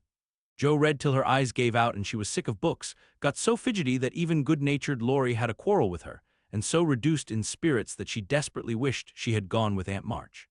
Bate got on pretty well, for she was constantly forgetting that it was to be all play and no work, and fell back into her old ways now and then. But something in the air affected her, and more than once her tranquility was much disturbed, so much so that on one occasion she actually shook poor dear Joanna and told her she was a fright. Amy fared worst of all, for her resources were small, and when her sisters left her to amuse herself, she soon found that accomplished and important little self a great burden. She didn't like dolls, fairy tales were childish, and one couldn't draw all the time. Tea parties didn't amount to much, neither did picnics, unless very well conducted. If one could have a fine house, full of nice girls, or go traveling, the summer would be delightful, but to stay at home with 3 selfish sisters and a grown-up boy was enough to try the patience of a Bose, complained Miss Malaprop, after several days devoted to pleasure, fretting, and ennui. No one would own that they were tired of the experiment, but by Friday night each acknowledged to herself that she was glad the week was nearly done. Hoping to impress the lesson more deeply, Mrs. March, who had a good deal of humor, resolved to finish off the trial in an appropriate manner, so she gave Hannah a holiday and let the girls enjoy the full effect of the play system. When they got up on Saturday morning, there was no fire in the kitchen, no breakfast in the dining room, and no mother anywhere to be seen. "Mercy on us, what has happened?" cried Joe, staring about her in dismay. Meg ran upstairs and soon came back again, looking relieved but rather bewildered and a little ashamed. "Mother isn't sick, only very tired, and she says she is going to stay quietly in her room all day and let us do the best we can. It's a very queer thing for her to do, she doesn't act a bit like herself. But she says it has been a hard week for her, so we mustn't grumble but take care of ourselves." "That's easy enough, and I like the idea. I'm aching for something to do, that is, some new amusement, you know," added Joe quickly. In fact, it was an immense relief to them all to have a little work, and they took hold with a will, but soon realized the truth of Hannah's saying, "Housekeeping ain't no joke." There was plenty of food in the larder, and while Bate and Amy set the table, Meg and Joe got breakfast, wondering as they did why servants ever talked about hard work. "I shall take some up to Mother, though she said we were not to think of her, for she'd take care of herself," said Meg, who presided and felt quite matronly behind the teapot. So a tray was fitted out before anyone began and taken up with the cook's compliments. The boiled tea was very bitter, the omelette scorched, and the biscuits speckled with saleratus, but Mrs. March received her repast with thanks and laughed heartily over it after Joe was gone. "Poor little souls, they will have a hard time, I'm afraid, but they won't suffer, and it will do them good," she said, producing the more palatable viands with which she had provided herself and disposing of the bad breakfast so that their feelings might not be hurt, a motherly little deception for which they were grateful. Many were the complaints below, and great the chagrin of the head cook at her failures. "Never mind, I'll get the dinner and be servant, you be mistress, keep your hands nice, see company, and give orders," said Joe, who knew still less than Meg about culinary affairs. This obliging offer was gladly accepted, and Margaret retired to the parlor, which she hastily put in order by whisking the litter under the sofa and shutting the blinds to save the trouble of dusting. Joe, with perfect faith in her own powers and a friendly desire to make up the quarrel, immediately put a note in the office, inviting Laurie to dinner. "You'd better see what you have got before you think of having company," said Meg, when informed of the hospitable but rash act. "Oh, there's corned beef and plenty of potatoes, and I shall get some asparagus and a lobster, for a relish, as Hannah says. We'll have lettuce and make a salad. I don't know how, but the book tells. I'll have blanc mange and strawberries for dessert, and coffee too, if you want to be elegant. Don't try too many messes, Joe, for you can't make anything but gingerbread and molasses candy fit to eat. I wash my hands of the dinner party, and since you have asked Laurie on your own responsibility, you may just take care of him. I don't want you to do anything but be civil to him and help to the pudding. You'll give me your advice if I get in a muddle, won't you?" asked Joe, rather hurt. "Yes, but I don't know much, except about bread and a few trifles. You had better ask Mother's leave before you order anything," returned Meg prudently. "Of course I shall, I'm not a fool," and Joe went off in a huff at the doubts expressed of her powers. "Get what you like and don't disturb me. I'm going out to dinner and can't worry about things at home," said Mrs. March when Joe spoke to her. "I never enjoyed housekeeping, and I'm going to take a vacation today and read, write, go visiting, and amuse myself." The unusual spectacle of her busy mother rocking comfortably and reading early in the morning made Joe feel as if some unnatural phenomenon had occurred, for an eclipse, an earthquake, or a volcanic eruption would hardly have seemed stranger. "Everything is out of sorts somehow," she said to herself, going downstairs. "There's BETH crying, that's a sure sign that something is wrong in this family. If Amy is bothering, I'll shake her." Feeling very much out of sorts herself, Joe hurried into the parlor to find BETH sobbing over Pip, the canary, who lay dead in the cage with his little claws pathetically extended, as if imploring the food for want of which he had died. "It's all my fault, I forgot him, there isn't a seed or a drop left. Oh, Pip, how could I be so cruel to you?" cried BETH, taking the poor thing in her hands and trying to restore him. Joe peeped into his half-open eye, felt his little heart, and finding him stiff and cold, shook her head and offered her domino box for a coffin. "Put him in the oven, and maybe he will get warm and revive," said Amy hopefully. "He's been starved, and he shan't be baked now he's dead. I'll make him a shroud, and he shall be buried in the garden, and I'll never have another bird, never, my Pip, for I am too bad to own one," murmured BETH, sitting on the floor with her pet folded in her hands. "The funeral shall be this afternoon, and we will all go. Now, don't cry, Bethy, it's a pity, but nothing goes right this week, and Pip has had the worst of the experiment. Make the shroud and lay him in my box, and after the dinner party we'll have a nice little funeral," said Joe, beginning to feel as if she had undertaken a good deal. Leaving the others to console BETH, she departed to the kitchen, which was in a most discouraging state of confusion. Putting on a big apron, she fell to work and got the dishes piled up ready for washing when she discovered that the fire was out. "Here's a sweet prospect," muttered Joe, slamming the stove door open and poking vigorously among the cinders. Having rekindled the fire, she thought she would go to market while the water heated. The walk revived her spirits, and flattering herself that she had made good bargains, she trudged home again after buying a very young lobster, some very old asparagus, and 2 boxes of acid strawberries. By the time she got cleared up, the dinner arrived and the stove was red hot. Hannah had left a pan of bread to rise. Meg had worked it up early, set it on the hearth for a second rising, and forgotten it. Meg was entertaining Sally Gardiner in the parlor, when the door flew open and a flowery, crocky, flushed, and disheveled figure appeared, demanding tartly, "I say, isn't bread, Riz, enough when it runs over the pans?" Sally began to laugh, but Meg nodded and lifted her eyebrows as high as they would go, which caused the apparition to vanish and put the sour bread into the oven without further delay. Mrs. March went out, after peeping here and there to see how matters went, also saying a word of comfort to Bate, who sat making a winding sheet while the dear departed lay in state in the domino box. Strange sense of helplessness fell upon the girls as the gray bonnet vanished round the corner, and despair seized them when a few minutes later Miss Crocker appeared and said she'd come to dinner. Now this lady was a thin, yellow spinster with a sharp nose and inquisitive eyes who saw everything and gossiped about all she saw. They disliked her, but had been taught to be kind to her, simply because she was old and poor and had few friends. So Meg gave her the easy chair and tried to entertain her, while she asked questions, criticized everything, and told stories of the people whom she knew. Language cannot describe the anxieties, experiences, and exertions which Jo underwent that morning, and the dinner she served up became a standing joke. Fearing to ask any more advice, she did her best alone, and discovered that something more than energy and good will is necessary to make a cook. She boiled the asparagus for an hour and was grieved to find the heads cooked off and the stalks harder than ever. The bread burned black, for the salad dressing so aggravated her that she could not make it fit to eat. The lobster was a scarlet mystery to her, but she hammered and poked till it was unshelled and its meager proportions concealed in a grove of lettuce leaves. The potatoes had to be hurried not to keep the asparagus waiting and were not done at the last. The blanc mange was lumpy, and the strawberries not as ripe as they looked, having been skillfully deaconed.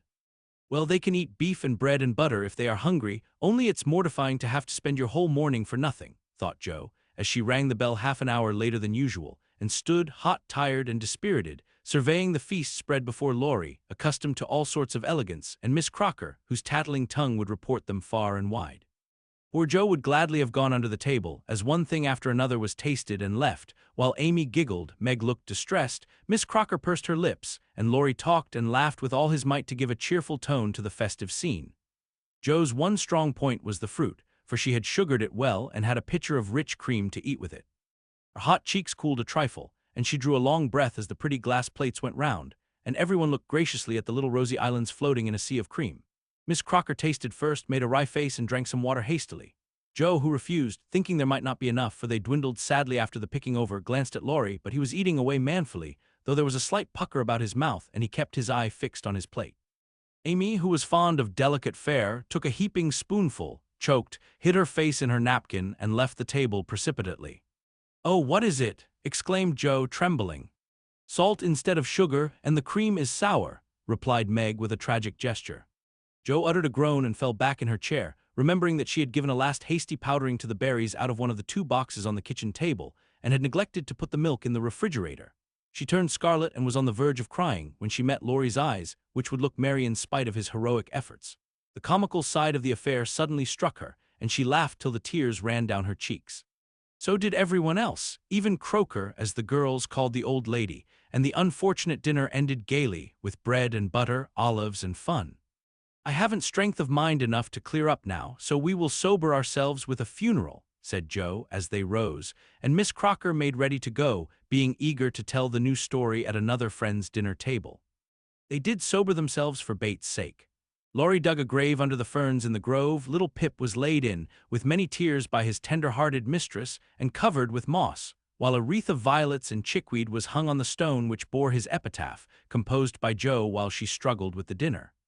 "Here lies Pip March, who died the 7th of June, loved and lamented sore and not forgotten soon." At the conclusion of the ceremonies, Bate retired to her room, overcome with emotion and lobster, but there was no place of repose, for the beds were not made, and she found her grief much assuaged by beating up the pillows and putting things in order.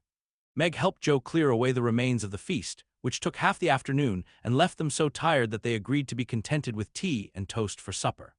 Laurie took Amy to drive, which was a deed of charity, for the sour cream seemed to have had a bad effect upon her temper. Mrs. March came home to find the 3 older girls hard at work in the middle of the afternoon, and a glance at the closet gave her an idea of the success of one part of the experiment. Before the housewives could rest, several people called, and there was a scramble to get ready to see them. Then tea must be got, errands done, and 1 or 2 necessary bits of sewing neglected until the last minute. As twilight fell, dewy and still, one by one they gathered on the porch where the June roses were budding beautifully, and each groaned or sighed as she sat down, as if tired or troubled. "What a dreadful day this has been," began Jo, usually the first to speak. "It has seemed shorter than usual, but so uncomfortable," said Meg. "Not a bit like home," added Amy. "It can't seem so without Marmee and little Pip," sighed Bate, glancing with full eyes at the empty cage above her head. "Here's Mother, dear, and you shall have another bird tomorrow if you want it." As she spoke, Mrs. March came and took her place among them, looking as if her holiday had not been much pleasanter than theirs. "Are you satisfied with your experiment, girls, or do you want another week of it?" she asked, as BETH nestled up to her and the rest turned toward her with brightening faces, as flowers turn toward the sun. "I don't," cried Joe decidedly. "Nor I," echoed the others. "You think, then, that it is better to have a few duties and live a little for others, do you?" "Lounging and larking doesn't pay," observed Joe, shaking her head. "I'm tired of it and mean to go to work at something right off." "Suppose you learn plain cooking. That's a useful accomplishment which no woman should be without," said Mrs. March, laughing inaudibly at the recollection of Joe's dinner party, for she had met Miss Crocker and heard her account of it. "Mother, did you go away and let everything be just to see how we'd get on?" cried Meg, who had suspicions all day. "Yes, I wanted you to see how the comfort of all depends on each doing her share faithfully. While Hannah and I did your work, you got on pretty well, though I don't think you were very happy or amiable. So I thought as a little lesson I would show you what happens when everyone thinks only of herself. Don't you feel that it is pleasanter to help one another, to have daily duties which make leisure sweet when it comes, and to bear and forbear, that home may be comfortable and lovely to us all?" "We do, Mother, we do," cried the girls. "Then let me advise you to take up your little burdens again, for though they seem heavy sometimes, they are good for us and lighten as we learn to carry them. Work is wholesome, and there is plenty for everyone. It keeps us from ennui and mischief, is good for health and spirits, and gives us a sense of power and independence better than money or fashion." "We'll work like bees and love it too, see if we don't," said Joe. "I'll learn plain cooking for my holiday task, and the next dinner party I have shall be a success. I'll make the set of shirts for Father instead of letting you do it, Marmee. I can and I will, though I'm not fond of sewing. That will be better than fussing over my own things, which are plenty nice enough as they are," said Meg. "I'll do my lessons every day and not spend so much time with my music and dolls. I am a stupid thing and ought to be studying, not playing," was BETH's resolution, while Amy followed their example by heroically declaring, "I shall learn to make buttonholes and attend to my parts of speech." "Very good. Then I am quite satisfied with the experiment and fancy that we shall not have to repeat it, only don't go to the other extreme and delve like slaves. Have regular hours for work and play, make each day both useful and pleasant, and prove that you understand the worth of time by employing it well. Then youth will be delightful, old age will bring few regrets, and life become a beautiful success in spite of poverty." "We'll remember, Mother," and they did. Chapter 12, Camp LAURENCE. BETH was postmistress, for, being most at home, she could attend to it regularly, and dearly liked the daily task of unlocking the little door and distributing the mail. One July day she came in with her hands full, and went about the house leaving letters and parcels like the penny post. "Here's your posy, Mother. Laurie never forgets that," she said, putting the fresh nosegay in the vase that stood in Marmee's corner, and was kept supplied by the affectionate boy. "Miss Meg March, one letter and a glove," continued BETH, delivering the articles to her sister, who sat near her mother, stitching wristbands. "Why, I left a pair over there, and here is only one," said Meg, looking at the gray cotton glove. "Didn't you drop the other in the garden?" "No, I'm sure I didn't, for there was only one in the office.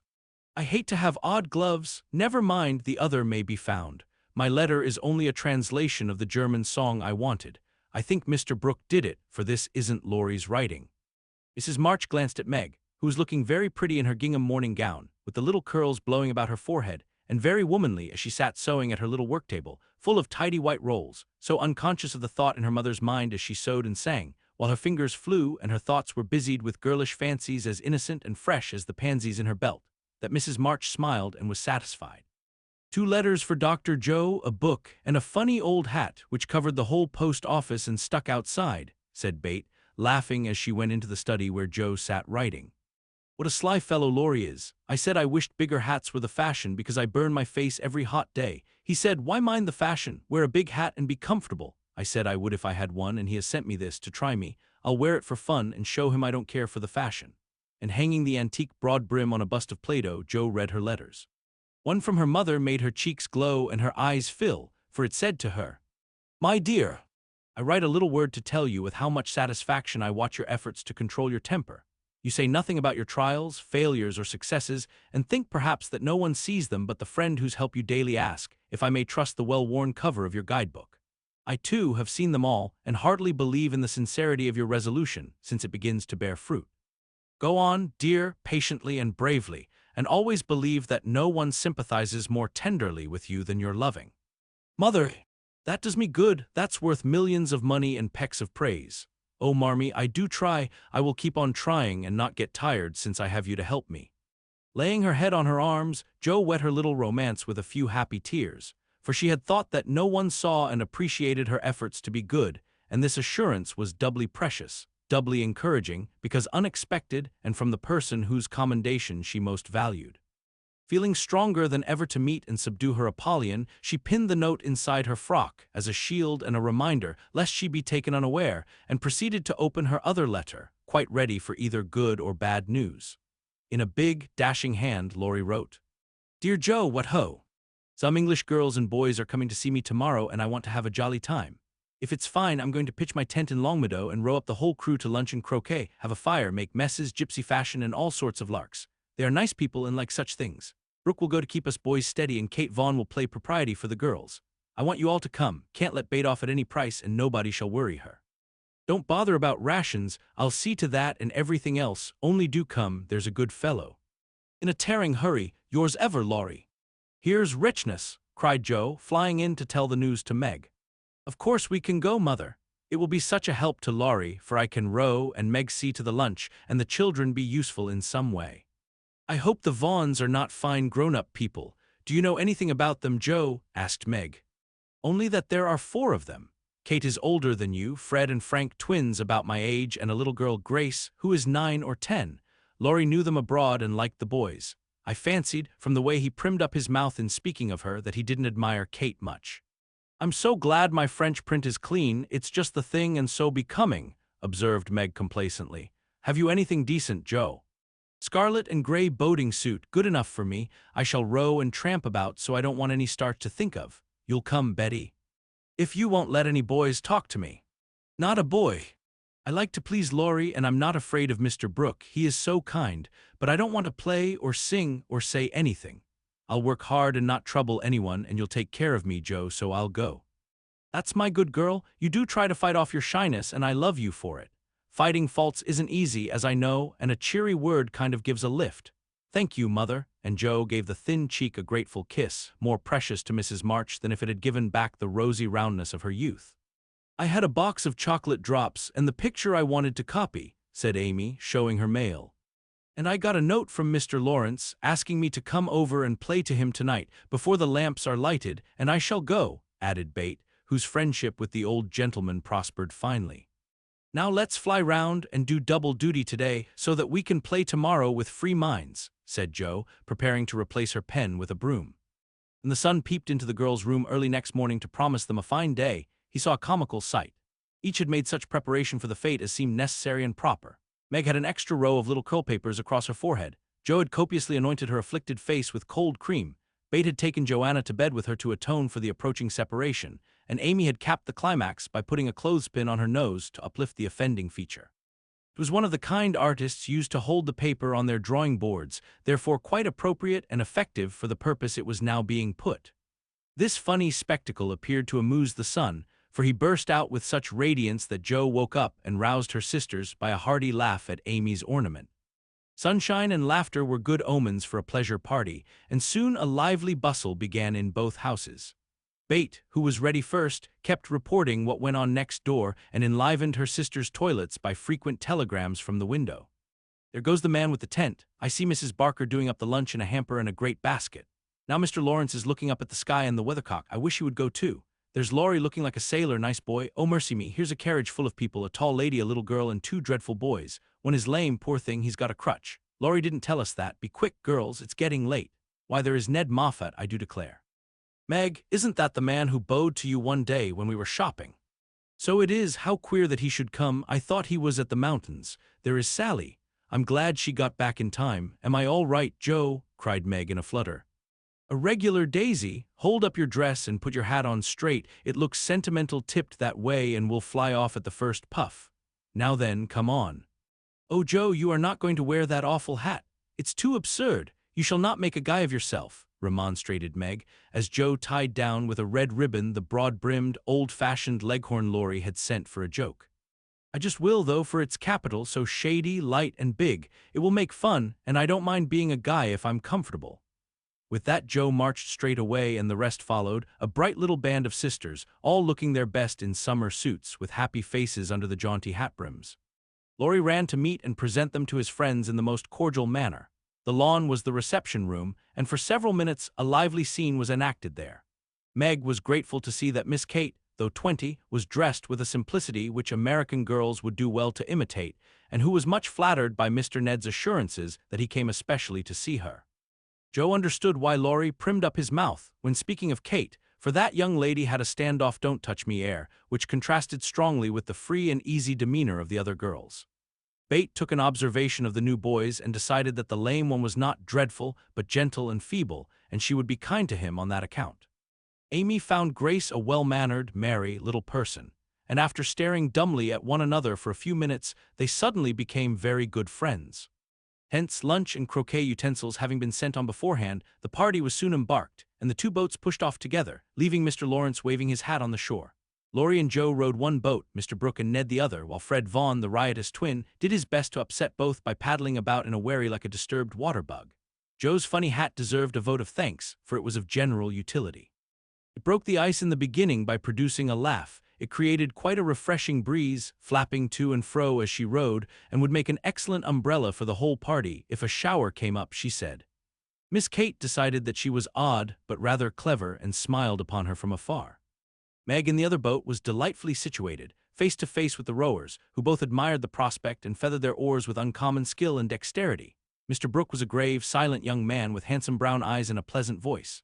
Meg liked his quiet manners and considered him a walking encyclopedia of useful knowledge. He never talked to her much, but he looked at her a good deal, and she felt sure that he did not regard her with aversion.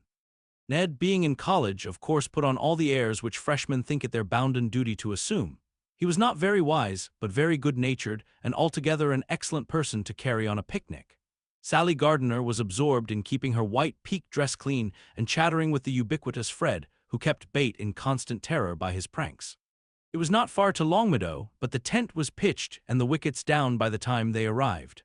A pleasant green field, with 3 wide-spreading oaks in the middle and a smooth strip of turf for croquet. "Welcome to Camp Laurence," said the young host, as they landed with exclamations of delight. "Brooke is commander-in-chief, I am commissary-general, the other fellows are staff officers, and you ladies are company.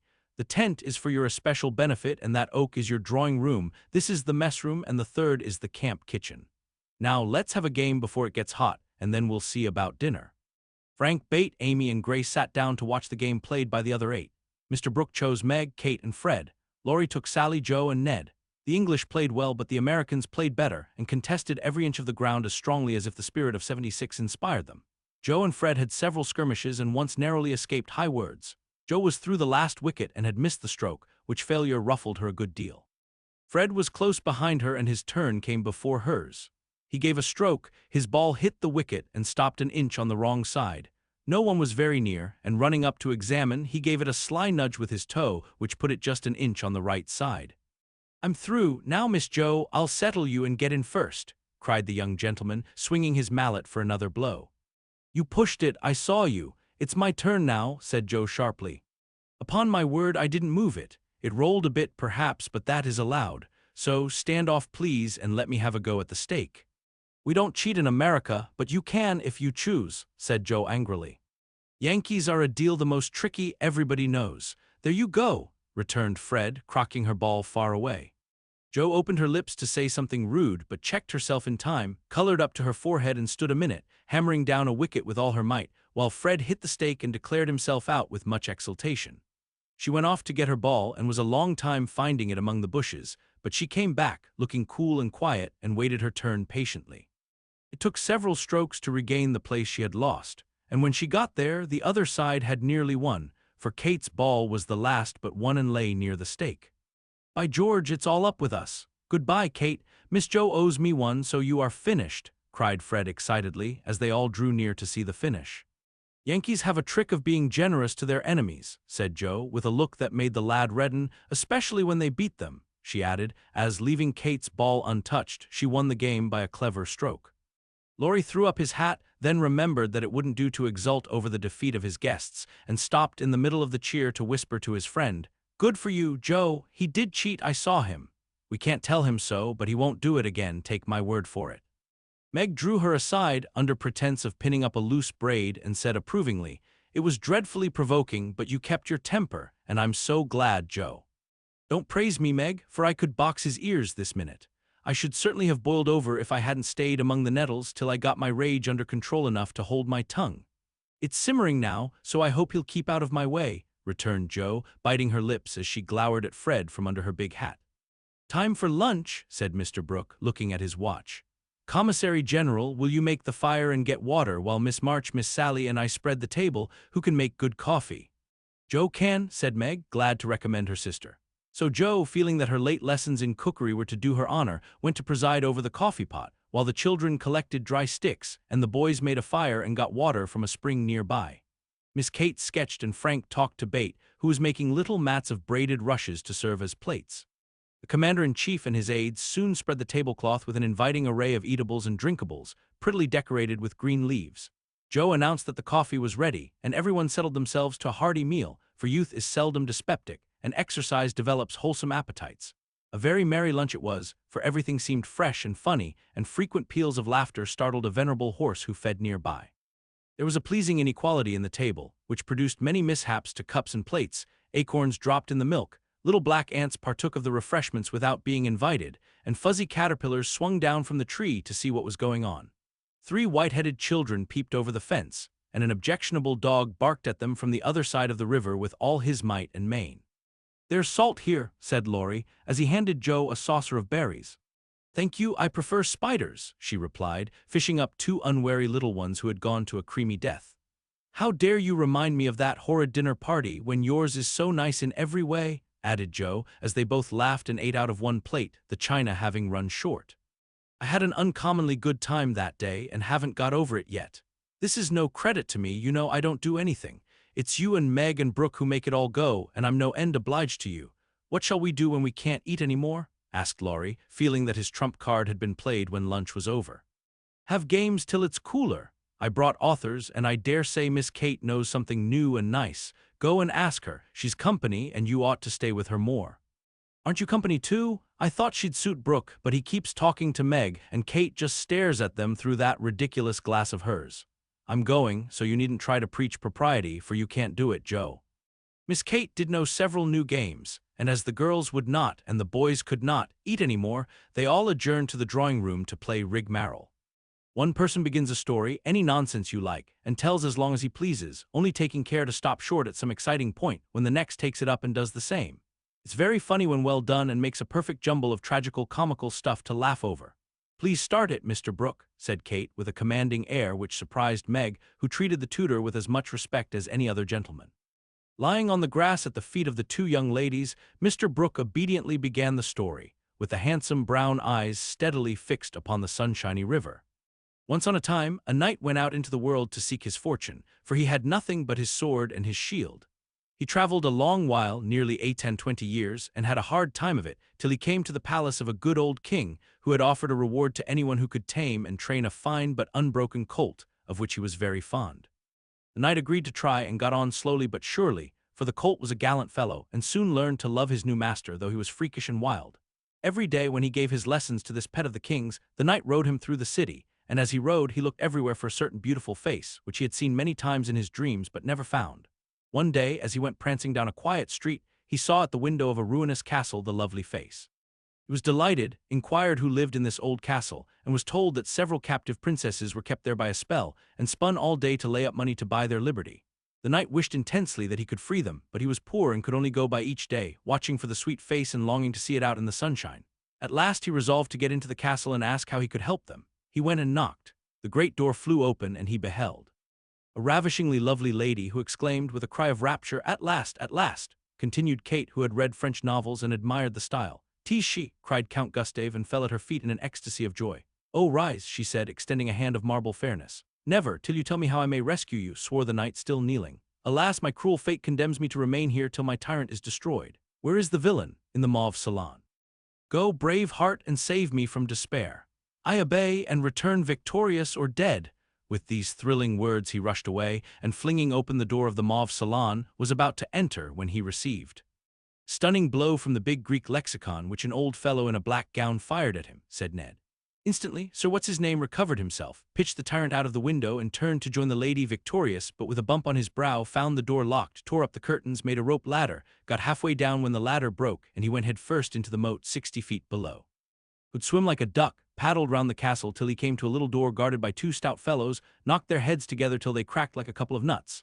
Then by a trifling exertion of his prodigious strength, he smashed in the door, went up a pair of stone steps covered with dust a foot thick, toads as big as your fist, and spiders that would frighten you into hysterics, Miss March. At the top of these steps he came plump upon a sight that took his breath away and chilled his blood. A tall figure, all in white with a veil over its face and a lamp in its wasted hand, went on Meg. It beckoned, gliding noiselessly before him down a corridor as dark and cold as any tomb. Shadowy effigies in armor stood on either side, a dead silence reigned, the lamp burned blue, and the ghostly figure ever and anon turned its face toward him, showing the glitter of awful eyes through its white veil. They reached a curtained door, behind which sounded lovely music. He sprang forward to enter, but the spectre plucked him back, and waved threateningly before him. Snuff-box," said Joe in a sepulchral tone which convulsed the audience. "Thank'ee," said the knight politely, as he took a pinch and sneezed 7 times so violently that his head fell off. "Ha ha," laughed the ghost, and having peeped through the keyhole at the princess's spinning away for dear life, the evil spirit picked up her victim and put him in a large tin box, where there were 11 other knights packed together without their heads like sardines, who all rose and began to dance a hornpipe, cut in Fred as Joe paused for breath, and as they danced the rubbishy old castle turned to a man-o'-war in full sail. "Up with the jib, reef the topsail halyards, helm hard a lee, and man the guns," roared the captain as a Portuguese pirate hove in sight with a flag black as ink flying from her foremast. "Go in and win, my hearties," says the captain, and a tremendous fight began. Of course the British beat, they always do. "No, they don't," cried Joe aside. Having taken the pirate captain prisoner, sailed slap over the schooner, whose decks were piled high with dead and whose lee scuppers ran blood, for the order had been cutlasses and die hard. "Boatswain's mate, take a bite of the flying jib sheet, and start this villain if he doesn't confess his sins double quick," said the British captain. The Portuguese held his tongue like a brick and walked the plank, while the jolly tars cheered like mad. But the sly dog dived, came up under the man-o'-war, scuttled her, and down she went with all sail set, to the bottom of the sea, where— "Oh gracious, what shall I say?" cried Sally, as Fred ended his rigmarole, in which he had jumbled together pell-mell nautical phrases and facts out of one of his favorite books. "Well, they went to the bottom, and a nice mermaid welcomed them, but was much grieved on finding the box of headless knights, and kindly pickled them in brine, hoping to discover the mystery about them, for being a woman she was curious. By and by a diver came down, and the mermaid said, 'I'll give you a box of pearls if you can take it up,' for she wanted to restore the poor things to life, and couldn't raise the heavy load herself. So the diver hoisted it up, and was much disappointed on opening it to find no pearls. He left it in a great lonely field, where it was found by a little goose girl who kept 100 fat geese in the field," said Amy when Sally's invention gave out. "The little girl was sorry for them and asked an old woman what she should do to help them. 'Your geese will tell you they know everything,' said the old woman. So she asked what she should use for new heads since the old ones were lost, and all the geese opened their 100 mouths and screamed. 'Cabbages,' continued Laurie promptly. 'Just the thing,' said the girl, and ran to get 12 fine ones from her garden. She put them on, the knights revived at once, thanked her, and went on their way rejoicing, never knowing the difference, for there were so many other heads like them in the world that no one thought anything of it. The knight in whom I'm interested went back to find the pretty face, and learned that the princesses had spun themselves free and all gone and married but one. He was in a great state of mind at that, and mounting the colt, who stood by him through thick and thin, rushed to the castle to see which was left. Peeping over the hedge, he saw the queen of his affections picking flowers in her garden. 'Will you give me a rose?' said he. 'You must come and get it. I can't come to you, it isn't proper,' said she, as sweet as honey. He tried to climb over the hedge, but it seemed to grow higher and higher. Then he tried to push through, but it grew thicker and thicker, and he was in despair. So he patiently broke twig after twig till he had made a little hole through which he peeped, saying imploringly, 'Let me in, let me in!' But the pretty princess did not seem to understand, for she picked her roses quietly and left him to fight his way in. Whether he did or not, Frank will tell you. "I can't, I'm not playing, I never do," said Frank, dismayed at the sentimental predicament out of which he was to rescue the absurd couple. Bate had disappeared behind Joe, and Grace was asleep. "So the poor knight is to be left sticking in the hedge, is he?" asked Mr. Brooke, still watching the river and playing with the wild rose in his buttonhole. "I guess the princess gave him a posy and opened the gate after a while," said Laurie, smiling to himself as he threw acorns at his tutor. "What a piece of nonsense we have made. With practice we might do something quite clever, do you know truth?" I hope so, said Meg soberly. The game, I mean. What is it? Said Fred. Why, you pile up your hands, choose a number, and draw out in turn, and the person who draws at the number has to answer truly any question put by the rest. It's great fun. Let's try it, said Joe, who liked new experiments. Miss Kate and Mr. Brooke, Meg and Ned declined, but Fred, Sally, Joe, and Laurie piled and drew, and the lot fell to Laurie. Who are your heroes? Asked Joe. Grandfather and Napoleon. Which lady here do you think prettiest? Said Sally. Margaret. Which do you like best? From Fred. Joe, of course. What silly questions you ask. And Joe gave a disdainful shrug as the rest laughed at Laurie's matter-of-fact tone. Try again, truth isn't a bad game, said Fred. It's a very good one for you, retorted Joe in a low voice. Her turn came next. What is your greatest fault? Asked Fred, by way of testing in her the virtue he lacked himself. A quick temper. What do you most wish for? Said Laurie. A pair of boot lacings, returned Joe, guessing and defeating his purpose. Not a true answer. You must say what you really do want most. Genius, don't you wish you could give it to me, Laurie? And she slyly smiled in his disappointed face. What virtues do you most admire in a man? Asked Sally. Courage and honesty. Now my turn, said Fred, as his hand came last. Let's give it to him, whispered Laurie to Joe, who nodded and asked at once. Didn't you cheat at croquet? Well, yes, a little bit. Good, didn't you take your story out of the Sea Lion? Said Laurie. Rather. Don't you think the English nation perfect in every respect? Asked Sally. I should be ashamed of myself if I didn't. He's a true John Bull. Now, Miss Sally, you shall have a chance without waiting to draw. I'll harrow up your feelings first by asking if you don't think you are something of a flirt, said Laurie, as Joe nodded to Fred as a sign that peace was declared. You impertinent boy, of course I'm not, exclaimed Sally with an air that proved the contrary. What do you hate most? Asked Fred. Spiders and rice pudding. What do you like best? Asked Joe. Dancing and French gloves. Well, I think truth is a very silly play. Let's have a sensible game of authors to refresh our minds, proposed Joe. Ned, Frank, and the little girls joined in this, and while it went on, the three elders sat apart, talking. Miss Kate took out her sketch again, and Margaret watched her, while Mr. Brooke lay on the grass with a book, which he did not read. How beautifully you do it! I wish I could draw, said Meg, with mingled admiration and regret in her voice. Why don't you learn? I should think you had taste and talent for it, replied Miss Kate graciously. I haven't time. Your mamma prefers other accomplishments, I fancy. So did mine, but I proved to her that I had talent by taking a few lessons privately, and then she was quite willing I should go on. Can't you do the same with your governess? I have none.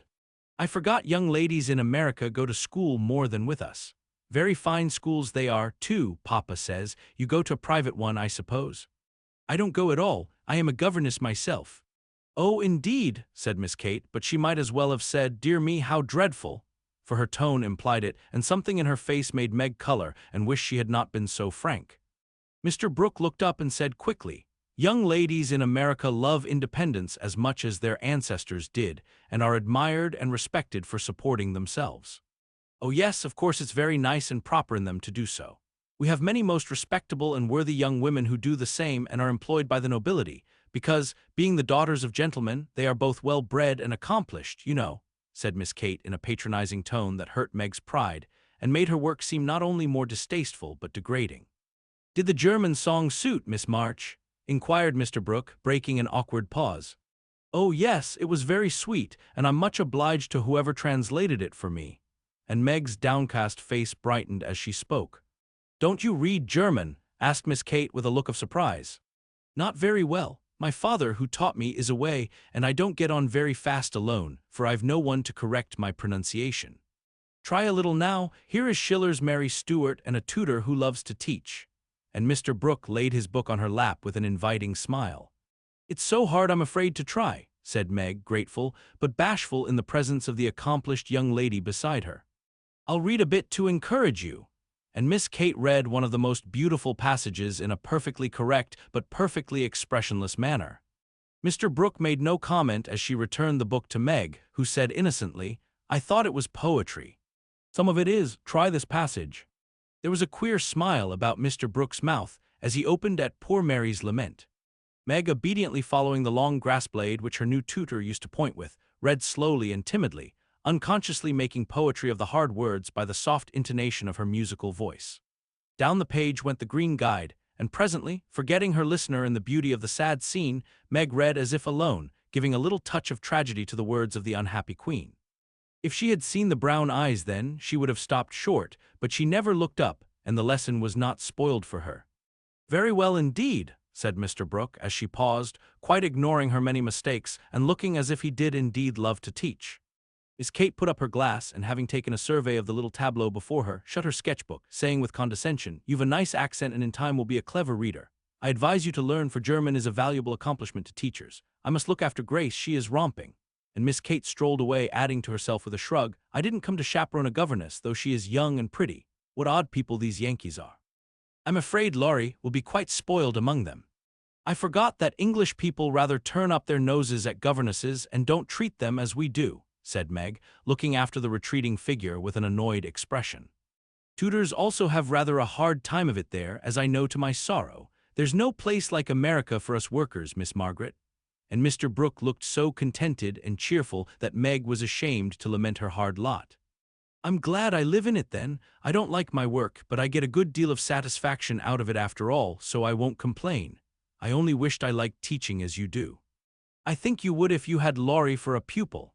I shall be very sorry to lose him next year," said Mr. Brooke, busily punching holes in the turf.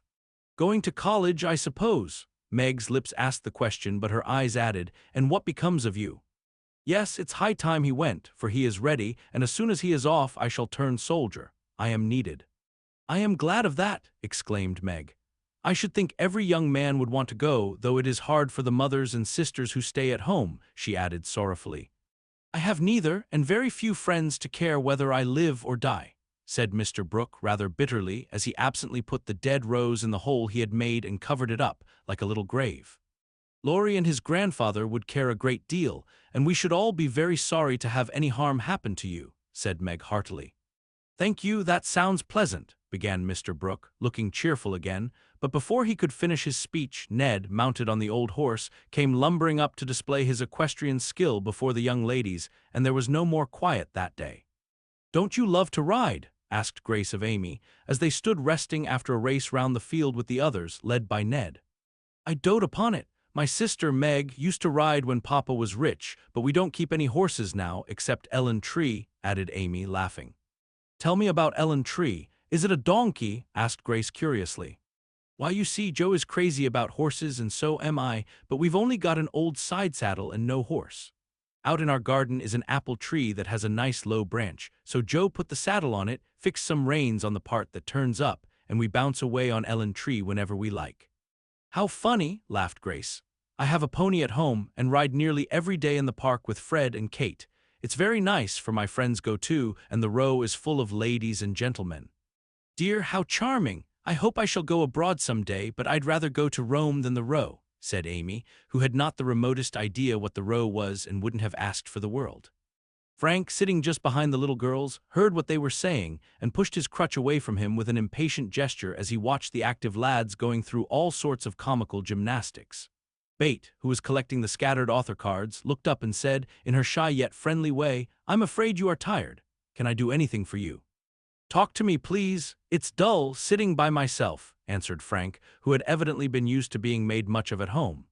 If he asked her to deliver a Latin oration, it would not have seemed a more impossible task to bashful Bate. But there was no place to run to, no Joe to hide behind now, and the poor boy looked so wistfully at her that she bravely resolved to try.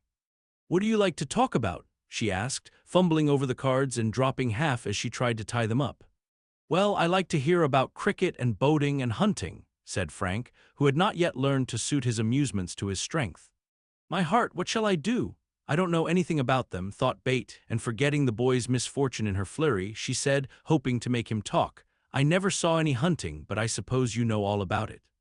"I did once, but I can never hunt again, for I got hurt leaping a confounded 5-barred gate, so there are no more horses and hounds for me," said Frank with a sigh that made Bate hate herself for her innocent blunder. "Your deer are much prettier than our ugly buffaloes," she said, turning to the prairies for help and feeling glad that she had read one of the boys' books in which Joe delighted. Buffaloes proved soothing and satisfactory, and in her eagerness to amuse another, BETH forgot herself and was quite unconscious of her sister's surprise and delight at the unusual spectacle of BETH talking away to one of the dreadful boys, against whom she had begged protection. "Bless her heart, she pities him, so she is good to him," said Joe, beaming at her from the croquet ground. "I always said she was a little saint," added Meg, as if there could be no further doubt of it. "I haven't heard Frank laugh so much for ever so long," said Grace to Amy, as they sat discussing dolls and making tea sets out of the acorn cups. "My sister BETH is a very fastidious girl when she likes to be," said Amy, well pleased at BETH's success. She meant fascinating, but as Grace didn't know the exact meaning of either word, fastidious sounded well and made a good impression. An impromptu circus, fox and geese, and an amicable game of croquet finished the afternoon. At sunset the tent was struck, hampers packed, wickets pulled up, boats loaded, and the whole party floated down the river, singing at the tops of their voices. Ned, getting sentimental, warbled a serenade with the pensive refrain. "Alone, alone, ah, woe alone." And at the lines, "We each are young, we each have a heart, oh, why should we stand thus coldly apart?" He looked at Meg with such a lackadaisical expression that she laughed outright and spoiled his song. "How can you be so cruel to me?" he whispered, under cover of a lively chorus. "You've kept close to that starched-up Englishwoman all day, and now you snub me." "I didn't mean to, but you looked so funny I really couldn't help it," replied Meg, passing over the first part of his reproach, for it was quite true that she had shunned him, remembering the Moffat party and the talk after it. Ned was offended and turned to Sally for consolation, saying to her rather pettishly, "There isn't a bit of flirt in that girl, is there?" "Not a particle, but she's a dear," returned Sally, defending her friend even while confessing her shortcomings. "She's not a stricken dear anyway," said Ned, trying to be witty and succeeding as well as very young gentlemen usually do. On the lawn where it had gathered, the little party separated with cordial good nights and goodbyes, for the Vaughns were going to Canada. As the four sisters went home through the garden, Miss Kate looked after them, saying, without the patronizing tone in her voice, "In spite of their demonstrative manners, American girls are very nice when one knows them." "I quite agree with you," said Mr. Brooke. Chapter 13 Castles in the air. Laurie lay luxuriously swinging to and fro in his hammock one warm September afternoon, wondering what his neighbors were about, but too lazy to go and find out. He was in one of his moods, for the day had been both unprofitable and unsatisfactory, and he was wishing he could live it over again. The hot weather made him indolent, and he had shirked his studies, tried Mr. Brooke's patience to the utmost, displeased his grandfather by practicing half the afternoon, frightened the maidservants half out of their wits by mischievously hinting that one of his dogs was going mad, and after high words with the stableman about some fancied neglect of his horse, he had flung himself into his hammock to fume over the stupidity of the world in general. Though the peace of the lovely day quieted him in spite of himself. Staring up into the green gloom of the horse-chestnut trees above him, he dreamed dreams of all sorts, and was just imagining himself tossing on the ocean in a voyage round the world, when the sound of voices brought him ashore in a flash. Peeping through the meshes of the hammock, he saw the Marches coming out, as if bound on some expedition. "What in the world are those girls about now?" thought Laurie, opening his sleepy eyes to take a good look, for there was something rather peculiar in the appearance of his neighbors. Each wore a large, flapping hat, a brown linen pouch slung over one shoulder, and carried a long staff. Meg had a cushion, Joe a book, BETH a basket, and Amy a portfolio. All walked quietly through the garden, out at the little back gate, and began to climb the hill that lay between the house and river. "Well, that's cool," said Laurie to himself, "to have a picnic and never ask me. They can't be going in the boat for they haven't got the key, perhaps they forgot it. I'll take it to them and see what's going on." Though possessed of half a dozen hats, it took him some time to find one. Then there was a hunt for the key, which was at last discovered in his pocket, so that the girls were quite out of sight when he leaped the fence and ran after them. Taking the shortest way to the boathouse, he waited for them to appear, but no one came, and he went up the hill to take an observation. A grove of pines covered one part of it, and from the heart of this green spot came a clearer sound than the soft sigh of the pines or the drowsy chirp of the crickets. "Here's a landscape," thought Laurie, peeping through the bushes and looking wide awake and good-natured already. It was a rather pretty little picture, for the sisters sat together in the shady nook, with sun and shadow flickering over them, the aromatic wind lifting their hair and cooling their hot cheeks, and all the little wood people going on with their affairs as if these were no strangers but old friends. Meg sat upon her cushion, sewing daintily with her white hands and looking as fresh and sweet as a rose in her pink dress among the green. BETH was sorting the cones that lay thick under the hemlock nearby, for she made pretty things with them. Amy was sketching a group of ferns, and Joe was knitting as she read aloud. A shadow passed over the boy's face as he watched them, feeling that he ought to go away because uninvited, yet lingering because home seemed very lonely and this quiet party in the woods most attractive to his restless spirit. He stood so still that a squirrel, busy with its harvesting, ran down a pine close beside him, saw him suddenly and skipped back, scolding so shrilly that Bate looked up, espied the wistful face behind the birches, and beckoned with a reassuring smile. "May I come in, please, or shall I be a bother?" he asked, advancing slowly. Meg lifted her eyebrows, but Joe scowled at her defiantly and said at once, "Of course you may. We should have asked you before, only we thought you wouldn't care for such a girl's game as this." "I always like your games, but if Meg doesn't want me, I'll go away." "I've no objection if you do something. It's against the rules to be idle here," replied Meg gravely but graciously. "Much obliged. I'll do anything if you let me stop a bit, for it's as dull as the desert of Sahara down there. Shall I sew, read, cone, draw, or do all at once? Bring on your bears, I'm ready." And Laurie sat down with a submissive expression delightful to behold. "Finish this story while I set my heel," said Joe, handing him the book. "Yes," was the meek answer, as he began, doing his best to prove his gratitude for the favor of admission into the Busy Bee Society. The story was not a long one, and when it was finished, he ventured to ask a few questions as a reward of merit. "Please, ma'am, could I inquire if this highly instructive and charming institution is a new one?" "Would you tell him?" asked Meg of her sisters. "He'll laugh," said Amy warningly. "Who cares?" said Joe. "I guess he'll like it," added Bate. "Of course I shall. I give you my word I won't laugh. Tell away, Joe, and don't be afraid." "The idea of being afraid of you." "Well, you see we used to play Pilgrim's Progress, and we have been going on with it in earnest, all winter and summer." "Yes, I know," said Laurie, nodding wisely. "Who told you?" demanded Joe. "Spirits." "No, I did. I wanted to amuse him one night when you were all away, and he was rather dismal. He did like it, so don't scold, Joe," said Bate meekly. "You can't keep a secret. Never mind, it saves trouble now." "Go on, please," said Laurie, as Joe became absorbed in her work, looking a trifle displeased. "Oh, didn't she tell you about this new plan of ours? Well, we have tried not to waste our holiday, but each has had a task and worked at it with a will. The vacation is nearly over, the stints are all done, and we are ever so glad that we didn't dawdle." "Yes, I should think so," and Laurie thought regretfully of his own idle days. "Mother likes to have us out of doors as much as possible, so we bring our work here and have nice times. For the fun of it, we bring our things in these bags, wear the old hats, use poles to climb the hill, and play pilgrims as we used to do years ago. We call this hill the Delectable Mountain, for we can look far away and see the country where we hope to live some time." Joe pointed, and Laurie sat up to examine, for through an opening in the wood one could look across the wide, blue river, the meadows on the other side, far over the outskirts of the great city, to the green hills that rose to meet the sky. The sun was low, and the heavens glowed with the splendor of an autumn sunset. Gold and purple clouds lay on the hilltops, and rising high into the ruddy light were silvery white peaks that shone like the airy spires of some celestial city. "How beautiful that is," said Laurie softly, for he was quick to see and feel beauty of any kind. "It's often so, and we like to watch it, for it is never the same but always splendid," replied Amy, wishing she could paint it. "Joe talks about the country where we hope to live sometime, the real country, she means, with pigs and chickens and haymaking. It would be nice, but I wish the beautiful country up there was real and we could ever go to it," said Bate musingly. "There is a lovelier country even than that, where we shall go by and by when we are good enough," answered Meg with her sweetest voice. "It seems so long to wait, so hard to do. I want to fly away at once, as those swallows fly, and go in at that splendid gate." "You'll get there, Bates, sooner or later, no fear of that," said Joe. "I'm the one that will have to fight and work and climb and wait and maybe never get in after all. You'll have me for company, if that's any comfort. I shall have to do a deal of traveling before I come in sight of your celestial city. If I arrive late, you'll say a good word for me, won't you, Bate?"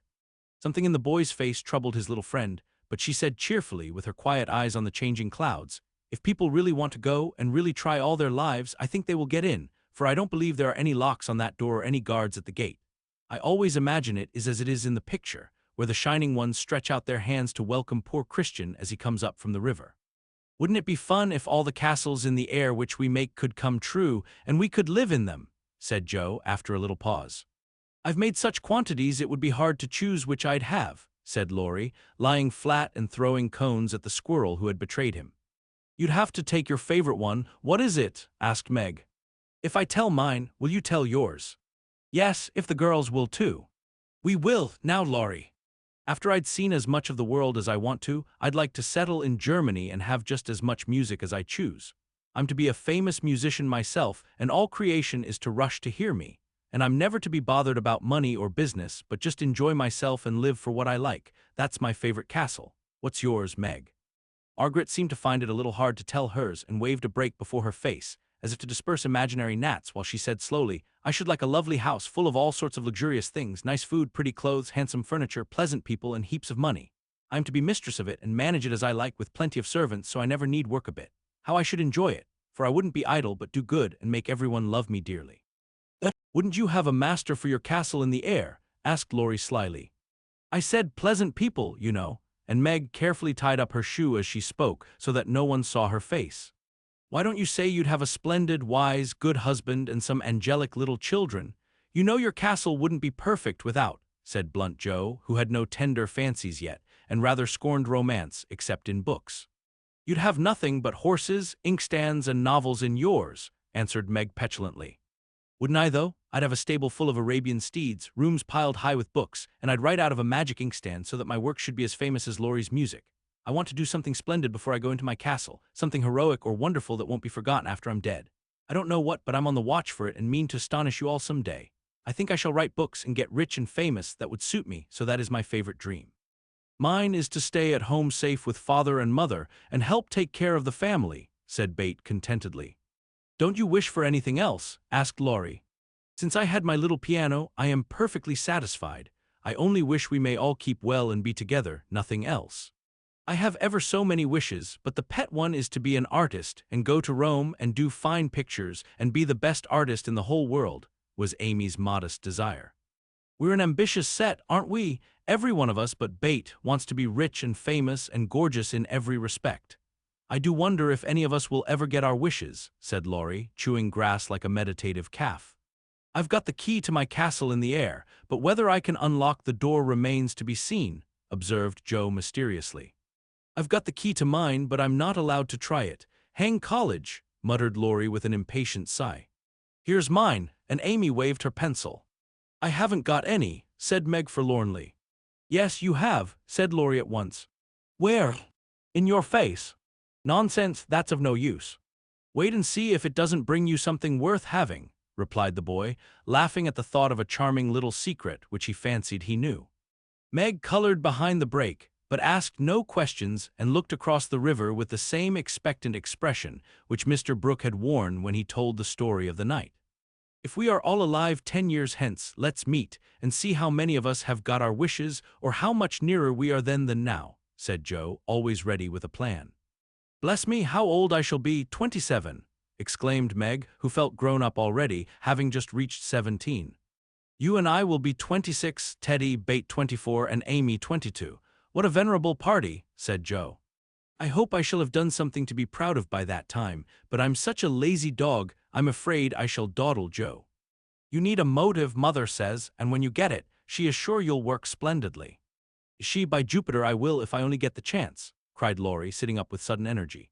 I ought to be satisfied to please Grandfather, and I do try, but it's working against the grain, you see, and comes hard. He wants me to be an India merchant, as he was, and I'd rather be shot. I hate tea and silk and spices and every sort of rubbish his old ships bring, and I don't care how soon they go to the bottom when I own them. Going to college ought to satisfy him, for if I give him 4 years he ought to let me off from the business. But he's set, and I've got to do just as he did, unless I break away and please myself, as my father did. If there was anyone left to stay with the old gentleman, I'd do it tomorrow. Laurie spoke excitedly and looked ready to carry his threat into execution on the slightest provocation. For he was growing up very fast and, in spite of his indolent ways, had a young man's hatred of subjection, a young man's restless longing to try the world for himself. I advise you to sail away in one of your ships and never come home again till you have tried your own way, said Joe, whose imagination was fired by the thought of such a daring exploit, and whose sympathy was excited by what she called Teddy's wrongs. That's not right, Joe. You mustn't talk in that way, and Laurie mustn't take your bad advice. You should do just what your grandfather wishes, my dear boy, said Meg in her most maternal tone. Do your best at college, and when he sees that you try to please him, I'm sure he won't be hard on you or unjust to you. As you say, there is no one else to stay with and love him, and you'd never forgive yourself if you left him without his permission. Don't be dismal or fret, but do your duty and you'll get your reward, as good Mr. Brooke has, by being respected and loved." "What do you know about him?" asked Laurie, grateful for the good advice, but objecting to the lecture, and glad to turn the conversation from himself after his unusual outbreak. "Only what your grandpa told us about him, how he took good care of his own mother till she died, and wouldn't go abroad as tutor to some nice person because he wouldn't leave her. And how he provides now for an old woman who nursed his mother and never tells anyone, but is just as generous and patient and good as he can be." "So he is, dear old fellow," said Laurie heartily, as Meg paused, looking flushed and earnest with her story. "It's like Grandpa to find out all about him without letting him know, and to tell all his goodness to others so that they might like him. Brooke couldn't understand why your mother was so kind to him, asking him over with me and treating him in her beautiful, friendly way. He thought she was just perfect and talked about it for days and days and went on about you all in flaming style. If ever I do get my wish, you see what I'll do for Brooke." "Begin to do something now by not plaguing his life out," said Meg sharply. "How do you know I do, miss? I can always tell by his face when he goes away. If you have been good, he looks satisfied and walks briskly. If you have plagued him, he's sober and walks slowly, as if he wanted to go back and do his work better." "Well, I like that. So you keep an account of my good and bad marks in Brooke's face, do you? I see him bow and smile as he passes your window, but I didn't know you'd got up a telegraph." "We haven't. Don't be angry, and oh, don't tell him I said anything. It was only to show that I cared how you get on, and what is said here is said in confidence, you know," cried Meg, much alarmed at the thought of what might follow from her careless speech. "I don't tell tales," replied Laurie with his high and mighty air, as Joe called a certain expression which he occasionally wore. "Only if Brooke is going to be a thermometer, I must mind and have fair weather for him to report. Please don't be offended. I didn't mean to preach or tell tales or be silly. I only thought Joe was encouraging you in a feeling which you'd be sorry for by and by. You are so kind to us, we feel as if you were our brother and say just what we think. Forgive me, I meant it kindly." And Meg offered her hand with a gesture both affectionate and timid. Ashamed of his momentary pique, Laurie squeezed the kind little hand and said frankly, "I'm the one to be forgiven. I'm cross and have been out of sorts all day. I like to have you tell me my faults and be sisterly, so don't mind if I am grumpy sometimes. I thank you all the same." Bent on showing that he was not offended, he made himself as agreeable as possible, wound cotton for Meg, recited poetry to please Joe, shook down cones for bait, and helped Amy with her ferns, proving himself a fit person to belong to the Busy Bee Society.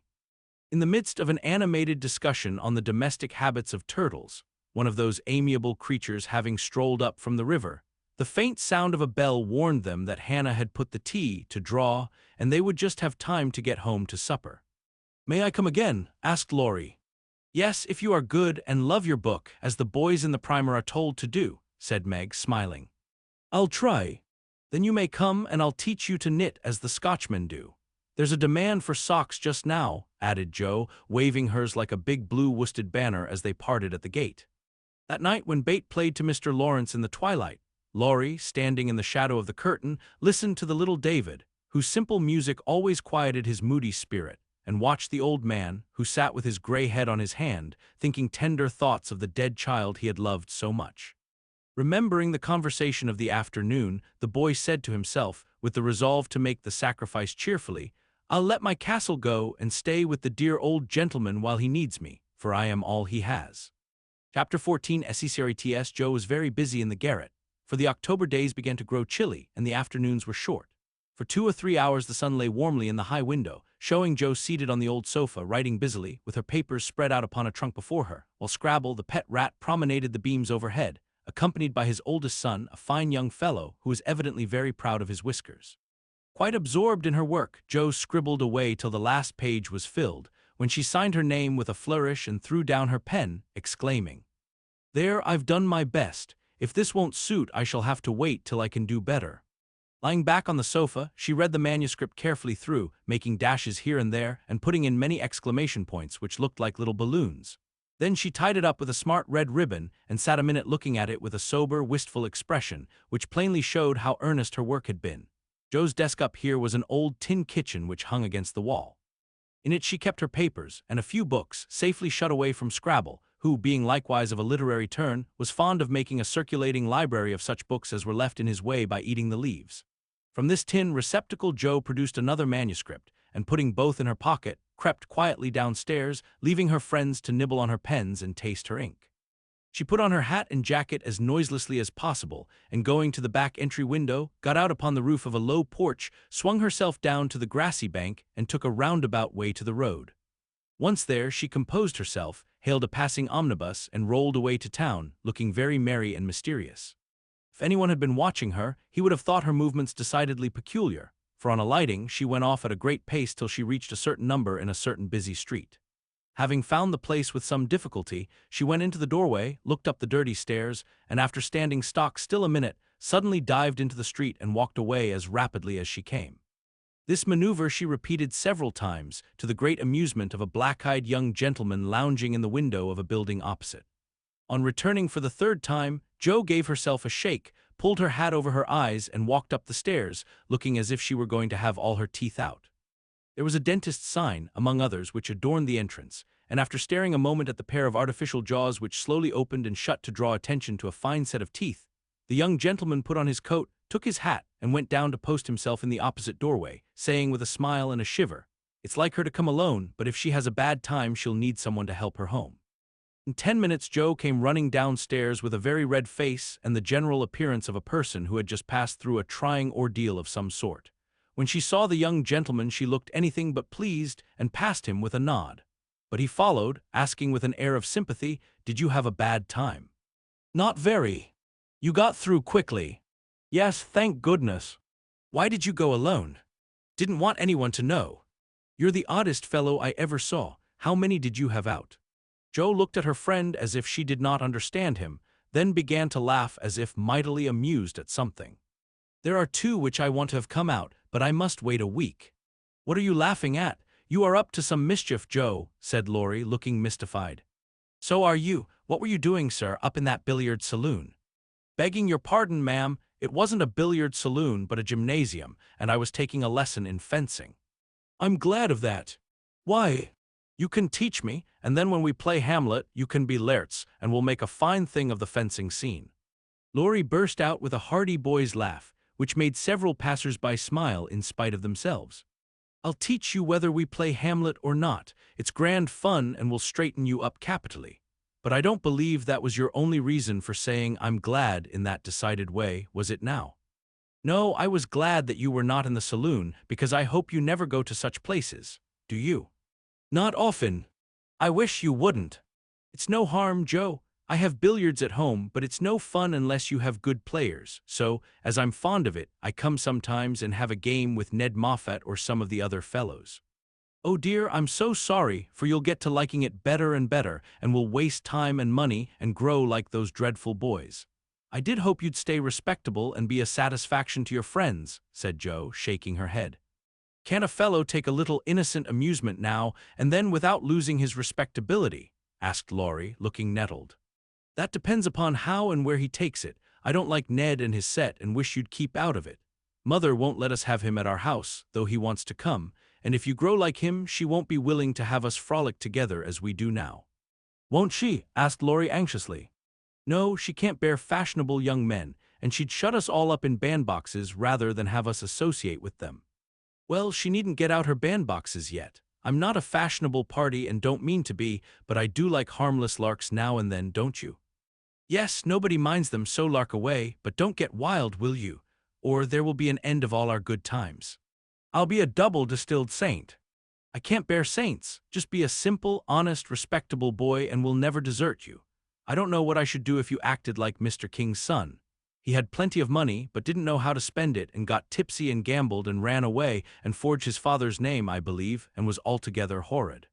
You think I'm likely to do the same? Much obliged." "No, I don't. Oh dear, no. But I hear people talking about money being such a temptation, and I sometimes wish you were poor. I shouldn't worry then." "Do you worry about me, Joe?" "A little when you look moody and discontented, as you sometimes do, for you've got such a strong will. If you once get started wrong, I'm afraid it would be hard to stop you." Laurie walked in silence a few minutes, and Joe watched him, wishing she had held her tongue, for his eyes looked angry, though his lips smiled as if at her warnings. "Are you going to deliver lectures all the way home?" he asked presently. "Of course not. Why?" Because if you are, I'll take a bus. If you're not, I'd like to walk with you and tell you something very interesting. I won't preach anymore, and I'd like to hear the news immensely. Very well then, come on. It's a secret, and if I tell you, you must tell me yours. I haven't got any, began Joe, but stopped suddenly, remembering that she had. You know you have, you can't hide anything, so up and fess, or I won't tell, cried Laurie. Is your secret a nice one? Oh, isn't it all about people you know and such fun? You ought to hear it, and I've been aching to tell it this long time. Come, you begin. You'll not say anything about it at home, will you? Not a word. And you won't tease me in private. I never tease. Yes, you do. You get everything you want out of people. I don't know how you do it, but you are a born wheedler. Thank you, fire away. Well, I've left 2 stories with a newspaperman, and he's to give his answer next week, whispered Joe in her confidante's ear. Hurrah for Miss March, the celebrated American authoress, cried Laurie, throwing up his hat and catching it again, to the great delight of 2 ducks, 4 cats, 5 hens, and half a dozen Irish children, for they were out of the city now. Hush, it won't come to anything, I dare say, but I couldn't rest till I had tried, and I said nothing about it because I didn't want anyone else to be disappointed. It won't fail. Why, Joe, your stories are works of Shakespeare compared to half the rubbish that is published every day. Won't it be fun to see them in print, and shan't we feel proud of our authoress? Joe's eyes sparkled, for it is always pleasant to be believed in, and a friend's praise is always sweeter than a dozen newspaper puffs. Where's your secret? Play fair, Teddy, or I'll never believe you again, she said, trying to extinguish the brilliant hopes that blazed up at a word of encouragement. I may get into a scrape for telling, but I didn't promise not to, so I will, for I never feel easy in my mind till I've told you any plummy bit of news I get. I know where Meg's glove is. Is that all? Said Joe, looking disappointed, as Laurie nodded and twinkled with a face full of mysterious intelligence. It's quite enough for the present, as you'll agree when I tell you where it is. Tell then. Laurie bent and whispered 3 words in Joe's ear, which produced a comical change. She stood and stared at him for a minute, looking both surprised and displeased, then walked on, saying sharply, How do you know? Saw it. Where? Pocket. All this time. Yes, isn't that romantic? No, it's horrid. Don't you like it? Of course I don't, it's ridiculous, it won't be allowed. My patience, what would Meg say? You are not to tell anyone, mind that. I didn't promise. That was understood, and I trusted you. Well, I won't for the present anyway, but I'm disgusted, and wish you hadn't told me. I thought you'd be pleased. At the idea of anybody coming to take Meg away. No, thank you. You'll feel better about it when somebody comes to take you away. I'd like to see anyone try it, cried Joe fiercely. So should I, and Laurie chuckled at the idea. I don't think secrets agree with me. I feel rumpled up in my mind since you told me that, said Joe rather ungratefully. Race down this hill with me, and you'll be all right, suggested Laurie. No one was in sight, the smooth road sloped invitingly before her, and finding the temptation irresistible, Joe darted away, soon leaving hat and comb behind her and scattering hairpins as she ran. Laurie reached the goal first and was quite satisfied with the success of his treatment, for his Atlanta came panting up with flying hair, bright eyes, ruddy cheeks, and no signs of dissatisfaction in her face. I wish I was a horse, then I could run for miles in this splendid air and not lose my breath. It was capital, but see what a guy it's made me. Go, pick up my things like a cherub as you are, said Joe, dropping down under a maple tree which was carpeting the bank with crimson leaves. Laurie leisurely departed to recover the lost property, and Joe bundled up her braids, hoping no one would pass by till she was tidy again. But someone did pass, and who should it be but Meg, looking particularly ladylike in her state and festival suit, for she had been making calls. What in the world are you doing here? She asked, regarding her disheveled sister with well-bred surprise. Getting leaves, meekly answered Joe, sorting the rosy handful she had just swept up. And hairpins, added Laurie, throwing half a dozen into Joe's lap. They grow on this road, Meg, so do combs and brown straw hats. You have been running, Joe, how could you? When will you stop such romping ways? Said Meg reprovingly, as she settled her cuffs and smoothed her hair with which the wind had taken liberties. Never till I'm stiff and old and have to use a crutch. Don't try to make me grow up before my time, Meg. It's hard enough to have you change all of a sudden. Let me be a little girl as long as I can. As she spoke, Joe bent over the leaves to hide the trembling of her lips, for lately she had felt that Margaret was fast getting to be a woman, and Laurie's secret made her dread the separation which must surely come some time and now seemed very near. He saw the trouble in her face and drew Meg's attention from it by asking quickly, "Where have you been calling all so fine?" "At the gardener's, and Sally has been telling me all about Belle Moffat's wedding. It was very splendid, and they have gone to spend the winter in Paris. Just think how delightful that must be." "Do you envy her, Meg?" said Laurie. "I'm afraid I do." "I'm glad of it," muttered Joe, tying on her hat with a jerk. "Why?" asked Meg, looking surprised. "Because if you care much about riches, you will never go and marry a poor man," said Joe, frowning at Laurie, who was mutely warning her to mind what she said. "I shall never go and marry anyone," observed Meg, walking on with great dignity while the others followed, laughing, whispering, skipping stones, and behaving like children, as Meg said to herself, though she might have been tempted to join them if she had not had her best dress on. For a week or two, Joe behaved so queerly that her sisters were quite bewildered. She rushed to the door when the postman rang, was rude to Mr. Brooke whenever they met, would sit looking at Meg with a woebegone face, occasionally jumping up to shake and then kiss her in a very mysterious manner. Laurie and she were always making signs to one another and talking about spread eagles till the girls declared they had both lost their wits. On the second Saturday after Joe got out of the window, Meg, as she sat sewing at her window, was scandalized by the sight of Laurie chasing Joe all over the garden and finally capturing her in Amy's bower. What went on there, Meg could not see, but shrieks of laughter were heard, followed by the murmur of voices and a great flapping of newspapers. "What shall we do with that girl? She never will behave like a young lady," sighed Meg, as she watched the race with a disapproving face. "I hope she won't. She is so funny and dear as she is," said BETH, who had never betrayed that she was a little hurt at Joe's having secrets with anyone but her. "It's very trying, but we never can make her comme il faut," added Amy, who sat making some new frills for herself, with her curls tied up in a very becoming way, two agreeable things that made her feel unusually elegant and ladylike. In a few minutes Joe bounced in, laid herself on the sofa, and affected to read. "Have you anything interesting there?" asked Meg with condescension. "Nothing but a story, won't amount to much, I guess," returned Joe, carefully keeping the name of the paper out of sight. "You'd better read it aloud. That will amuse us and keep you out of mischief," said Amy in her most grown-up tone. "What's the name?" asked BETH, wondering why Joe kept her face behind the sheet. "The Rival Painters." "That sounds well. Read it," said Meg. With a loud hem and a long breath, Joe began to read very fast. The girls listened with interest, for the tale was romantic and somewhat pathetic, as most of the characters died in the end. "I like that about the splendid picture," was Amy's approving remark as Joe paused. "I prefer the lovering part. Viola and Angelo are two of our favorite names, isn't that queer?" said Meg, wiping her eyes, for the lovering part was tragical. "Who wrote it?" asked BETH, who had caught a glimpse of Joe's face. The reader suddenly sat up, cast away the paper, displaying a flushed countenance, and with a funny mixture of solemnity and excitement replied in a loud voice, "Your sister." "You!" cried Meg, dropping her work. "It's very good," said Amy critically. "I knew it, I knew it. Oh my Joe, I am so proud," and BETH ran to hug her sister and exult over this splendid success. Dear me, how delighted they all were, to be sure. How Meg wouldn't believe it till she saw the words, "Miss Josephine March," actually printed in the paper. How graciously Amy criticized the artistic parts of the story and offered hints for a sequel, which unfortunately couldn't be carried out as the hero and heroine were dead. How BETH got excited and skipped and sang with joy. How Hannah came in to exclaim, "Sakes alive, well I never," in great astonishment at that Joe's doings. How proud Mrs. March was when she knew it. How Joe laughed, with tears in her eyes, as she declared she might as well be a peacock and done with it, and how the spread eagle might be said to flap his wings triumphantly over the house of March, as the paper passed from hand to hand.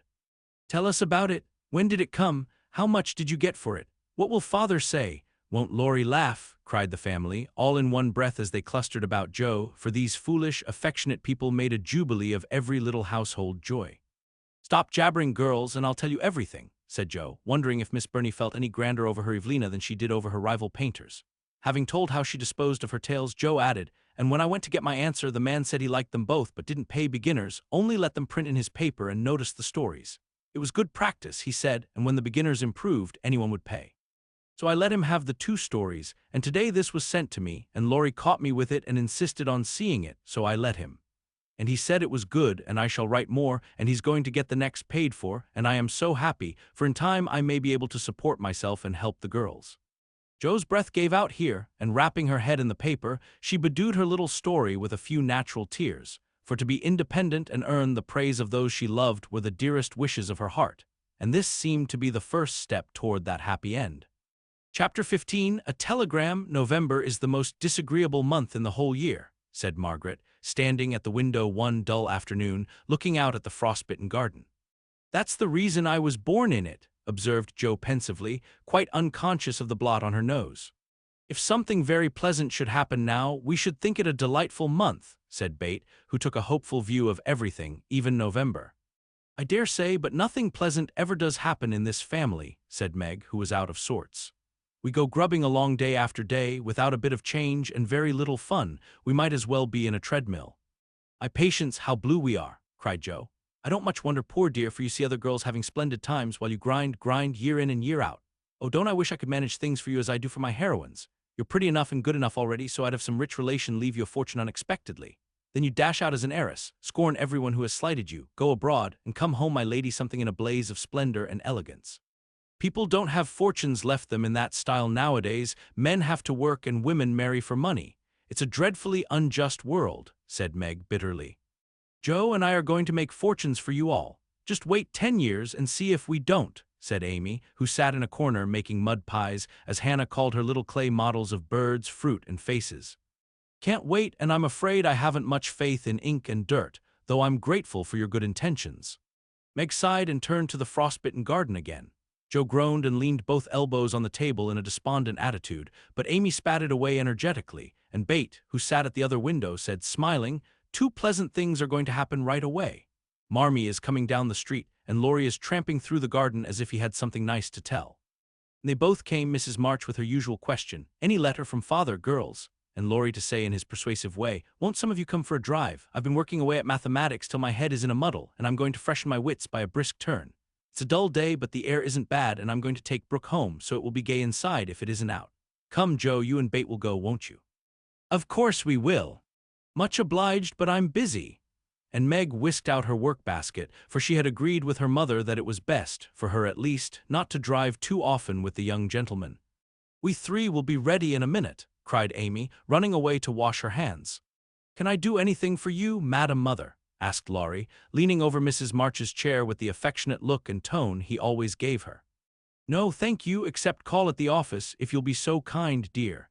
It's our day for a letter and the postman hasn't been. Father is as regular as the sun, but there's some delay on the way, perhaps.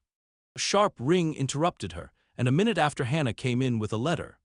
It's one of them horrid telegraph things, Mum, she said, handling it as if she was afraid it would explode and do some damage. At the word telegraph, Mrs. March snatched it, read the 2 lines it contained, and dropped back into her chair as white as if the little paper had sent a bullet to her heart. Laurie dashed downstairs for water, while Meg and Hannah supported her, and Joe read aloud in a frightened voice. Mrs. March, your husband is very ill. Come at once. S. Hale Blank Hospital, Washington. How still the room was as they listened breathlessly, how strangely the day darkened outside, and how suddenly the whole world seemed to change, as the girls gathered about their mother, feeling as if all the happiness and support of their lives was about to be taken from them. Mrs. March was herself again directly, read the message over, and stretched out her arms to her daughters, saying, in a tone they never forgot, I shall go at once, but it may be too late. Oh, children, children, help me to bear it. For several minutes there was nothing but the sound of sobbing in the room, mingled with broken words of comfort, tender assurances of help, and hopeful whispers that died away in tears. Poor Hannah was the first to recover, and with unconscious wisdom she set all the rest a good example, for with her, work was panacea for most afflictions. The Lord keep the dear man, I won't waste no time cryin', but get your things ready right away, Mum, she said heartily, as she wiped her face on her apron, gave her mistress a warm shake of the hand with her own hard one, and went away to work like 3 women in one. She's right, there's no time for tears now. Be calm, girls, and let me think. They tried to be calm, poor things, as their mother sat up, looking pale but steady, and put away her grief to think and plan for them. Where's Laurie? She asked presently, when she had collected her thoughts and decided on the first duties to be done. Here, ma'am. Oh, let me do something, cried the boy, hurrying from the next room whither he had withdrawn, feeling that their first sorrow was too sacred for even his friendly eyes to see. Send a telegram saying I will come at once. The next train goes early in the morning, I'll take that. What else? The horses are ready. I can go anywhere, do anything, he said, looking ready to fly to the ends of the earth. Leave a note at Aunt March's. Joe, give me that pen and paper. Tearing off the blank side of one of her newly copied pages, Joe drew the table before her mother, well knowing that money for the long, sad journey must be borrowed, and feeling as if she could do anything to add a little to the sum for her father. Now go, dear, but don't kill yourself driving at a desperate pace. There is no need of that. Mrs. March's warning was evidently thrown away, for 5 minutes later Laurie tore by the window on his own fleet horse, riding as if for his life. Joe, run to the rooms and tell Mrs. King that I can't come. On the way, get these things. I'll put them down, they'll be needed, and I must go prepared for nursing. Hospital stores are not always good. Bate, go and ask Mr. Laurence for a couple of bottles of old wine. I'm not too proud to beg for father. He shall have the best of everything. Amy, tell Hannah to get down the black trunk, and Meg, come and help me find my things, for I'm half bewildered. Writing, thinking, and directing all at once might well bewilder the poor lady, and Meg begged her to sit quietly in her room for a little while and let them work. Everyone scattered like leaves before a gust of wind, and the quiet, happy household was broken up as suddenly as if the paper had been an evil spell. Mr. Laurence came hurrying back with Bate, bringing every comfort the kind old gentleman could think of for the invalid and friendliest promises of protection for the girls during the mother's absence, which comforted her very much. There was nothing he didn't offer, from his own dressing gown to himself as escort, but the last was impossible. Mrs. March would not hear of the old gentleman's undertaking the long journey, yet an expression of relief was visible when he spoke of it, for anxiety ill fits one for traveling. He saw the look, knit his heavy eyebrows, rubbed his hands, and marched abruptly away, saying he'd be back directly. No one had time to think of him again till, as Meg ran through the entry, with a pair of rubbers in one hand and a cup of tea in the other, she came suddenly upon Mr. Brooke. "I'm very sorry to hear of this, Miss March," he said, in the kind, quiet tone which sounded very pleasantly to her perturbed spirit. "I came to offer myself as escort to your mother. Mr. Laurence has commissions for me in Washington, and it will give me real satisfaction to be of service to her there." Down dropped the rubbers, and the tea was very near following, as Meg put out her hand, with a face so full of gratitude that Mr. Brooke would have felt repaid for a much greater sacrifice than the trifling one of time and comfort which he was about to take. "How kind you all are! Mother will accept, I'm sure, and it will be such a relief to know that she has someone to take care of her. Thank you very, very much." Meg spoke earnestly, and forgot herself entirely till something in the brown eyes looking down at her made her remember the cooling tea and lead the way into the parlor, saying she would call her mother. Everything was arranged by the time Laurie returned with a note from Aunt March, enclosing the desired sum and a few lines repeating what she had often said before, that she had always told them it was absurd for March to go into the army, always predicted that no good would come of it, and she hoped they would take her advice the next time. Mrs. March put the note in the fire, the money in her purse, and went on with her preparations, with her lips folded tightly in a way which Joe would have understood if she had been there. The short afternoon wore away. All other errands were done, and Meg and her mother busy at some necessary needlework, while Bate and Amy got tea, and Hannah finished her ironing with what she called a slap and a bang, but still Joe did not come. They began to get anxious, and Laurie went off to find her, for no one knew what freak Joe might take into her head. He missed her, however, and she came walking in with a very queer expression of countenance, for there was a mixture of fun and fear, satisfaction and regret in it, which puzzled the family as much as did the roll of bills she laid before her mother, saying with a little choke in her voice, "That's my contribution toward making father comfortable and bringing him home." "My dear, where did you get it? $25, Joe, I hope you haven't done anything rash." "No, it's mine honestly. I didn't beg, borrow, or steal it. I earned it, and I don't think you'll blame me, for I only sold what was my own." As she spoke, Joe took off her bonnet, and a general outcry arose, for all her abundant hair was cut short. "Your hair, your beautiful hair! Oh, Joe, how could you? Your one beauty! My dear girl, there was no need of this. She doesn't look like my Joe anymore, but I love her dearly for it." As everyone exclaimed and Bate hugged the cropped head tenderly, Joe assumed an indifferent air, which did not deceive anyone a particle, and said, rumpling up the brown bush and trying to look as if she liked it, "It doesn't affect the fate of the nation, so don't wail, Bate. It will be good for my vanity. I was getting too proud of my wig. It will do my brains good to have that mop taken off. My head feels deliciously light and cool, and the barber said I could soon have a curly crop, which will be boyish, becoming, and easy to keep in order. I'm satisfied, so please take the money and let's have supper." "Tell me all about it, Joe. I am not quite satisfied, but I can't blame you, for I know how willingly you sacrificed your vanity, as you call it, to your love. But my dear, it was not necessary, and I'm afraid you will regret it one of these days," said Mrs. March. "No, I won't," returned Jo stoutly, feeling much relieved that her prank was not entirely condemned. "What made you do it?" asked Amy, who would as soon have thought of cutting off her head as her pretty hair. "Well, I was wild to do something for Father," replied Jo as they gathered about the table, for healthy young people can eat even in the midst of trouble. "I hate to borrow as much as Mother does, and I knew Aunt March would croak. She always does if you ask for a ninepence. Meg gave all her quarterly salary toward the rent, and I only got some clothes with mine, so I felt wicked and was bound to have some money if I sold the nose off my face to get it." "You needn't feel wicked, my child. You had no winter things and got the simplest with your own hard earnings," said Mrs. March with a look that warmed Jo's heart. "I hadn't the least idea of selling my hair at first, but as I went along I kept thinking what I could do, and feeling as if I'd like to dive into some of the rich stores and help myself. In a barber's window I saw tails of hair with the prices marked, and one black tail not so thick as mine was $40. It came to me all of a sudden that I had one thing to make money out of, and without stopping to think I walked in, asked if they bought hair and what they would give for mine."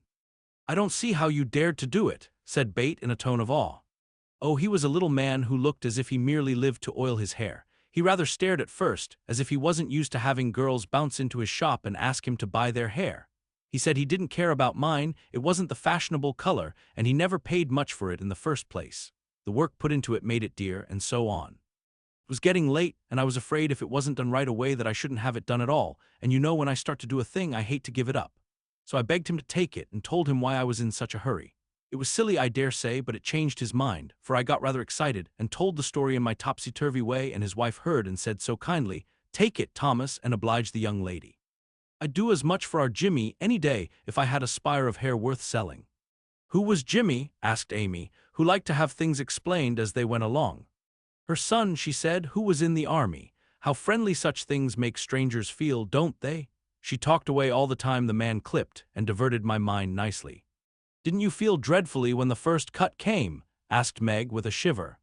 "I took a last look at my hair while the man got his things, and that was the end of it. I never snivel over trifles like that. I will confess, though, I felt queer when I saw the dear old hair laid out on the table and felt only the short, rough ends of my head.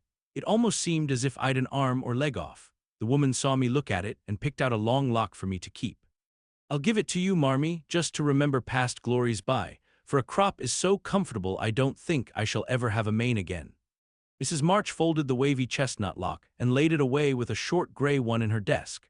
She only said, "Thank you, dearie," but something in her face made the girls change the subject and talk as cheerfully as they could about Mr. Brooks' kindness, the prospect of a fine day tomorrow, and the happy times they would have when Father came home to be nursed. No one wanted to go to bed when at 10 o'clock Mrs. March put by the last finished job and said, "Come, girls." Bate went to the piano and played the father's favorite hymn. All began bravely, but broke down one by one till Bate was left alone, singing with all her heart, for to her music was always a sweet consoler.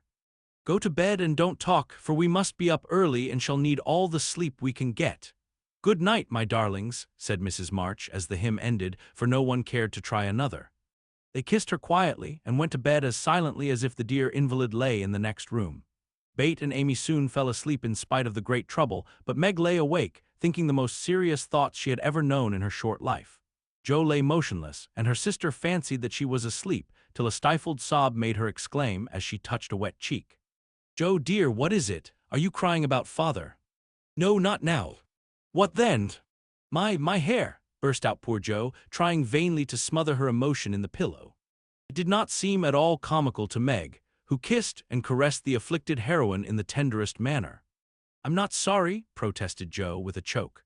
"I'd do it again tomorrow if I could. It's only the vain part of me that goes and cries in this silly way. Don't tell anyone, it's all over now. I thought you were asleep, so I just made a little private moan for my one beauty. How came you to be awake?" "I can't sleep, I'm so anxious," said Meg. "Think about something pleasant, and you'll soon drop off." "I tried it, but felt wider awake than ever." "What did you think of?" "Handsome faces, eyes particularly," answered Meg, smiling to herself in the dark. "What color do you like best?" "Brown, that is, sometimes. Blue are lovely." Jo laughed, and Meg sharply ordered her not to talk, then amiably promised to make her hair curl, and fell asleep to dream of living in her castle in the air.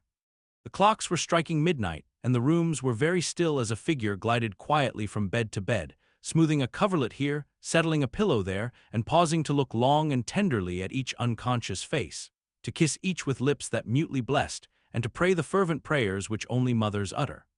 As she lifted the curtain to look out into the dreary night, the moon broke suddenly from behind the clouds and shone upon her like a bright, benignant face, which seemed to whisper in the silence, "Be comforted, dear soul! There is always light behind the clouds." Chapter 16. Letters in the cold grey dawn. The sisters lit their lamp and read their chapter with an earnestness never felt before. For now the shadow of a real trouble had come, the little books were full of help and comfort, and as they dressed they agreed to say goodbye cheerfully and hopefully, and send their mother on her anxious journey unsaddened by tears or complaints from them. Everything seemed very strange when they went down, so dim and still outside, so full of light and bustle within. Breakfast at that early hour seemed odd, and even Hannah's familiar face looked unnatural as she flew about her kitchen with her nightcap on. The big trunk stood ready in the hall, Mother's cloak and bonnet lay on the sofa, and Mother herself sat trying to eat, but looking so pale and worn with sleeplessness and anxiety that the girls found it very hard to keep their resolution. Meg's eyes kept filling in spite of herself. Jo was obliged to hide her face in the kitchen roller more than once, and the little girls wore a grave, troubled expression, as if sorrow was a new experience to them. Nobody talked much, but as the time drew very near and they sat waiting for the carriage, Mrs. March said to the girls, who were all busied about her, one folding her shawl, another smoothing out the strings of her bonnet, a third putting on her overshoes, and a fourth fastening up her traveling bag. "Children, I leave you to Hannah's care and Mr. Lawrence's protection. Hannah is faithfulness itself, and our good neighbor will guard you as if you were his own. I have no fears for you, yet I am anxious that you should take this trouble rightly. Don't grieve and fret when I am gone, or think that you can be idle and comfort yourselves by being idle and trying to forget. Go on with your work as usual, for work is a blessed solace. Hope and keep busy, and whatever happens, remember that you never can be fatherless." "Yes, Mother." "Meg dear, be prudent, watch over your sisters, consult Hannah, and in any perplexity go to Mr. Laurence. Be patient, Jo, don't get despondent or do rash things, write to me often and be my brave girl ready to help and cheer all. Bate, comfort yourself with your music and be faithful to the little home duties, and you, Amy, help all you can, be obedient and keep Happy safe at home." "We will, Mother, we will." The rattle of an approaching carriage made them all start and listen. That was the hard minute, but the girls stood it well. No one cried, no one ran away or uttered a lamentation, though their hearts were very heavy as they sent loving messages to Father, remembering, as they spoke, that it might be too late to deliver them. They kissed their mother quietly, clung about her tenderly, and tried to wave their hands cheerfully when she drove away. Laurie and his grandfather came over to see her off, and Mr. Brooke looked so strong and sensible and kind that the girls christened him Mr. Greatheart on the spot. "Goodbye, my darlings, God bless and keep us all," whispered Mrs. March, as she kissed one dear little face after the other and hurried into the carriage. As she rolled away, the sun came out, and looking back, she saw it shining on the group at the gate like a good omen. They saw it also and smiled and waved their hands, and the last thing she beheld as she turned the corner was the four bright faces, and behind them, like a bodyguard, old Mr. Laurence, faithful Hannah, and devoted Laurie. "How kind everyone is to us," she said, turning to find fresh proof of it in the respectful sympathy of the young man's face. "I don't see how they can help it," returned Mr. Brooke, laughing so infectiously that Mrs. March could not help smiling.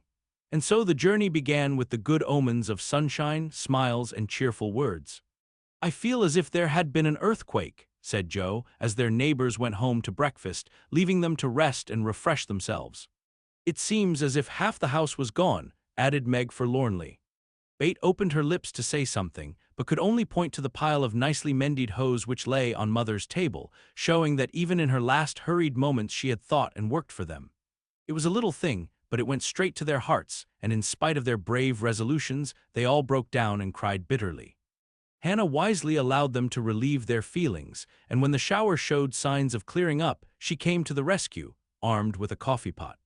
"Now, my dear young ladies, remember what your ma said and don't fret. Come and have a cup of coffee all round, and then let's fall to work and be a credit to the family." Coffee was a treat, and Hannah showed great tact in making it that morning. No one could resist her persuasive nods or the fragrant invitation issuing from the nose of the coffee pot. They drew up to the table, exchanged their handkerchiefs for napkins, and in 10 minutes were all right again. "Hope and keep busy, that's the motto for us, so let's see who will remember it best. I shall go to Aunt March as usual. Oh, won't she lecture, though?" said Jo, as she sipped with returning spirit. I shall go to my king's, though I'd much rather stay at home and attend to things here, said Meg, wishing she hadn't made her eyes so red. No need of that, Bet and I can keep house perfectly well, put in Amy with an important air. Hannah will tell us what to do, and we'll have everything nice when you come home, added Bet, getting out her mop and dish tub without delay. I think anxiety is very interesting, observed Amy, eating sugar pensively. The girls couldn't help laughing and felt better for it, though Meg shook her head at the young lady who could find consolation in a sugar bowl. The sight of the turnovers made Joe sober again, and when the two went out to their daily tasks, they looked sorrowfully back at the window where they were accustomed to see their mother's face. It was gone, but Bet had remembered the little household ceremony, and there she was, nodding away at them like a rosy-faced mandarin. That's so like my Bet, said Joe, waving her hat with a grateful face. Goodbye, Meggie, I hope the kings won't strain today. Don't fret about father, dear, she added as they parted. And I hope Aunt March won't croak. Your hair is becoming, and it looks very boyish and nice, returned Meg, trying not to smile at the curly head, which looked comically small on her tall sister's shoulders. That's my only comfort. And touching her hat a la Laurie, away went Joe, feeling like a shorn sheep on a wintry day. News from their father comforted the girls very much, for though dangerously ill, the presence of the best and tenderest of nurses had already done him good.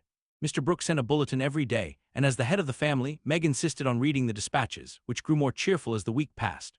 At first, everyone was eager to write, and plump envelopes were carefully poked into the letter box by one or other of the sisters, who felt rather important with their Washington correspondence. As one of these packets contained characteristic notes from the party, we will rob an imaginary mail and read them. My dearest mother, it is impossible to tell you how happy your last letter made us, for the news was so good we couldn't help laughing and crying over it. How very kind Mr. Brooke is, and how fortunate that Mr. Lawrence's business detains him near you so long, since he is so useful to you and father. The girls are all as good as gold. Joe helps me with the sewing and insists on doing all sorts of hard jobs. I should be afraid she might overdo if I didn't know her moral fit wouldn't last long. Bet is as regular about her tasks as a clock and never forgets what you told her. She grieves about father and looks sober except when she is at her little piano. Amy minds me nicely and I take great care of her. She does her own hair, and I am teaching her to make buttonholes and mend her stockings. She tries very hard, and I know you will be pleased with her improvement when you come. Mr. Laurence watches over us like a motherly old hen, as Joe says, and Laurie is very kind and neighborly. He and Joe keep us merry, for we get pretty blue sometimes and feel like orphans with you so far away. Hannah is a perfect saint. She does not scold at all and always calls me Miss Margaret, which is quite proper, you know, and treats me with respect. We are all well and busy, but we long day and night to have you back. Give my dearest love to father, and believe me, ever your own. Meg. This note, prettily written on scented paper, was a great contrast to the next, which was scribbled on a big sheet of thin foreign paper, ornamented with blots and all manner of flourishes and curly-tailed letters. My precious Marmee. 3 cheers for dear father. Brooke was a trump to telegraph right off and let us know the minute he was better. I rushed up garret when the letter came and tried to thank God for being so good to us, but I could only cry and say, I'm glad, I'm glad. Didn't that do as well as a regular prayer, for I felt a great many in my heart. We have such funny times, and now I can enjoy them, for everyone is so desperately good, it's like living in a nest of turtle doves. You'd laugh to see Meg head the table and try to be motherish. She gets prettier every day, and I'm in love with her sometimes. The children are regular archangels, and I'm Joe and never shall be anything else. Oh, I must tell you that I came near having a quarrel with Laurie. I freed my mind about a silly little thing, and he was offended. I was right, but didn't speak as I ought, and he marched home, saying he wouldn't come again till I begged pardon. I declared I wouldn't and got mad. Lasted all day. I felt bad and wanted you very much. Laurie and I are both so proud it's hard to beg pardon, but I thought he'd come to it, for I was in the right. He didn't come, and just at night I remembered what you said when Amy fell into the river. I read my little book, felt better, resolved not to let the sun set on my anger, and ran over to tell Laurie I was sorry. I met him at the gate, coming for the same thing. We both laughed, begged each other's pardon, and felt all good and comfortable again. I made a poem yesterday when I was helping Hannah wash, and as father likes my silly little things, I put it in to amuse him. Give him my lovingest hug that ever was, and kiss yourself a dozen times for your. Diopias what you are white, J.O. A song from the Suds. Queen of my tub I merrily sing, while the white foam rises high, and sturdily wash and rinse and wring, and fasten the clothes to dry. Then out in the free fresh air they swing, under the sunny sky. I wish we could wash from our hearts and souls the stains of the week away, and let water and air by their magic make ourselves as pure as they. Then on the earth there would be indeed a glorious washing day. Along the path of a useful life will heartsease ever bloom. The busy mind has no time to think of sorrow or care or gloom, and anxious thoughts may be swept away as we bravely wield a broom. I am glad a task to me is given to labor at day by day, for it brings me health and strength and hope, and I cheerfully learn to say, head, you may think, heart, you may feel, but hand, you shall work alway. Dear mother, there is only room for me to send my love, and some pressed pansies from the root I have been keeping safe in the house for father to see. I read every morning, try to be good all day, and sing myself to sleep with father's tune.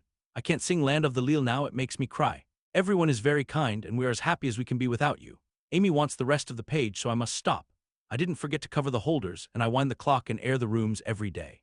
Kiss dear father on the cheek he calls mine. Oh, do come soon to your loving little bait. Ma cheer mama.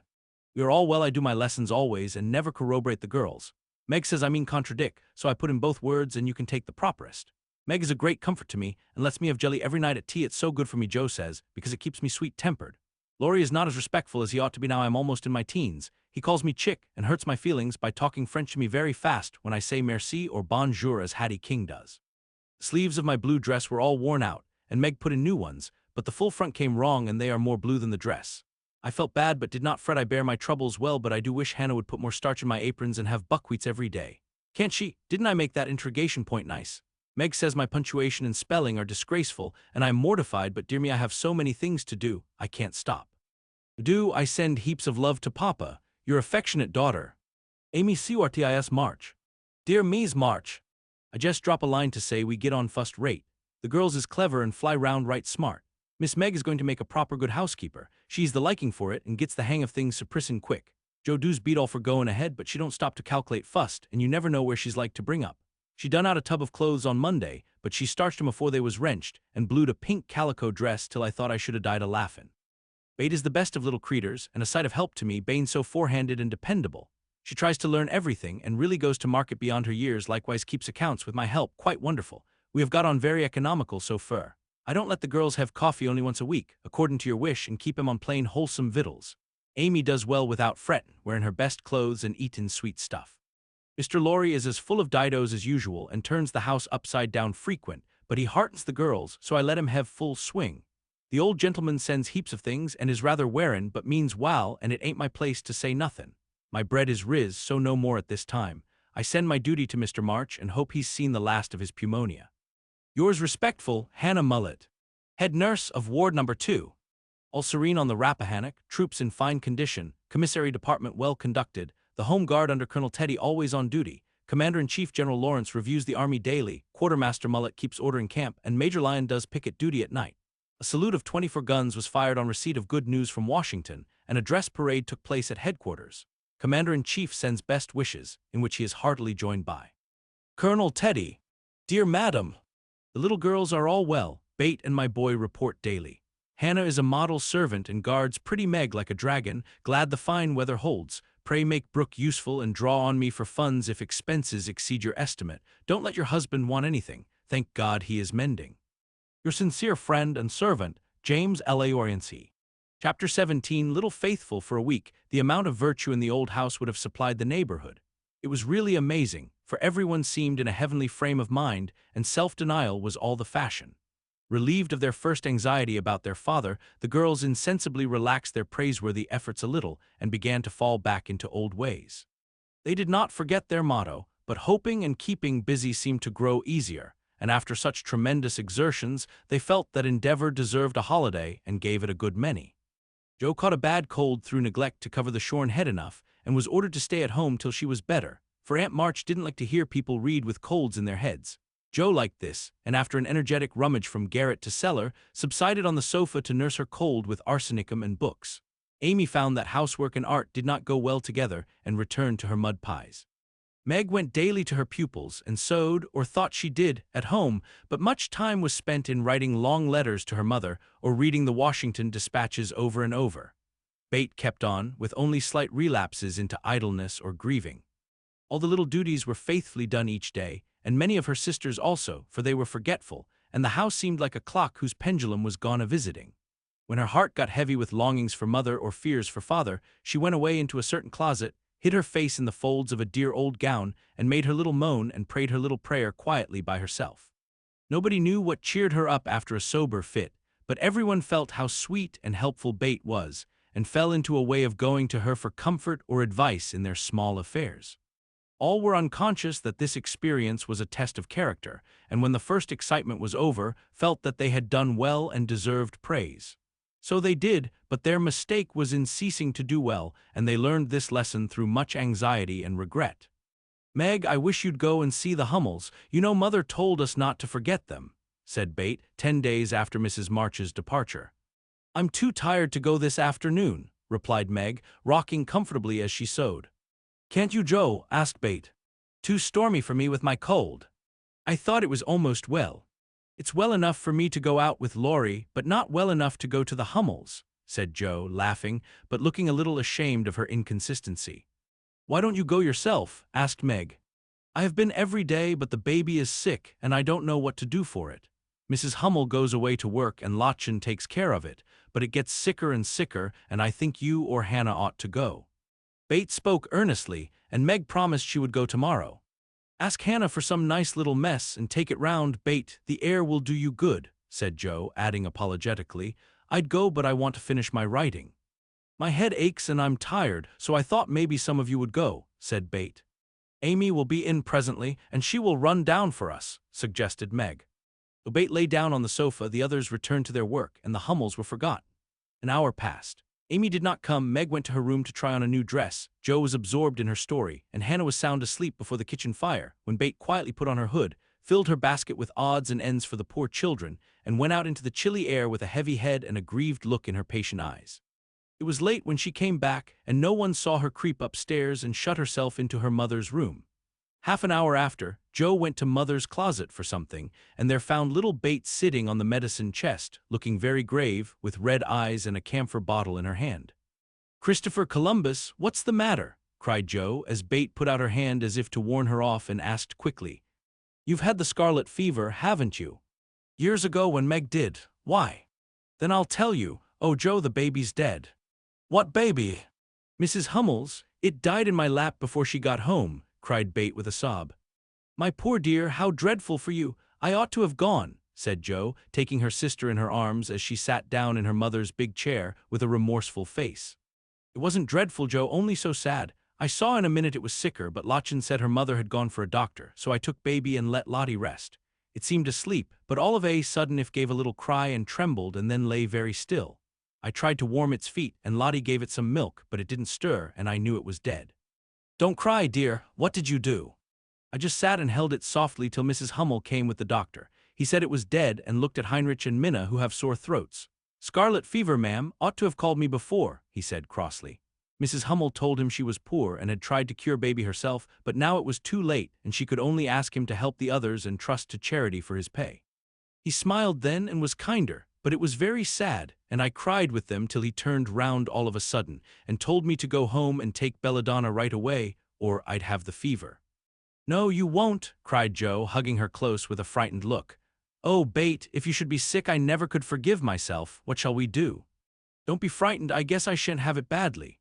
I looked in Mother's book and saw that it begins with headache, sore throat, and queer feelings like mine, so I did take some belladonna and I feel better," said Bate, laying her cold hands on her hot forehead and trying to look well. "If Mother was only at home!" exclaimed Joe, seizing the book and feeling that Washington was an immense way off. She read a page, looked at Bate, felt her head, peeped into her throat, and then said gravely, "You've been over the baby every day for more than a week, and among the others who are going to have it, so I'm afraid you are going to have it, Bate. I'll call Hannah, she knows all about sickness." "Don't let Amy come, she never had it and I should hate to give it to her. Can't you and Meg have it over again?" asked Bate anxiously. "I guess not, don't care if I do. Serve me right, selfish pig, to let you go and stay writing rubbish myself," muttered Joe as she went to consult Hannah. The good soul was wide awake in a minute and took the lead at once, assuring that there was no need to worry. Everyone had scarlet fever, and if rightly treated, nobody died, all of which Joe believed and felt much relieved as they went up to call Meg. "Now I'll tell you what we'll do," said Hannah, when she had examined and questioned Bate. "We will have Dr. Bangs, just to take a look at you, dear, and see that we start right. Then we'll send Amy off to Aunt March's for a spell to keep her out of harm's way, and one of you girls can stay at home and amuse Bate for a day or two." "I shall stay, of course, I'm oldest," began Meg, looking anxious and self-reproachful. I shall because it's my fault she is sick. I told Mother I'd do the errands and I haven't, said Joe decidedly. Which will you have, Bate? There ain't no need of but one, aid Hannah. Joe, please. And Bate leaned her head against her sister with a contented look, which effectually settled that point. I'll go and tell Amy, said Meg, feeling a little hurt, yet rather relieved on the whole, for she did not like nursing and Joe did. Amy rebelled outright and passionately declared that she had rather have the fever than go to Aunt March. Meg reasoned, pleaded, and commanded, all in vain. Amy protested that she would not go, and Meg left her in despair to ask Hannah what should be done. Before she came back, Laurie walked into the parlor to find Amy sobbing, with her head in the sofa cushions. She told her story, expecting to be consoled, but Laurie only put his hands in his pockets and walked about the room, whistling softly as he knit his brows in deep thought. Presently he sat down beside her and said in his most wheedlesome tone, "Now be a sensible little woman and do as they say. No, don't cry, but hear what a jolly plan I've got. You go to Aunt March's, and I'll come and take you out every day, driving or walking, and we'll have capital times. Won't that be better than moping here? I don't wish to be sent off as if I was in the way," began Amy in an injured voice. "Bless your heart, child, it's to keep you well. You don't want to be sick, do you?" "No, I'm sure I don't, but I dare say I shall be, for I've been with Bate all the time." "That's the very reason you ought to go away at once, so that you may escape it. Change of air and care will keep you well, I dare say, or if it does not entirely, you will have the fever more lightly. I advise you to be off as soon as you can, for scarlet fever is no joke, miss." "But it's dull at Aunt March's, and she is so cross," said Amy, looking rather frightened. "It won't be dull with me popping in every day to tell you how Bate is and take you out gallivanting. The old lady likes me, and I'll be as sweet as possible to her, so she won't peck at us, whatever we do. Will you take me out in the trotting wagon with Puck? On my honor as a gentleman. And come every single day. See if I don't. And bring me back the minute Bate is well. The identical minute. And go to the theater, truly. A dozen theaters if we may." "Well, I guess I will," said Amy slowly. "Good girl, call Meg and tell her you'll give in," said Laurie with an approving pat, which annoyed Amy more than the giving in. Meg and Joe came running down to behold the miracle which had been wrought, and Amy, feeling very precious and self-sacrificing, promised to go if the doctor said Bate was going to be ill. "How is the little dear?" asked Laurie, for Bate was his especial pet, and he felt more anxious about her than he liked to show. "She is lying down on Mother's bed and feels better. The baby's death troubled her, but I dare say she has only got cold. Hannah says she thinks so, but she looks worried, and that makes me fidgety," answered Meg. "What a trying world it is," said Joe, rumpling up her hair in a fretful way. "No sooner do we get out of one trouble than down comes another. There doesn't seem to be anything to hold on to when Mother's gone, so I'm all at sea." "Well, don't make a porcupine of yourself, it isn't becoming. Settle your wig, Joe, and tell me if I shall telegraph to your mother or do anything," asked Laurie, who never had been reconciled to the loss of his friend's one beauty. "That is what troubles me," said Meg. "I think we ought to tell her if Bate is really ill, but Hannah says we mustn't, for Mother can't leave Father and it will only make them anxious. Bate won't be sick long, and Hannah knows just what to do, and Mother said we were to mind her, so I suppose we must, but it doesn't seem quite right to me." Well, I can't say. Suppose you ask Grandfather after the doctor has been." "We will, Joe, go and get Dr. Bangs at once," commanded Meg. "We can't decide anything till he has been." "Stay where you are, Joe. I'm errand boy to this establishment," said Laurie, taking up his cap. "I'm afraid you are busy," began Meg. "No, I've done my lessons for the day." "Do you study in vacation time?" asked Joe. "I follow the good example my neighbors set me," was Laurie's answer, as he swung himself out of the room. "I have great hopes for my boy," observed Joe, watching him fly over the fence with an approving smile. "He does very well for a boy," was Meg's somewhat ungracious answer, for the subject did not interest her. Dr. Bangs came, said Bate had symptoms of the fever, but he thought she would have it lightly, though he looked sober over the Hummel story. Amy was ordered off at once, and provided with something to ward off danger, she departed in great state, with Joe and Laurie as escort. Aunt March received them with her usual hospitality. "What do you want now?" she asked, looking sharply over her spectacles, while the parrot, sitting on the back of her chair, called out, "Go away, no boys allowed here."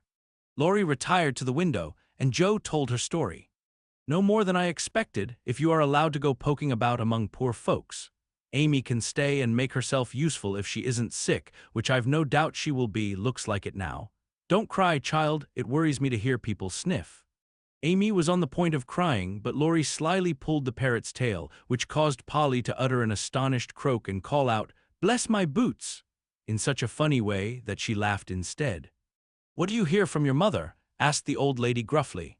"Father is much better," replied Joe, trying to keep sober. "Oh, is he? Well, that won't last long, I fancy. March never had any stamina," was the cheerful reply. "Ha ha, never say die, take a pinch of snuff, goodbye, goodbye," squalled Polly, dancing on her perch and clawing at the old lady's cap as Laurie tweaked him in the rear. "Hold your tongue, you disrespectful old bird, and Joe, you'd better go at once. It isn't proper to be gadding about so late with a rattle-pated boy like." "Hold your tongue, you disrespectful old bird," cried Polly, tumbling off the chair with a bounce and running to peck the rattle-pated boy, who was shaking with laughter at the last speech. "I don't think I can bear it, but I'll try," thought Amy, as she was left alone with Aunt March. "Get along, you fright!" screamed Polly, and at that rude speech Amy could not restrain a sniff. Chapter 18. Dark days. BETH did have the fever, and was much sicker than anyone but Hannah and the doctor suspected. The girls knew nothing about illness, and Mr. Laurence was not allowed to see her, so Hannah had everything her own way, and busy Dr. Bangs did his best but left a good deal to the excellent nurse. Meg stayed at home lest she should infect the Kings and kept house, feeling very anxious and a little guilty when she wrote letters in which no mention was made of Beth's illness. She could not think it right to deceive her mother, but she had been bidden to mind Hannah, and Hannah wouldn't hear of Mrs. March Bain, told and worried just for such a trifle. Jo devoted herself to Beth day and night, not a hard task, for Beth was very patient and bore her pain uncomplainingly as long as she could control herself. But there came a time when during the fever fits she began to talk in a hoarse, broken voice, to play on the coverlet as if on her beloved little piano, and try to sing with a throat so swollen that there was no music left, a time when she did not know the familiar faces around her but addressed them by wrong names and called imploringly for her mother. Then Jo grew frightened, Meg begged to be allowed to write the truth, and even Hannah said she would think of it, though there was no danger yet. A letter from Washington added to their trouble, for Mr. March had had a relapse and could not think of coming home for a long while. How dark the days seemed now, how sad and lonely the house, and how heavy were the hearts of the sisters as they worked and waited, while the shadow of death hovered over the once happy home.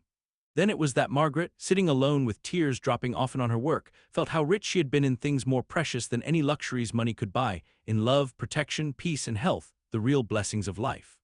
And it was that Jo, living in the darkened room, with that suffering little sister always before her eyes and that pathetic voice sounding in her ears, learned to see the beauty and the sweetness of Beth's nature, to feel how deep and tender a place she filled in all hearts, and to acknowledge the worth of Beth's unselfish ambition to live for others, and make home happy by that exercise of those simple virtues which all may possess, and which all should love and value more than talent, wealth, or beauty. And Amy, in her exile, longed eagerly to be at home, that she might work for Beth, feeling now that no service would be hard or irksome, and remembering with regretful grief how many neglected tasks those willing hands had done for her. Laurie haunted the house like a restless ghost, and Mr. Laurence locked the grand piano because he could not bear to be reminded of the young neighbor who used to make the twilight pleasant for him. Everyone missed Beth. The milkman, baker, grocer, and butcher inquired how she did. Poor Mrs. Hummel came to beg pardon for her thoughtlessness and to get a shroud for Minna. The neighbors sent all sorts of comforts and good wishes, and even those who knew her best were surprised to find how many friends shy little Beth had made. Meanwhile she lay on her bed with old Joanna at her side, for even in her wanderings she did not forget her forlorn protégé. She longed for her cats but would not have them brought, lest they should get sick, and in her quiet hours she was full of anxiety about Jo. She sent loving messages to Amy, bade them tell her mother that she would write soon, and often begged for pencil and paper to try to say a word, that father might not think she had neglected him. Soon even these intervals of consciousness ended, and she lay hour after hour, tossing to and fro, with incoherent words on her lips, or sank into a heavy sleep which brought her no refreshment. Dr. Bangs came twice a day, Hannah sat up at night, Meg kept a telegram in her desk all ready to send off at any minute, and Jo never stirred from Beth's side. The 1st of December was a wintry day indeed to them, for a bitter wind blew, snow fell fast, and the year seemed getting ready for its death.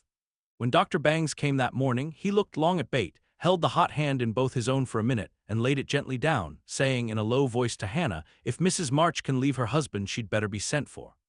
Hannah nodded without speaking, for her lips twitched nervously. Meg dropped down into a chair as the strength seemed to go out of her limbs at the sound of those words, and Jo, standing with a pale face for a minute, ran to the parlor, snatched up the telegram, and throwing on her things, rushed out into the storm.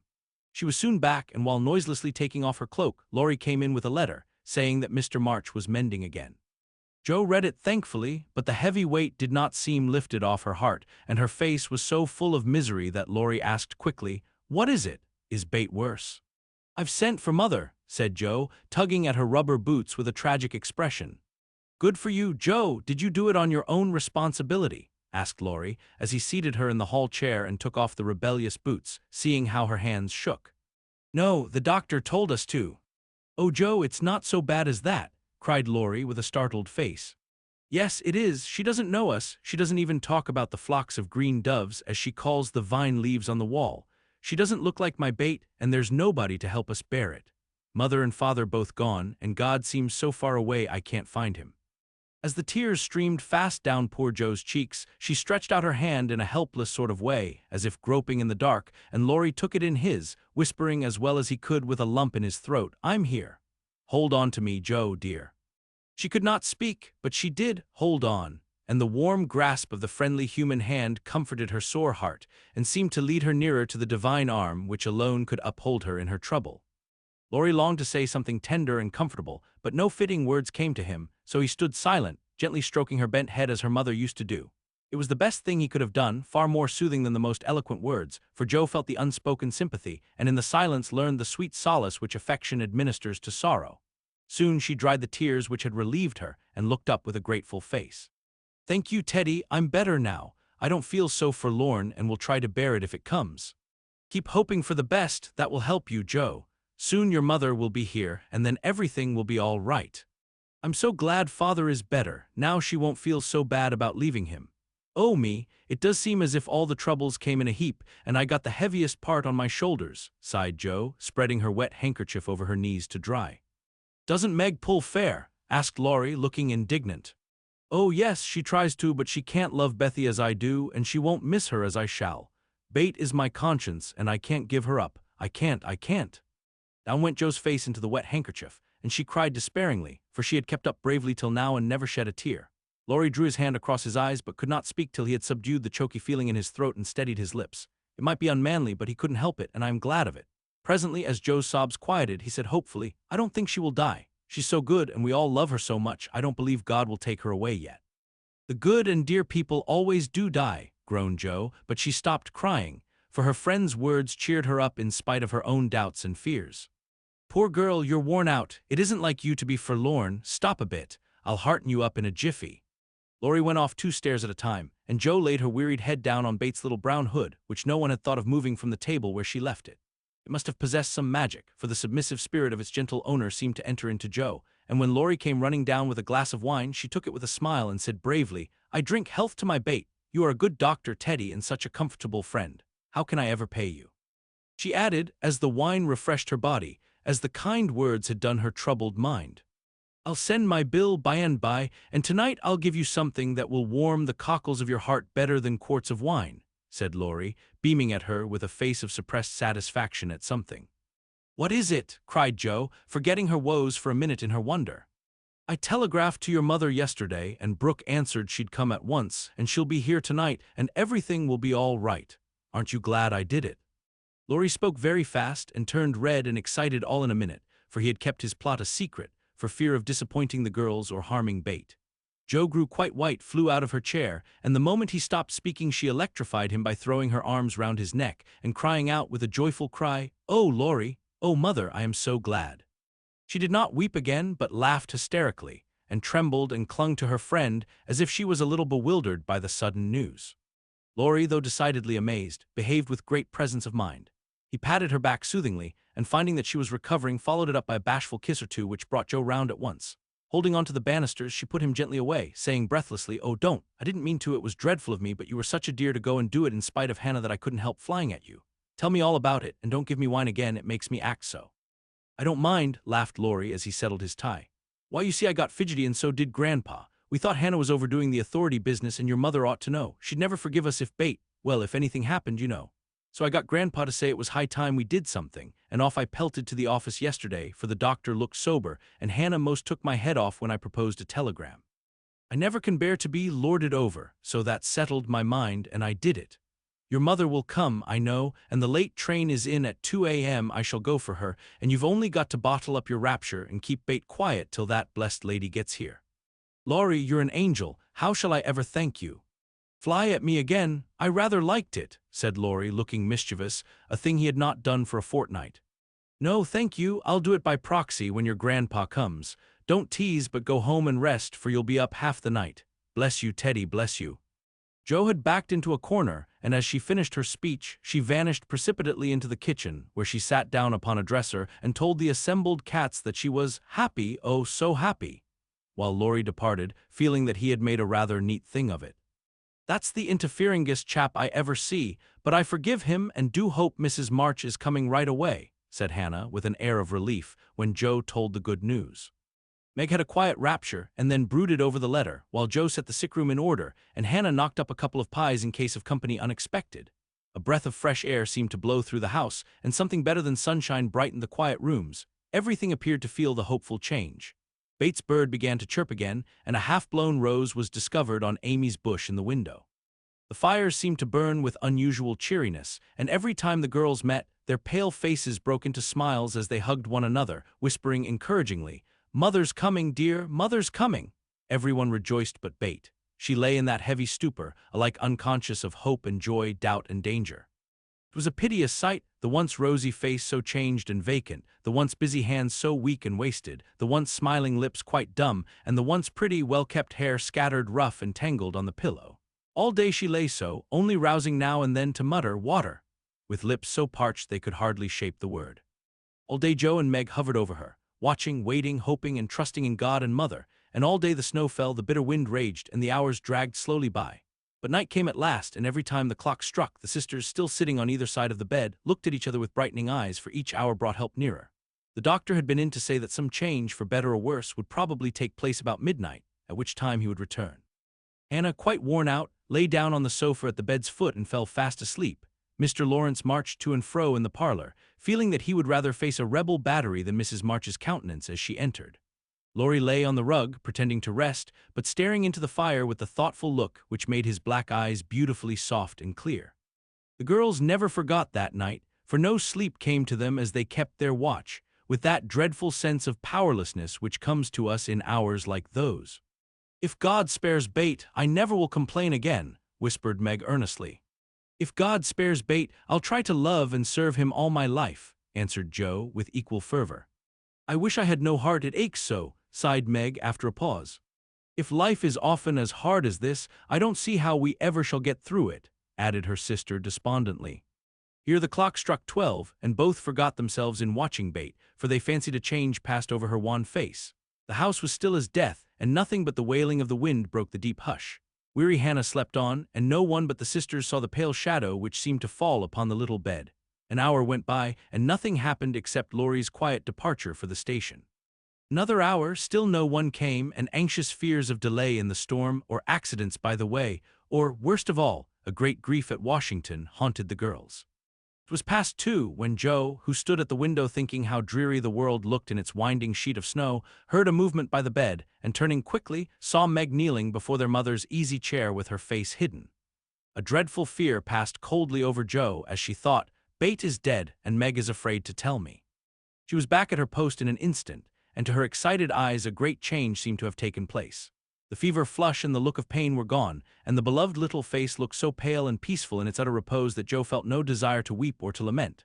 Leaning low over this dearest of her sisters, she kissed the damp forehead with her heart on her lips and softly whispered, "Goodbye, my Bate, goodbye."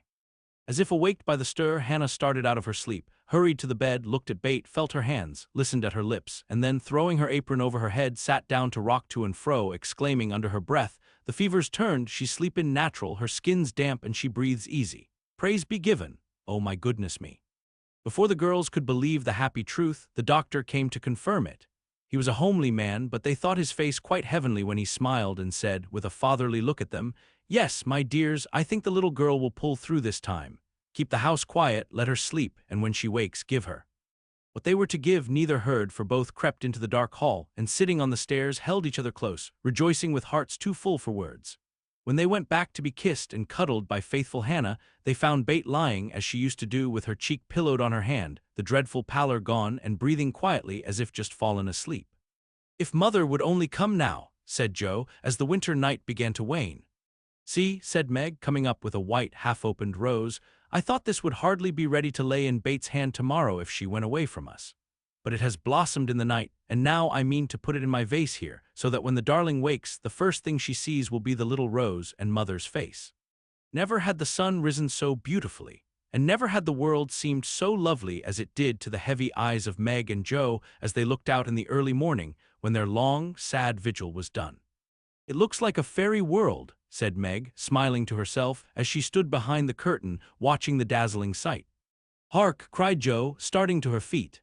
Yes, there was a sound of bells at the door below, a cry from Hannah, and then Laurie's voice saying in a joyful whisper, "Girls, she's come! She's come!" Chapter 19. Amy's WILL. While these things were happening at home, Amy was having hard times at Aunt March's. She felt her exile deeply, and for the first time in her life realized how much she was beloved and petted at home. Aunt March never petted anyone. She did not approve of it, but she meant to be kind, for the well-behaved little girl pleased her very much, and Aunt March had a soft place in her old heart for her nephew's children, though she didn't think it proper to confess it. She really did her best to make Amy happy, but dear me, what mistakes she made. Some old people keep young at heart in spite of wrinkles and gray hairs, can sympathize with children's little cares and joys, make them feel at home, and can hide wise lessons under pleasant plays, giving and receiving friendship in the sweetest way. But Aunt March had not this gift, and she worried Amy very much with her rules and orders, her prim ways and long, prosy talks. Finding the child more docile and amiable than her sister, the old lady felt it her duty to try and counteract, as far as possible, the bad effects of home freedom and indulgence. So she took Amy by the hand and taught her as she herself had been taught 60 years ago, a process which carried dismay to Amy's soul and made her feel like a fly in the web of a very strict spider. She had to wash the cups every morning and polish up the old-fashioned spoons, the fat silver teapot, and the glasses till they shone. Then she must dust the room, and what a trying job that was. Not a speck escaped Aunt March's eye, and all the furniture had claw legs and much carving, which was never dusted to suit. Then Polly had to be fed, the lap dog combed, and a dozen trips upstairs and down to get things or deliver orders, for the old lady was very lame and seldom left her big chair. After these tiresome labors, she must do her lessons, which was a daily trial of every virtue she possessed. Then she was allowed 1 hour for exercise or play, and didn't she enjoy it? Laurie came every day and wheedled Aunt March till Amy was allowed to go out with him, when they walked and rode and had capital times. After dinner she had to read aloud and sit still while the old lady slept, which she usually did for an hour as she dropped off over the first page. Then patchwork or towels appeared, and Amy sewed with outward meekness and inward rebellion till dusk, when she was allowed to amuse herself as she liked till tea-time. The evenings were the worst of all, for Aunt March fell to telling long stories about her youth, which were so unutterably dull that Amy was always ready to go to bed, intending to cry over her hard fate, but usually going to sleep before she had squeezed out more than a tear or two. If it had not been for Laurie and old Esther, the maid, she felt that she never could have got through that dreadful time. The parrot alone was enough to drive her distracted, for he soon felt that she did not admire him and revenged himself by being as mischievous as possible. He pulled her hair whenever she came near him, upset his bread and milk to plague her when she had newly cleaned his cage, made Mop bark by pecking at him while Madame dozed, called her names before company, and behaved in all respects like an reprehensible old bird.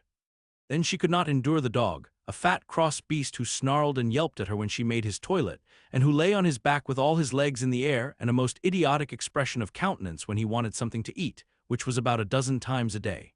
The cook was bad-tempered, the old coachman was deaf, and Esther the only one who ever took any notice of the young lady. Esther was a Frenchwoman who had lived with Madame, as she called her mistress, for many years, and who rather tyrannized over the old lady who could not get along without her. Her real name was Estelle, but Aunt March ordered her to change it, and she obeyed on condition that she was never asked to change her religion. She took a fancy to Mademoiselle, and amused her very much with odd stories of her life in France, when Amy sat with her while she got up Madame's laces.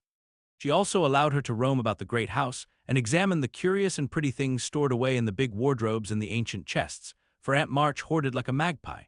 Amy's chief delight was an Indian cabinet, full of queer drawers, little pigeonholes, and secret places, in which were kept all sorts of ornaments, some precious, some merely curious, all more or less antique. To examine and arrange these things gave Amy great satisfaction, especially the jewel cases, in which on velvet cushions reposed the ornaments which had adorned a belle 40 years ago. It was the garnet set which Aunt March wore when she came out, the pearls her father gave her on her wedding day, her lover's diamonds, the jet mourning rings and pins, the queer lockets with portraits of dead friends and weeping willows made of hair inside, the baby bracelets her one little daughter had worn, Uncle March's big watch, with the red seal so many childish hands had played with, and in a box all by itself lay Aunt March's wedding ring, too small now for her fat finger, but put carefully away like the most precious jewel of them all. "Which would Mademoiselle choose if she had her will?" asked Esther, who always sat near to watch over and lock up the valuables. "I like the diamonds best, but there is no necklace among them, and I'm fond of necklaces, they are so becoming. I should choose this if I might," replied Amy, looking with great admiration at a string of gold and ebony beads from which hung a heavy cross of the same. "I too covet that, but not as a necklace." "Ah, no, to me it is a rosary, and as such I should use it like a good Catholic," said Esther, eyeing the handsome thing wistfully. "Is it meant to use as you use the string of good-smelling wooden beads hanging over your glass?" asked Amy. "Truly, yes, to pray with. It would be pleasing to the saints if one used so fine a rosary as this, instead of wearing it as a vain bijou. You seem to take a great deal of comfort in your prayers, Esther, and always come down looking quiet and satisfied. I wish I could. If Mademoiselle was a Catholic, she would find true comfort, but as that is not to be, it would be well if you went apart each day to meditate and pray, as did the good mistress whom I served before Madame. She had a little chapel, and in it found solacement for much trouble." "Would it be right for me to do so too?" asked Amy, who in her loneliness felt the need of help of some sort, and found that she was apt to forget her little book, now that Bate was not there to remind her of it. "It would be excellent and charming, and I shall gladly arrange the little dressing-room for you if you like it. Say nothing to Madame, but when she sleeps go you and sit alone a while to think good thoughts, and pray the dear God preserve your sister." Esther was truly pious and quite sincere in her advice, for she had an affectionate heart and felt much for the sisters in their anxiety. Amy liked the idea and gave her leave to arrange the light closet next her room, hoping it would do her good. "I wish I knew where all these pretty things would go when Aunt March dies," she said, as she slowly replaced the shining rosary and shut the jewel cases one by one. "To you and your sisters, I know it, Madame confides in me. I witnessed her will, and it is to be so," whispered Esther, smiling. "How nice, but I wish she'd let us have them now. Procrastination is not agreeable," observed Amy, taking a last look at the diamonds. "It is too soon yet for the young ladies to wear these things. The first one who is affianced will have the pearls, Madame has said it, and I have a fancy that the little turquoise ring will be given to you when you go, for Madame approves your good behavior and charming manners." "Do you think so? Oh, I'll be a lamb if I can only have that lovely ring. It's ever so much prettier than Kitty Bryant's. I do like Aunt March after all." And Amy tried on the blue ring with a delighted face and a firm resolve to earn it. From that day she was a model of obedience, and the old lady complacently admired the success of her training. Esther fitted up the closet with a little table, placed a footstool before it, and over it a picture taken from one of the shut-up rooms. She thought it was of no great value, but being appropriate, she borrowed it, well knowing that Madame would never know it, nor care if she did. It was, however, a very valuable copy of one of the famous pictures of the world, and Amy's beauty-loving eyes were never tired of looking up at the sweet face of the Divine Mother, while her tender thoughts of her own were busy at her heart.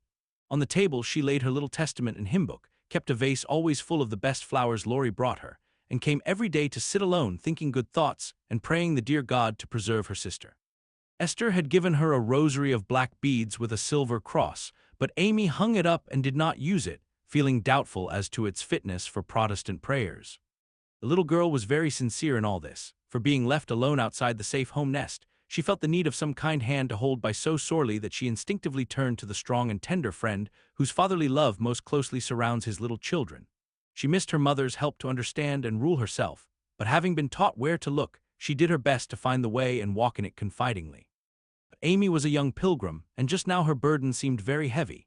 She tried to forget herself, to keep cheerful and be satisfied with doing right, though no one saw or praised her for it. In her first effort at being very, very good, she decided to make her will as Aunt March had done, so that if she did fall ill and die, her possessions might be justly and generously divided. It cost her a pang even to think of giving up the little treasures which in her eyes were as precious as the old lady's jewels.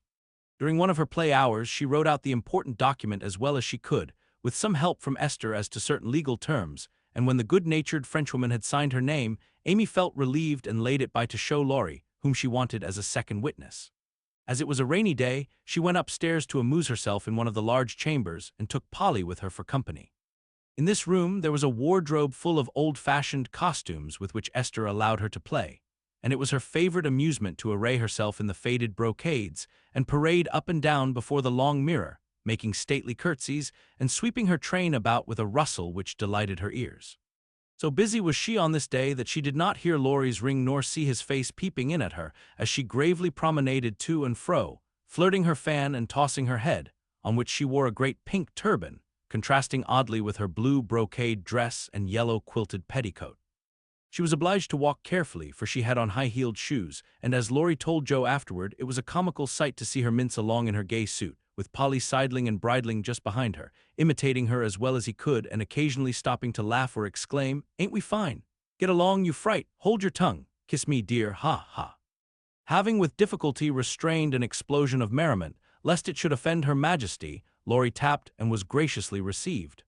"Sit down and rest while I put these things away, then I want to consult you about a very serious matter," said Amy, when she had shown her splendor and driven Polly into a corner. "That bird is the trial of my life," she continued, removing the pink mountain from her head while Laurie seated himself astride a chair. "Yesterday, when Aunt was asleep and I was trying to be as still as a mouse, Polly began to squall and flap about in his cage, so I went to let him out and found a big spider there. I poked it out and it ran under the bookcase. Polly marched straight after it, stooped down and peeped under the bookcase, saying in his funny way with a cock of his eye, 'Come out and take a walk, my dear.' I couldn't help laughing, which made Pole swear, and Aunt woke up and scolded us both." "Did the spider accept the old fellow's invitation?" asked Laurie, yawning. "Yes, out it came, and away ran Polly, frightened to death, and scrambled up on Aunt's chair, calling out, 'Catch her, catch her, catch her,' as I chased the spider." "That's a lie, oh lor!" cried the parrot, pecking at Laurie's toes. "I'd wring your neck if you were mine, you old torment," cried Laurie, shaking his fist at the bird, who put his head on one side and gravely croaked, "Alaliar, bless your buttons, dear." "Now I'm ready," said Amy, shutting the wardrobe and taking a piece of paper out of her pocket. "I want you to read that, please, and tell me if it is legal and right. I felt I ought to do it, for life is uncertain and I don't want any ill feeling over my tomb." Laurie bit his lips, and turning a little from the pensive speaker, read the following document with praiseworthy gravity, considering the spelling. "My last will and testament. I, Amy Curtis March, being in my sane mind, go give and bequeath all my earthly property, viz., to wit, namely, to my father my best pictures, sketches, maps, and works of art, including frames, also my $100 to do what he likes with. To my mother all my clothes, except the blue apron with pockets, also my likeness and my medal with much love. To my dear sister Margaret I give my turquoise ring, if I get it, also my green box with the doves on it, also my piece of real lace for her neck, and my sketch of her as a memorial of her little girl. To Joe I leave my breastpin, the one mended with sealing wax, also my bronze inkstand, she lost the cover, and my most precious plaster rabbit, because I am sorry I burned up her story. To Bate, if she lives after me, I give my dolls and the little bureau, my fan, my linen collars, and my new slippers if she can wear them, being thin when she gets well. And I herewith also leave her my regret that I ever made fun of old Joanna. To my friend and neighbor Theodore Laurence I bequeath my papier-mâché portfolio, my clay model of a horse, though he did say it hadn't any neck. Also, in return for his great kindness in the hour of affliction, any one of my artistic works he likes. Notre Dame is the best. To our venerable benefactor, Mr. Laurence, I leave my purple box with a looking-glass in the cover, which will be nice for his pens, and remind him of the departed girl who thanks him for his favors to her family, especially Bate. I wish my favorite playmate Kitty Bryant to have the blue silk apron and my gold bead ring with a kiss. To Hannah I give the bandbox she wanted, and all the patchwork I leave, hoping she will remember me when it you see. And now, having disposed of my most valuable property, I hope all will be satisfied and not blame the dead. I forgive everyone, and trust we may all meet when the trump shall sound. Amen. To this will and testament I set my hand and seal on this 20th day of Nov. Annie Domino, 1861. Amy Curtis March. Witnesses: Estelle Valner, Theodore Laurence. The last name was written in pencil, and Amy explained that he was to rewrite it in ink and seal it up for her properly. "What put it into your head? Did anyone tell you about Bates giving away her things?" asked Laurie soberly, as Amy laid a bit of red tape with sealing wax, a taper, and a standish before him. She explained and then asked anxiously, "What about Bate?" "I'm sorry I spoke, but as I did, I'll tell you. She felt so ill one day that she told Joe she wanted to give her piano to Meg, her cats to you, and the poor old doll to Joe, who would love it for her sake. She was sorry she had so little to give, and left locks of hair to the rest of us and her best love to Grandpa. She never thought of a will. Laurie was signing and sealing as he spoke, and did not look up till a great tear dropped on the paper. Amy's face was full of trouble, but she only said, "Don't people put sort of postscripts to their wills sometimes?" "Yes, codicils, they call them." "Put one in mine then, that I wish all my curls cut off and given round to my friends. I forgot it, but I want it done though it will spoil my looks." Laurie added it, smiling at Amy's last and greatest sacrifice. Then he amused her for an hour and was much interested in all her trials. But when he came to go, Amy held him back to whisper with trembling lips, "Is there really any danger about Bate?" "I'm afraid there is, but we must hope for the best, so don't cry, dear." And Laurie put his arm about her with a brotherly gesture which was very comforting. When he had gone, she went to her little chapel, and sitting in the twilight, prayed for Bate, with streaming tears and an aching heart, feeling that a million turquoise rings would not console her for the loss of her gentle little sister. Chapter 20 Confidential. I don't think I have any words in which to tell the meeting of the mother and daughters. Such hours are beautiful to live, but very hard to describe, so I will leave it to the imagination of my readers, merely saying that the house was full of genuine happiness, and that Meg's tender hope was realized, for when Bate woke from that long, healing sleep, the first objects on which her eyes fell were the little Rose and mother's face. Too weak to wonder at anything, she only smiled and nestled close in the loving arms about her, feeling that the hungry longing was satisfied at last. Then she slept again, and the girls waited upon their mother, for she would not unclasp the thin hand which clung to hers even in sleep. Anna had dished up an astonishing breakfast for the traveler, finding it impossible to vent her excitement in any other way, and Meg and Joe fed their mother like dutiful young storks. While they listened to her whispered account of father's state, Mr. Brooks promised to stay and nurse him. The delays which the storm occasioned on the homeward journey, and the unspeakable comfort Laurie's hopeful face had given her when she arrived, worn out with fatigue, anxiety, and cold. What a strange yet pleasant day that was! So brilliant and gay without, for all the world seemed abroad to welcome the first snow. So quiet and reposeful within, for everyone slept, spent with watching, and a Sabbath stillness reigned through the house, while nodding Hannah mounted guard at the door. With a blissful sense of burdens lifted off, Meg and Joe closed their weary eyes and lay at rest, like storm-beaten boats safe at anchor in a quiet harbor. Mrs. March would not leave Bates' side, but rested in the big chair, waking often to look at, touch, and brood over her child, like a miser over some recovered treasure. Laurie meanwhile posted off to comfort Amy, and told his story so well that Aunt March actually sniffed herself, and never once said, "I told you so." Amy came out so strong on this occasion that I think the good thoughts in the little chapel really began to bear fruit. She dried her tears quickly, restrained her impatience to see her mother, and never even thought of the turquoise ring, when the old lady heartily agreed in Laurie's opinion that she behaved like a capital little woman. Even Polly seemed impressed, for he called her a good girl, blessed her buttons, and begged her to come and take a walk, dear, in his most affable tone. She would very gladly have gone out to enjoy the bright wintry weather, but discovering that Laurie was dropping with sleep in spite of manful efforts to conceal the fact, she persuaded him to rest on the sofa, while she wrote a note to her mother. She was a long time about it, and when she returned, he was stretched out with both arms under his head, sound asleep, while Aunt March had pulled down the curtains and sat doing nothing in an unusual fit of benignity. After a while, they began to think he was not going to wake up till night, and I'm not sure that he would, had he not been effectually roused by Amy's cry of joy at sight of her mother. There probably were a good many happy little girls in and about the city that day, but it is my private opinion that Amy was the happiest of all, when she sat in her mother's lap and told her trials, receiving consolation and compensation in the shape of approving smiles and fond caresses. They were alone together in the chapel, to which her mother did not object when its purpose was explained to her. On the contrary, I like it very much, dear, looking from the dusty rosary to the well-worn little book, and the lovely picture with its garland of evergreen. It is an excellent plan to have some place where we can go to be quiet when things vex or grieve us. There are a good many hard times in this life of ours, but we can always bear them if we ask help in the right way. I think my little girl is learning this. Yes, Mother, and when I go home I mean to have a corner in the big closet to put my books and the copy of that picture which I've tried to make. The woman's face is not good, it's too beautiful for me to draw, but the baby is done better, and I love it very much. I like to think he was a little child once, for then I don't seem so far away, and that helps me. As Amy pointed to the smiling Christ child on his mother's knee, Mrs. March saw something on the lifted hand that made her smile. She said nothing, but Amy understood the look, and after a minute's pause she added gravely, "I wanted to speak to you about this, but I forgot it. Aunt gave me the ring today. She called me to her and kissed me and put it on my finger and said I was a credit to her and she'd like to keep me always.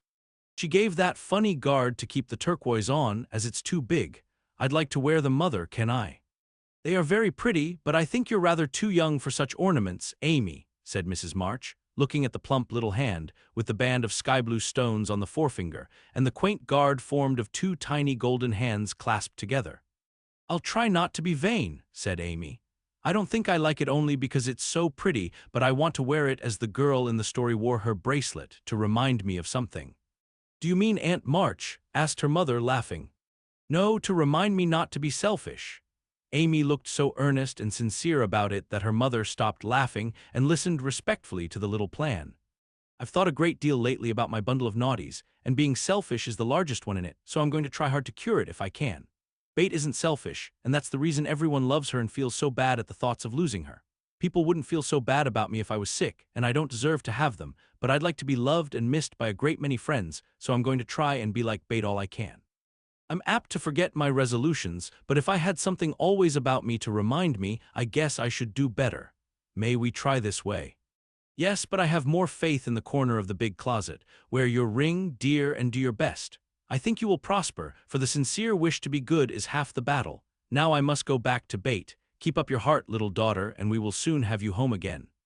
That evening, while Meg was writing to her father to report the traveler's safe arrival, Jo slipped upstairs into BETH's room, and finding her mother in her usual place, stood a minute twisting her fingers in her hair, with a worried gesture and an undecided look.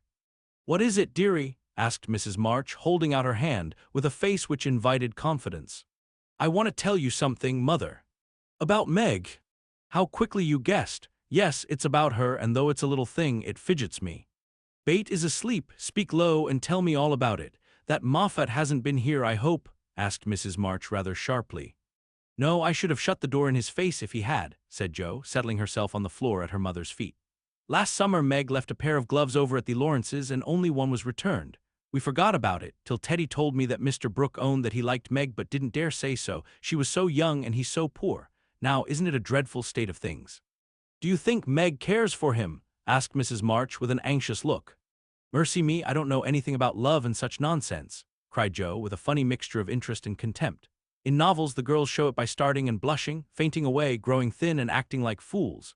Now Meg does not do anything of the sort. She eats and drinks and sleeps like a sensible creature. She looks straight in my face when I talk about that man, and only blushes a little bit when Teddy jokes about lovers. I forbid him to do it, but he doesn't mind me as he ought. Then you fancy that Meg is not interested in John. Who? Cried Jo, staring. Mr. Brooke, I call him John now. We fell into the way of doing so at the hospital and he likes it. Oh dear, I know you'll take his part. He's been good to father and you won't send him away, but let Meg marry him if she wants to. Mean thing, to go petting papa and helping you just to wheedle you into liking him. And Jo pulled her hair again with a wrathful tweak. My dear, don't get angry about it, and I will tell you how it happened. John went with me at Mr. Laurence's request and was so devoted to poor father that we couldn't help getting fond of him. He was perfectly open and honorable about Meg, for he told us he loved her, but would earn a comfortable home before he asked her to marry him. He only wanted our leave to love her and work for her, and the right to make her love him if he could. He is a truly excellent young man, and we could not refuse to listen to him, but I will not consent to Meg's engaging herself so young. Of course not, it would be idiotic. I knew there was mischief brewing, I felt it, and now it's worse than I imagined. I just wish I could marry Meg myself and keep her safe in the family. This odd arrangement made Mrs. March smile, but she said gravely, Jo, I confide in you and don't wish you to say anything to Meg yet. When John comes back and I see them together, I can judge better of her feelings toward him. She'll see those handsome eyes that she talks about, and then it will be all up with her. She's got such a soft heart, it will melt like butter in the sun if anyone looks sentimentally at her. She read the short reports he sent more than she did your letters, and pinched me when I spoke of it, and likes brown eyes, and doesn't think John an ugly name, and she'll go and fall in love, and there's an end of peace and fun and cozy times together. I see it all. They'll go lovering around the house, and we shall have to dodge. Meg will be absorbed and no good to me anymore. Brooke will scratch up a fortune somehow, carry her off and make a hole in the family, and I shall break my heart, and everything will be abominably uncomfortable. Oh, dear me, why weren't we all boys, then there wouldn't be any bother.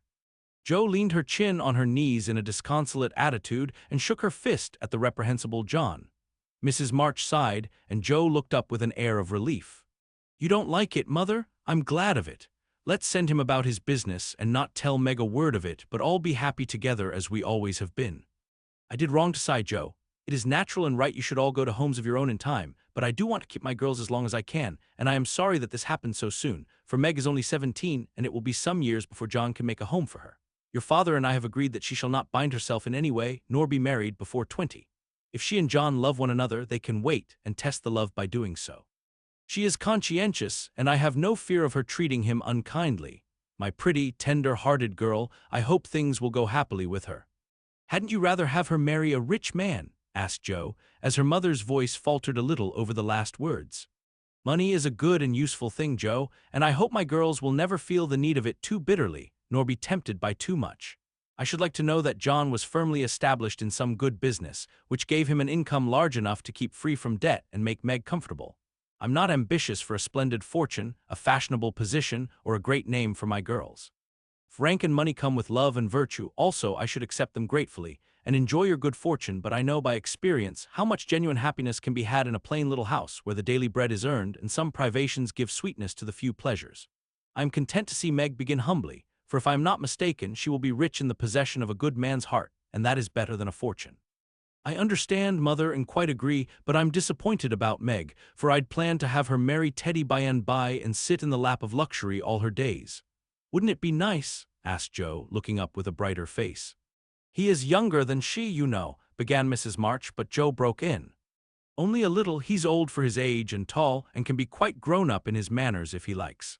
Then he's rich and generous and good and loves us all, and I say it's a pity my plan is spoiled.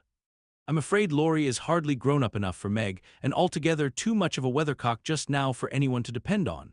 Don't make plans, Joe, but let time and their own hearts mate your friends. We can't meddle safely in such matters, and had better not get romantic rubbish, as you call it, into our heads, lest it spoil our friendship. Well, I won't, but I hate to see things going all crisscross and getting snarled up, when a pull here and a snip there would straighten it out.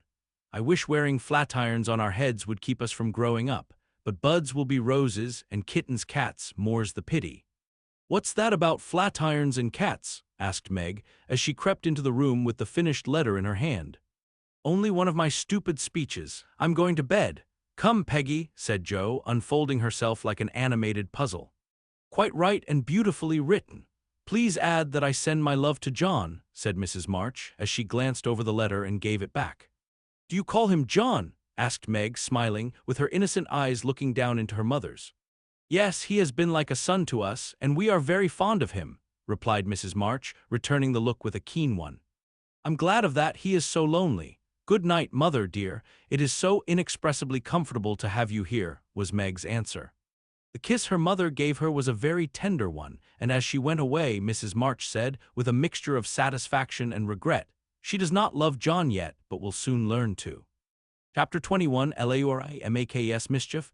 NJO makes peace. Joe's face was a study next day, for the secret rather weighed upon her, and she found it hard not to look mysterious and important.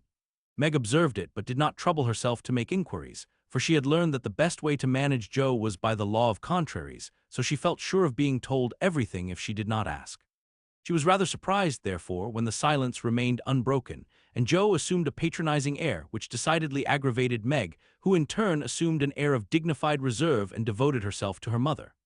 This left Joe to her own devices, for Mrs. March had taken her place as nurse, and bade her rest, exercise, and amuse herself after her long confinement. Amy being gone, Laurie was her only refuge, and much as she enjoyed his society, she rather dreaded him just then, for he was an incorrigible tease, and she feared he would coax the secret from her. She was quite right, for the mischief-loving lad no sooner suspected a mystery than he set himself to find it out, and led Joe a trying life of it. He wheedled, bribed, ridiculed, threatened, and scolded, affected indifference that he might surprise the truth from her, declared he knew then that he didn't care, and at last, by dint of perseverance, he satisfied himself that it concerned Meg and Mr. Brooke. Feeling indignant that he was not taken into his tutor's confidence, he set his wits to work to devise some proper retaliation for the slight. Meg meanwhile had apparently forgotten the matter and was absorbed in preparations for her father's return, but all of a sudden a change seemed to come over her, and for a day or two she was quite unlike herself. She started when spoken to, blushed when looked at, was very quiet, and sat over her sewing with a timid, troubled look on her face. To her mother's inquiries she answered that she was quite well, and Joe's she silenced by begging to be let alone. She feels it in the air, love, I mean, and she's going very fast. She's got most of the symptoms, is twittery and cross, doesn't eat, lies awake and mopes in corners. I caught her singing that song he gave her, and once she said, John, as you do, and then turned as red as a poppy. Whatever shall we do? Said Joe, looking ready for any measures, however violent. Nothing but wait. Let her alone, be kind and patient, and father's coming will settle everything, replied her mother. Here's a note to you, Meg, all sealed up. How odd, Teddy never seals mine, said Joe next day, as she distributed the contents of the little post office. Mrs. March and Joe were deep in their own affairs, when a sound from Meg made them look up to see her staring at her note with a frightened face. My child, what is it? Cried her mother, running to her, while Joe tried to take the paper which had done the mischief. It's all a mistake, he didn't send it. Oh, Joe, how could you do it? And Meg hid her face in her hands, crying as if her heart were quite broken. Me, I've done nothing. What's she talking about? Cried Joe, bewildered. Meg's mild eyes kindled with anger as she pulled a crumpled note from her pocket and threw it at Joe, saying reproachfully, You wrote it, and that bad boy helped you. How could you be so rude, so mean and cruel to us both? Joe hardly heard her, for she and her mother were reading the note, which was written in a peculiar hand. My dearest Margaret, I can no longer restrain my passion and must know my fate before I return. I dare not tell your parents yet, but I think they would consent if they knew that we adored one another. Mr. Laurence will help me to some good place, and then, my sweet girl, you will make me happy. I implore you to say nothing to your family yet, but to send one word of hope through Laurie to your devoted John. Oh, the little villain, that's the way he meant to pay me for keeping my word to mother. I'll give him a hearty scolding and bring him over to beg pardon, cried Joe, burning to execute immediate justice. But her mother held her back, saying, with a look she seldom wore, Stop, Joe, you must clear yourself first. You have played so many pranks that I am afraid you have had a hand in this. On my word, mother, I haven't. I never saw that note before and don't know anything about it, as true as I live, said Joe, so earnestly that they believed her. If I had taken part in it, I'd have done it better than this and have written a sensible note. I should think you'd have known Mr. Brooke wouldn't write such stuff as that, she added, scornfully tossing down the paper. It's like his writing, faltered Meg, comparing it with the note in her hand. Oh, Meg, you didn't answer it, cried Mrs. March quickly. Yes, I did, and Meg hid her face again, overcome with shame. Here's a scrape, do let me bring that wicked boy over to explain and be lectured. I can't rest till I get hold of him. And Joe made for the door again. Hush, let me handle this, for it is worse than I thought. Margaret, tell me the whole story, commanded Mrs. March, sitting down by Meg, yet keeping hold of Joe lest she should fly off. I received the first letter from Laurie, who didn't look as if he knew anything about it, began Meg without looking up. I was worried at first and meant to tell you, then I remembered how you liked Mr. Brooke, so I thought you wouldn't mind if I kept my little secret for a few days. I'm so silly that I like to think no one knew, and while I was deciding what to say, I felt like the girls in books who have such things to do. Forgive me, Mother, I'm paid for my silliness now. I never can look him in the face again. What did you say to him? Asked Mrs. March. I only said I was too young to do anything about it yet, that I didn't wish to have secrets from you, and he must speak to Father. I was very grateful for his kindness, and would be his friend, but nothing more for a long while. Mrs. March smiled as if well pleased, and Joe clapped her hands, exclaiming with a laugh, You are almost equal to Caroline Percy, who was a pattern of prudence. Tell on, Meg, what did he say to that? He writes in a different way entirely, telling me that he never sent any love letter at all, and is very sorry that my roguish sister, Joe, should take liberties with our names. It's very kind and respectful, but think how dreadful for me. Meg leaned against her mother, looking the image of despair, and Joe tramped about the room, calling Laurie names. All of a sudden she stopped, caught up the two notes, and after looking at them closely said decidedly, I don't believe Brooke ever saw either of these letters. Teddy wrote both and keeps yours to crow over me with because I wouldn't tell him my secret. Don't have any secrets, Joe. Tell it to Mother and keep out of trouble as I should have done, said Meg warningly. Bless you, child, Mother told me. That will do, Joe. I'll comfort Meg while you go and get Laurie. I shall sift the matter to the bottom and put a stop to such pranks at once. Away ran Joe, and Mrs. March gently told Meg Mr. Brooke's real feelings. Now, dear, what are your own? Do you love him enough to wait till he can make a home for you, or will you keep yourself quite free for the present? I've been so scared and worried, I don't want to have anything to do with lovers for a long while, perhaps never, answered Meg petulantly. If John doesn't know anything about this nonsense, don't tell him and make Joe and Laurie hold their tongues. I won't be deceived and plagued and made a fool of. It's a shame.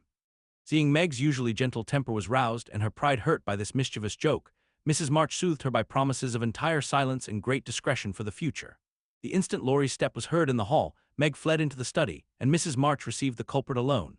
Joe had not told him why he was wanted, fearing he wouldn't come, but he knew the minute he saw Mrs. March's face, and stood twirling his hat with a guilty air which convicted him at once. Joe was dismissed, but chose to march up and down the hall like a sentinel, having some fear that the prisoner might bolt. The sound of voices in the parlor rose and fell for half an hour, but what happened during that interview the girls never knew. When they were called in, Laurie was standing by their mother with such a penitent face that Joe forgave him on the spot, but did not think it wise to betray the fact. Meg received his humble apology and was much comforted by the assurance that Brooke knew nothing of the joke. "I'll never tell him to my dying day, wild horses shan't drag it out of me, so you'll forgive me, Meg, and I'll do anything to show how out-and-out sorry I am," he added, looking very much ashamed of himself. "I'll try, but it was a very ungentlemanly thing to do. I didn't think you could be so sly and malicious, Laurie," replied Meg, trying to hide her maidenly confusion under a gravely reproachful air. "It was altogether abominable, and I don't deserve to be spoken to for a month, but you will, though, won't you?" And Laurie folded his hands together with such an imploring gesture, as he spoke in his irresistibly persuasive tone, that it was impossible to frown upon him in spite of his scandalous behavior. Meg pardoned him, and Mrs. March's grave face relaxed, in spite of her efforts to keep sober, when she heard him declare that he would atone for his sins by all sorts of penances, and abase himself like a worm before the injured damsel. Joe stood aloof, meanwhile, trying to harden her heart against him, and succeeding only in primming up her face into an expression of entire disapprobation. Laurie looked at her once or twice, but as she showed no sign of relenting, he felt injured and turned his back on her till the others were done with him, when he made her a low bow and walked off without a word. As soon as he had gone, she wished she had been more forgiving, and when Meg and her mother went upstairs, she felt lonely and longed for Teddy. After resisting for some time, she yielded to the impulse and, armed with a book to return, went over to the big house. "Is Mr. Laurence in?" asked Joe of a housemaid who was coming downstairs. "Yes, miss, but I don't believe he's seeable just yet." "Why not? Is he ill?" "La, no, miss, but he's had a scene with Mr. Laurie, who is in one of his tantrums about something, which vexes the old gentleman, so I dursn't go nigh him." "Where is Laurie?" "Shut up in his room, and he won't answer, though I've been a-tapping. I don't know what's to become of the dinner, for it's ready, and there's no one to eat it." "I'll go and see what the matter is. I'm not afraid of either of them." Up went Joe, and knocked smartly on the door of Laurie's little study. "Stop that, or I'll open the door and make you," called out the young gentleman in a threatening tone. Joe immediately knocked again. The door flew open, and in she bounced before Laurie could recover from his surprise. Seeing that he really was out of temper, Joe, who knew how to manage him, assumed a contrite expression and going artistically down upon her knees, said meekly, "Please forgive me for being so cross. I came to make it up and can't go away till I have." "It's all right, get up and don't be a goose, Joe," was the cavalier reply to her petition. "Thank you, I will. Could I ask what's the matter? You don't look exactly easy in your mind." "I've been shaken and I won't bear it," growled Laurie indignantly. "Who did it?" demanded Joe. "Grandfather, if it had been anyone else I'd have," and the injured youth finished his sentence by an energetic gesture of the right arm. "That's nothing, I often shake you and you don't mind," said Joe soothingly. "Pooh, you're a girl and it's fun, but I'll allow no man to shake me. I don't think anyone would care to try it if you looked as much like a thundercloud as you do now. Why were you treated so?" "Just because I wouldn't say what your mother wanted me for. I'd promised not to tell, and of course I wasn't going to break my word." "Couldn't you satisfy your grandpa in any other way?" "No, he would have the truth, the whole truth, and nothing but the truth. I'd have told my part of the scrape if I could without bringing Meg in. As I couldn't, I held my tongue and bore the scolding till the old gentleman collared me. Then I bolted, for fear I should forget myself. It wasn't nice, but he's sorry, I know, so go down and make up. I'll help you." "Hanged if I do. I'm not going to be lectured and pummeled by everyone just for a bit of a frolic. I was sorry about Meg and begged pardon like a man, but I won't do it again when I wasn't in the wrong."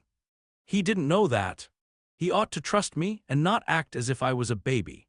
It's no use, Joe, he's got to learn that I'm able to take care of myself and don't need anyone's apron string to hold on by." "What pepper pots you are," sighed Joe. "How do you mean to settle this affair?" "Well, he ought to beg pardon, and believe me when I say I can't tell him what the fuss is about. Bless you, he won't do that. I won't go down till he does. Now, Teddy, be sensible, let it pass, and I'll explain what I can. You can't stay here, so what's the use of being melodramatic? I don't intend to stay here long anyway. I'll slip off and take a journey somewhere, and when Grandpa misses me, he'll come round fast enough. I dare say, but you ought not to go and worry him. Don't preach, I'll go to Washington and see Brooke. It's gay there, and I'll enjoy myself after the troubles. What fun you'd have! I wish I could run off too, said Jo, forgetting her part of mentor in lively visions of martial life at the Capitol. Come on then, why not? You go and surprise your father and I'll stir up old Brooke. It would be a glorious joke. Let's do it, Jo. We'll leave a letter saying we are all right and trot off at once. I've got money enough. It will do you good and no harm as you go to your father. For a moment Jo looked as if she would agree, for wild as the plan was, it just suited her. She was tired of care and confinement, longed for change, and thoughts of her father blended temptingly with the novel charms of camps and hospitals, liberty and fun. Her eyes kindled as they turned wistfully toward the window, but they fell on the old house opposite, and she shook her head with sorrowful decision. If I was a boy, we'd run away together and have a capital time, but as I'm a miserable girl, I must be proper and stop at home. Don't tempt me, Teddy, it's a crazy plan. That's the fun of it, began Laurie, who had got a willful fit on him and was possessed to break out of bounds in some way.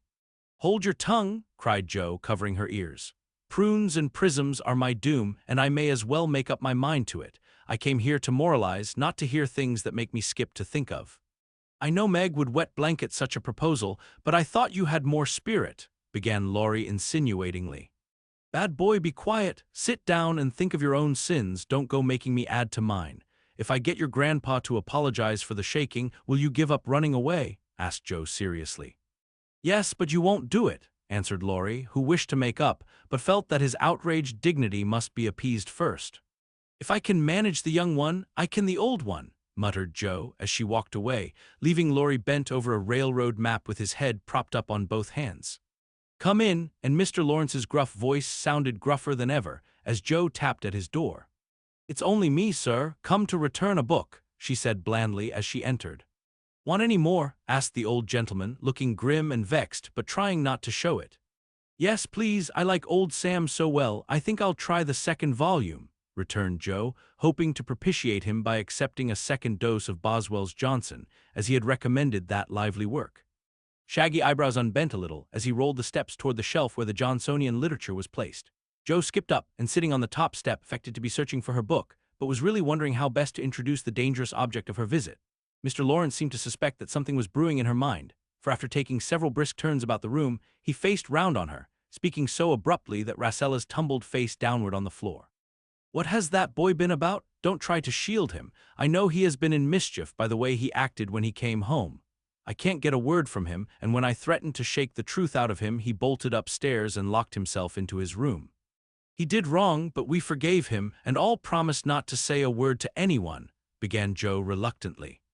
That won't do. He shall not shelter himself behind a promise from you soft-hearted girls.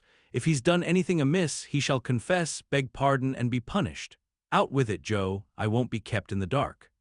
Mr. Laurence looked so alarming and spoke so sharply that Jo would have gladly run away if she could, but she was perched aloft on the steps, and he stood at the foot, a lion in the path, so she had to stay and brave it out.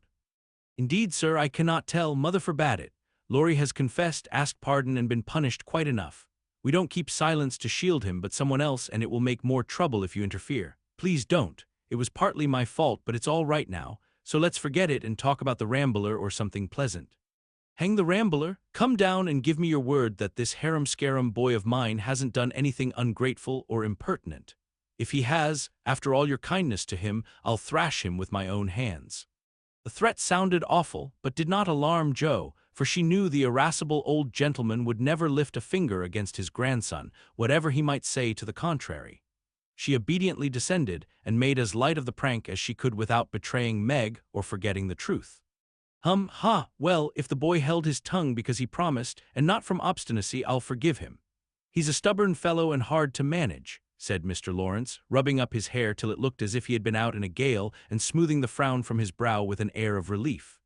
So am I, but a kind word will govern me when all the king's horses and all the king's men couldn't, said Jo, trying to say a kind word for her friend, who seemed to get out of one scrape only to fall into another. "You think I'm not kind to him, hey?" was the sharp answer. "Oh dear no, sir, you are rather too kind sometimes and then just a trifle hasty when he tries your patience. Don't you think you are?" Joe was determined to have it out now and tried to look quite placid, though she quaked a little after her bold speech. To her great relief and surprise, the old gentleman only threw his spectacles onto the table with a rattle and exclaimed frankly, "You're right, girl, I am. I love the boy, but he tries my patience past bearing, and I know how it will end if we go on so. I'll tell you, he'll run away." Joe was sorry for that speech the minute it was made. She meant to warn him that Laurie would not bear much restraint and hoped he would be more forbearing with the lad. Mr. Laurence's ruddy face changed suddenly, and he sat down with a troubled glance at the picture of a handsome man which hung over his table. It was Laurie's father, who had run away in his youth and married against the imperious old man's will. Joe fancied he remembered and regretted the past, and she wished she had held her tongue. "He won't do it unless he is very much worried and only threatens it sometimes when he gets tired of studying. I often think I should like to, especially since my hair was cut, so if you ever miss us, you may advertise for 2 boys and look among the ships bound for India." She laughed as she spoke, and Mr. Laurence looked relieved, evidently taking the whole as a joke. "You hussy, how dare you talk in that way? Where's your respect for me and your proper bringing up? Bless the boys and girls, what torments they are, yet we can't do without them," he said, pinching her cheeks good-humoredly. "Go and bring that boy down to his dinner, tell him it's all right, and advise him not to put on tragedy airs with his grandfather. I won't bear it." "He won't come, sir. He feels badly because you didn't believe him when he said he couldn't tell. I think the shaking hurt his feelings very much." Joe tried to look pathetic but must have failed, for Mr. Laurence began to laugh, and she knew the day was won. "I'm sorry for that, and ought to thank him for not shaking me, I suppose. What the dickens does the fellow expect?" And the old gentleman looked a trifle ashamed of his own testiness. "If I were you, I'd write him an apology, sir. He says he won't come down till he has won and talks about Washington and goes on in an absurd way. A formal apology will make him see how foolish he is and bring him down quite amiable. Try it. He likes fun, and this way is better than talking. I'll carry it up and teach him his duty." Mr. Laurence gave her a sharp look and put on his spectacles, saying slowly, "You're a sly puss, but I don't mind being managed by you and bait. Here, give me a bit of paper, and let us have done with this nonsense." The note was written in the terms which one gentleman would use to another after offering some deep insult. Joe dropped a kiss on the top of Mr. Laurence's bald head and ran up to slip the apology under Laurie's door, advising him through the keyhole to be submissive, decorous, and a few other agreeable impossibilities. Finding the door locked again, she left the note to do its work and was going quietly away when the young gentleman slid down the banisters and waited for her at the bottom, saying with his most virtuous expression of countenance, "What a good fellow you are, Joe. Did you get blown up?" he added, laughing. "No, he was pretty mild on the whole. Ah, I got it all round. Even you cast me off over there, and I felt just ready to go to the deuce," he began apologetically. "Don't talk that way. Turn over a new leaf and begin again, Teddy, my son." "I keep turning over new leaves and spoiling them as I used to spoil my copybooks, and I make so many beginnings there never will be an end," he said dolefully. "Go and eat your dinner, you'll feel better after it. Men always croak when they are hungry," and Joe whisked out at the front door after that. "That's a label on my sect," answered Laurie, quoting Amy, as he went to partake of humble pie dutifully with his grandfather, who was quite saintly in temper and overwhelmingly respectful in manner all the rest of the day. Everyone thought the matter ended and the little cloud blown over, but the mischief was done, for though others forgot it, Meg remembered. She never alluded to a certain person, but she thought of him a good deal, dreamed dreams more than ever, and once Joe, rummaging her sister's desk for stamps, found a bit of paper scribbled over with the words, "Mrs. John Brooke," whereat she groaned tragically and cast it into the fire, feeling that Laurie's prank had hastened the evil day for her.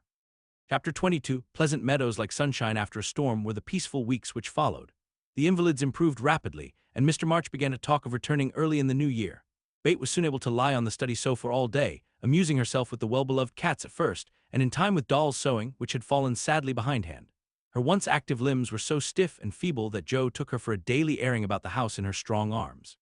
Meg cheerfully blackened and burned her white hands cooking delicate messes for the dear, while Amy, a loyal slave of the ring, celebrated her return by giving away as many of her treasures as she could prevail on her sisters to accept. As Christmas approached, the usual mysteries began to haunt the house, and Joe frequently convulsed the family by proposing utterly impossible or magnificently absurd ceremonies in honor of this unusually merry Christmas. Laurie was equally impracticable and would have had bonfires, skyrockets, and triumphal arches if he had had his own way.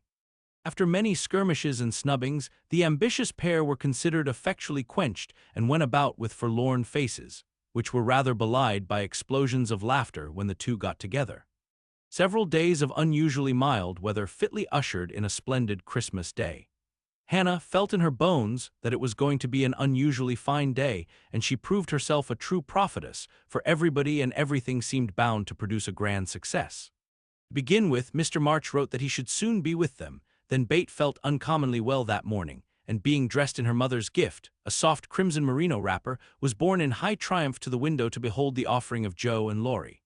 The Unquenchables had done their best to be worthy of the name, for like elves they had worked by night and conjured up a comical surprise. Out in the garden stood a stately snow maiden, crowned with holly, bearing a basket of fruit and flowers in one hand, a great roll of music in the other, a perfect rainbow of an Afghan round her chilly shoulders, and a Christmas carol issuing from her lips on a pink paper streamer. The Jaywanjafarayu to BETH. God bless you, dear Queen Bess. May nothing you dismay, but health and peace and happiness be yours this Christmas day. Here's fruit to feed our busy bee and flowers for her nose. Here's music for her peony, an Afghan for her toes. A portrait of Joanna, c. by Raphael No. 2, who labored with great industry to make it fair and true. Accept a ribbon red, I beg, for Madame Purr's tail, and ice cream made by lovely Peg, a Mont Blanc in a pail. There, dearest love my makers laid within my breast of snow. Accept it, and the Alpine maid, from Laurie and from Joe. How BETH laughed when she saw it, how Laurie ran up and down to bring in the gifts, and what ridiculous speeches Joe made as she presented them. I'm so full of happiness that if father was only here, I couldn't hold one drop more, said BETH, quite sighing with contentment as Joe carried her off to the study to rest after the excitement, and to refresh herself with some of the delicious grapes the Jungfrau had sent her. So am I, added Joe, slapping the pocket wherein reposed the long-desired Undine and Sintram. I'm sure I am, echoed Amy, poring over the engraved copy of the Madonna and Child, which her mother had given her in a pretty frame. Of course I am, cried Meg, smoothing the silvery folds of her first silk dress, for Mr. Laurence had insisted on giving it. How can I be otherwise, said Mrs. March gratefully, as her eyes went from her husband's letter to BETH's smiling face, and her hand caressed the brooch made of gray and golden, chestnut and dark brown hair, which the girls had just fastened on her breast. Now and then, in this workaday world, things do happen in the delightful storybook fashion, and what a comfort it is. Half an hour after everyone had said they were so happy they could only hold one drop more, the drop came. Laurie opened the parlor door and popped his head in very quietly. He might just as well have turned a somersault and uttered an Indian war-whoop, for his face was so full of suppressed excitement, and his voice so treacherously joyful that everyone jumped up, though he only said in a queer, breathless voice, "Here's another Christmas present for the March family." Before the words were well out of his mouth, he was whisked away somehow, and in his place appeared a tall man, muffled up to the eyes, leaning on the arm of another tall man who tried to say something and couldn't. Of course there was a general stampede, and for several minutes everybody seemed to lose their wits, for the strangest things were done, and no one said a word. Mr. March became invisible in the embrace of 4 pairs of loving arms. Joe disgraced herself by nearly fainting away, and had to be doctored by Laurie in the china closet. Mr. Brooke kissed Meg entirely by mistake, as he somewhat incoherently explained. And Amy, the dignified, tumbled over a stool and never stopping to get up, hugged and cried over her father's boots in the most touching manner. Mrs. March was the first to recover herself, and held up her hand with a warning, "Hush. Remember BETH." But it was too late. The study door flew open, the little red wrapper appeared on the threshold, Joy put strength into the feeble limbs, and BETH ran straight into her father's arms. Never mind what happened just after that, for the full hearts overflowed, washing away the bitterness of the past and leaving only the sweetness of the present. It was not at all romantic, but a hearty laugh set everybody straight again, for Hannah was discovered behind the door, sobbing over the fat turkey, which she had forgot to put down when she rushed up from the kitchen. As the laugh subsided, Mrs. March began to thank Mr. Brooke for his faithful care of her husband, at which Mr. Brooke suddenly remembered that Mr. March needed rest, and seizing Laurie, he precipitately retired. Then the 2 invalids were ordered to repose, which they did by both sitting in one big chair and talking hard. Mr. March told how he had longed to surprise them, and how, when the fine weather came, he had been allowed by his doctor to take advantage of it, how devoted Brooke had been, and how he was altogether a most estimable and upright young man. Why, Mr. March paused a minute just there, and after a glance at Meg, who was violently poking the fire, looked at his wife with an inquiring lift of the eyebrows. "I leave you to imagine." Also why Mrs. March gently nodded her head and asked, rather abruptly, if he wouldn't like to have something to eat. Jo saw and understood the look, and she stalked grimly away to get wine and beef tea, muttering to herself as she slammed the door, "I hate estimable young men with brown eyes." There never was such a Christmas dinner as they had that day. The fat turkey was a sight to behold when Hannah sent him up, stuffed, browned, and decorated. So was the plum pudding, which melted in one's mouth, likewise the jellies, in which Amy reveled like a fly in a honey pot. Everything turned out well, which was a mercy, Hannah said, for my mind was that flustered, Mum, that it's a miracle I didn't roast the pudding and stuff the turkey with raisins, let alone billin' of it in a cloth. Mr. Laurence and his grandson dined with them, also Mr. Brooke, at whom Jo glowered darkly to Laurie's infinite amusement. 2 easy chairs stood side by side at the head of the table, in which sat BETH and her father, feasting modestly on chicken and a little fruit. They drank healths, told stories, sang songs, reminisced, as the old folks say, and had a thoroughly good time. A sleigh ride had been planned, but the girls would not leave their father, so the guests departed early, and as twilight gathered, the happy family sat together round the fire. "Just a year ago we were groaning over the dismal Christmas we expected to have. Do you remember?" asked Jo, breaking a short pause which had followed a long conversation about many things. "Rather a pleasant year on the whole," said Meg, smiling at the fire, and congratulating herself on having treated Mr. Brooke with dignity. "I think it's been a pretty hard one," observed Amy, watching the light shine on her ring with thoughtful eyes. "I'm glad it's over because we've got you back," whispered BETH, who sat on her father's knee. "Rather a rough road for you to travel, my little pilgrims, especially the latter part of it. But you have got on bravely, and I think the burdens are in a fair way to tumble off very soon," said Mr. March, looking with fatherly satisfaction at the 4 young faces gathered round him. "How do you know? Did Mother tell you?" asked Jo. "Not much. Straws show which way the wind blows, and I've made several discoveries today." "Oh, tell us what they are," cried Meg, who sat beside him. "Here is one," and taking up the hand which lay on the arm of his chair, he pointed to the roughened forefinger, a burn on the back, and 2 or 3 little hard spots on the palm. "I remember a time when this hand was white and smooth, and your first care was to keep it so. It was very pretty then, but to me it is much prettier now, for in this seeming blemishes I read a little history. Burnt offering has been made to vanity. This hardened palm has earned something better than blisters, and I'm sure the sewing done by these pricked fingers will last a long time, so much good will went into the stitches. Meg, my dear, I value the womanly skill which keeps home happy more than white hands or fashionable accomplishments. I'm proud to shake this good, industrious little hand, and hope I shall not soon be asked to give it away." If Meg had wanted a reward for hours of patient labor, she received it in the hearty pressure of her father's hand and the approving smile he gave her. "What about Jo? Please say something nice, for she has tried so hard and been so very, very good to me," said BETH in her father's ear. He laughed and looked across at the tall girl who sat opposite, with an unusually mild expression in her face. "In spite of the curly crop, I don't see the son Jo whom I left a year ago," said Mr. March. "I see a young lady who pins her collar straight, laces her boots neatly, and neither whistles, talks slang, nor lies on the rug as she used to do. Her face is rather thin and pale just now with watching and anxiety, but I like to look at it, for it has grown gentler and her voice is lower. She doesn't bounce but moves quietly and takes care of a certain little person in a motherly way which delights me. I rather miss my wild girl, but if I get a strong, helpful, tender-hearted woman in her place, I shall feel quite satisfied. I don't know whether the shearing sobered our black sheep, but I do know that in all Washington I couldn't find anything beautiful enough to be bought with the $25 my good girl sent me." Jo's keen eyes were rather dim for a minute, and her thin face grew rosy in the firelight as she received her father's praise, feeling that she did deserve a portion of it. "Now, BETH," said Amy, longing for her turn but ready to wait. "There's so little of her I'm afraid to say much, for fear she will slip away altogether, though she is not so shy as she used to be," began their father cheerfully. But recollecting how nearly he had lost her, he held her close, saying tenderly with her cheek against his own, "I've got you safe, my BETH, and I'll keep you so, please God." After a minute's silence, he looked down at Amy, who sat on the cricket at his feet, and said, with a caress of the shining hair. "I observed that Amy took drumsticks at dinner, ran errands for her mother all the afternoon, gave Meg her place tonight, and has waited on everyone with patience and good humor. I also observed that she does not fret much nor look in the glass, and has not even mentioned a very pretty ring which she wears. So I conclude that she has learned to think of other people more and of herself less, and has decided to try and mold her character as carefully as she molds her little clay figures.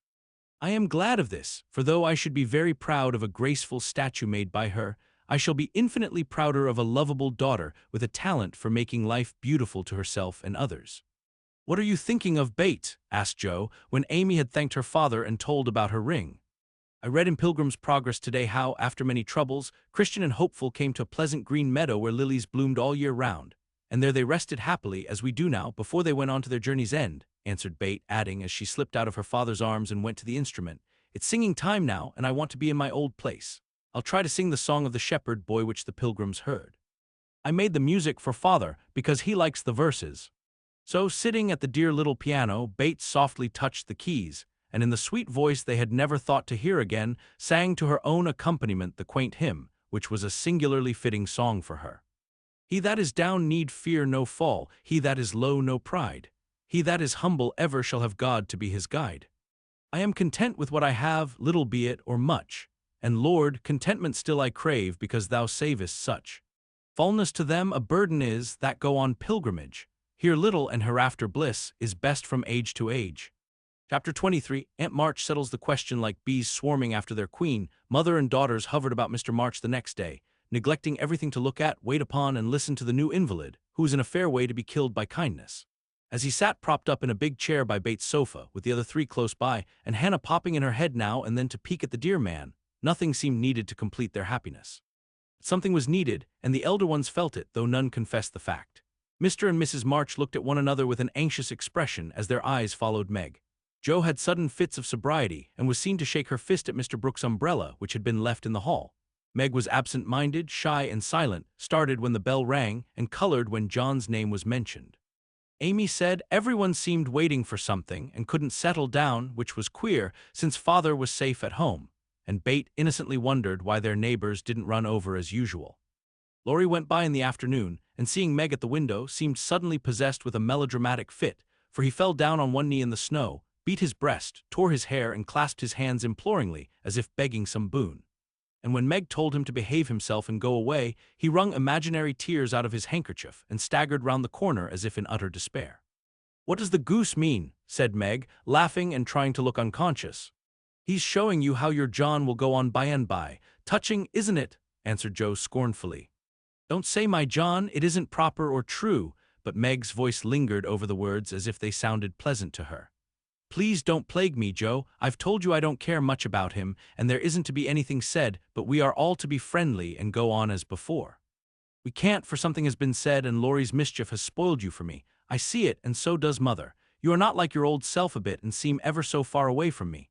I don't mean to plague you and will bear it like a man, but I do wish it was all settled. I hate to wait, so if you mean ever to do it, make haste and have it over quickly," said Joe pettishly. "I can't say anything till he speaks, and he won't, because father said I was too young," began Meg, bending over her work with a queer little smile, which suggested that she did not quite agree with her father on that point. "If he did speak, you wouldn't know what to say, but would cry or blush, or let him have his own way instead of giving a good, decided no. I'm not so silly and weak as you think. I know just what I should say, for I've planned it all, so I needn't be taken unawares. There's no knowing what may happen, and I wish to be prepared."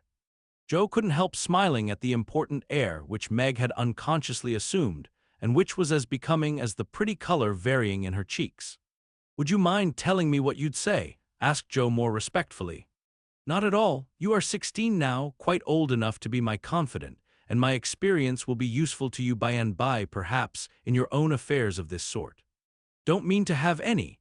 It's fun to watch other people philander, but I should feel like a fool doing it myself," said Joe, looking alarmed at the thought. "I think not, if you liked anyone very much, and he liked you." Meg spoke as if to herself, and glanced out at the lane where she had often seen lovers walking together in the summer twilight. "I thought you were going to tell your speech to that man," said Joe, rudely shortening her sister's little reverie. "Oh, I should merely say, quite calmly and decidedly, 'Thank you, Mr. Brooke, you are very kind, but I agree with father that I am too young to enter into any engagement at present, so please say no more, but let us be friends as we were.'" That's stiff and cool enough. I don't believe you'll ever say it, and I know he won't be satisfied if you do. If he goes on like the rejected lovers in books, you'll give in, rather than hurt his feelings." "No, I won't. I shall tell him I've made up my mind, and shall walk out of the room with dignity." Meg rose as she spoke, and was just going to rehearse the dignified exit, when a step in the hall made her fly into her seat and begin to sew as fast as if her life depended on finishing that particular seam in a given time. Joe smothered a laugh at the sudden change, and when someone gave a modest tap, opened the door with a grim aspect which was anything but hospitable. "Good afternoon. I came to get my umbrella, that is, to see how your father finds himself today," said Mr. Brooke, getting a trifle confused as his eyes went from one telltale face to the other. "It's very well, he's in the rack. I'll get him and tell it you are here."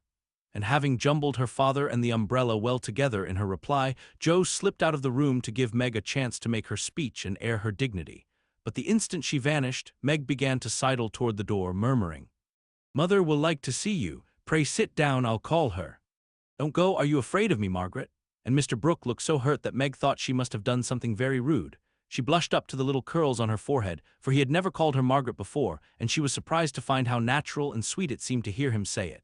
Anxious to appear friendly and at her ease, she put out her hand with a confiding gesture and said gratefully, "How can I be afraid when you have been so kind to father? I only wish I could thank you for it."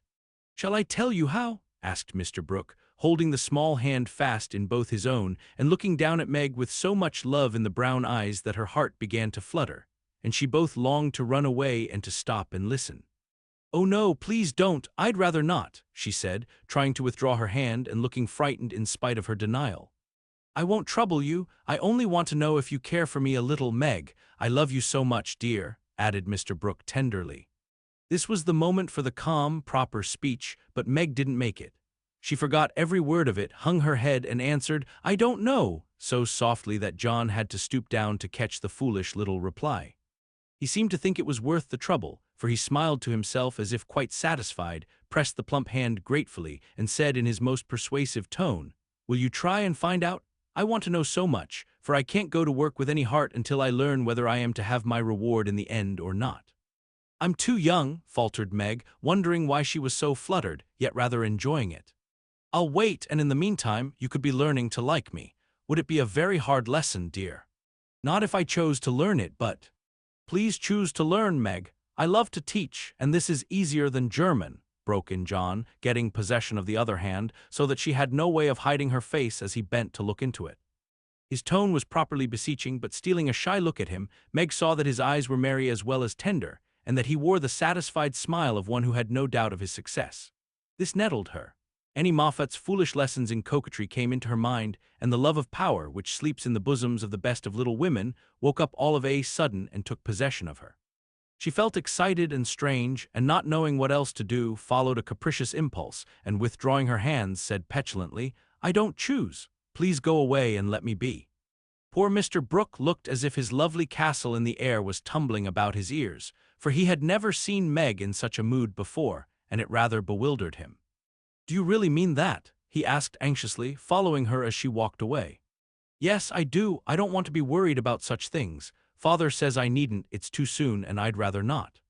"Mayn't I hope you'll change your mind by and by? I'll wait and say nothing till you have had more time. Don't play with me, Meg. I didn't think that of you." "Don't think of me at all. I'd rather you wouldn't," said Meg, taking a naughty satisfaction in trying her lover's patience and her own power. He was grave and pale now, and looked decidedly more like the novel heroes whom she admired, but he neither slapped his forehead nor tramped about the room as they did. He just stood looking at her so wistfully, so tenderly, that she found her heart relenting in spite of herself. What would have happened next I cannot say, if Aunt March had not come hobbling in at this interesting minute. The old lady couldn't resist her longing to see her nephew, for she had met Laurie as she took her airing, and hearing of Mr. March's arrival, drove straight out to see him. The family were all busy in the back part of the house, and she had made her way quietly in, hoping to surprise them. She did surprise two of them so much that Meg started as if she had seen a ghost, and Mr. Brooke vanished into the study. "Bless me, what's all this?" cried the old lady with a rap of her cane, as she glanced from the pale young gentleman to the scarlet young lady. "It's father's friend. I'm so surprised to see you," stammered Meg, feeling that she was in for a lecture now. "That's evident," returned Aunt March, sitting down. "But what is father's friend saying to make you look like a peony? There's mischief going on, and I insist upon knowing what it is," with another rap. "We were only talking. Mr. Brooke came for his umbrella," began Meg, wishing that Mr. Brooke and the umbrella were safely out of the house. "Brooke, that boy's tutor? Ah, I understand now, I know all about it. Joe blundered into a wrong message in one of your father's letters, and I made her tell me. You haven't gone and accepted him, child," cried Aunt March, looking scandalized. "Hush, he'll hear. Shan't I call Mother?" said Meg, much troubled. "Not yet. I've something to say to you, and I must free my mind at once. Tell me, do you mean to marry this cook? If you do, not 1 penny of my money ever goes to you. Remember that and be a sensible girl," said the old lady impressively. Now Aunt March possessed in perfection the art of rousing the spirit of opposition in the gentlest people, and enjoyed doing it. The best of us have a spice of perversity in us, especially when we are young and in love. If Aunt March had begged Meg to accept John Brooke, she would probably have declared she couldn't think of it, but as she was peremptorily ordered not to like him, she immediately made up her mind that she would. Inclination as well as perversity made the decision easy, and being already much excited, Meg opposed the old lady with unusual spirit. "I shall marry whom I please, Aunt March, and you can leave your money to anyone you like," she said, nodding her head with a resolute air. "Highty-tighty, is that the way you take my advice, miss? You'll be sorry for it by and by, when you've tried love in a cottage and found it a failure." "It can't be a worse one than some people find in big houses," retorted Meg. Aunt March put on her glasses and took a look at the girl, for she did not know her in this new mood. Meg hardly knew herself. She felt so brave and independent, so glad to defend John and assert her right to love him if she liked.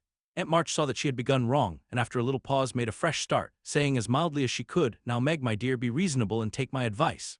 I mean it kindly, and don't want you to spoil your whole life by making a mistake at the beginning. You ought to marry well and help your family.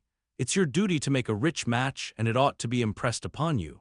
Father and mother don't think so. They like John though he is poor. Your parents, my dear, have no more worldly wisdom than a pair of babies." "I'm glad of it," cried Meg stoutly. Aunt March took no notice, but went on with her lecture. "This Rook is poor and hasn't got any rich relations, has he?" "No, but he has many warm friends." "You can't live on friends. Try it and see how cool they'll grow. He hasn't any business, has he?" "Not yet. Mr. Laurence is going to help him." "That won't last long. James Laurence is a crotchety old fellow and not to be depended on. So you intend to marry a man without money, position, or business, and go on working harder than you do now, when you might be comfortable all your days by minding me and doing better? I thought you had more sense, Meg." "I couldn't do better if I waited half my life. John is good and wise, he's got heaps of talent, he's willing to work and sure to get on, he's so energetic and brave. Everyone likes and respects him, and I'm proud to think he cares for me, though I'm so poor and young and silly," said Meg, looking prettier than ever in her earnestness.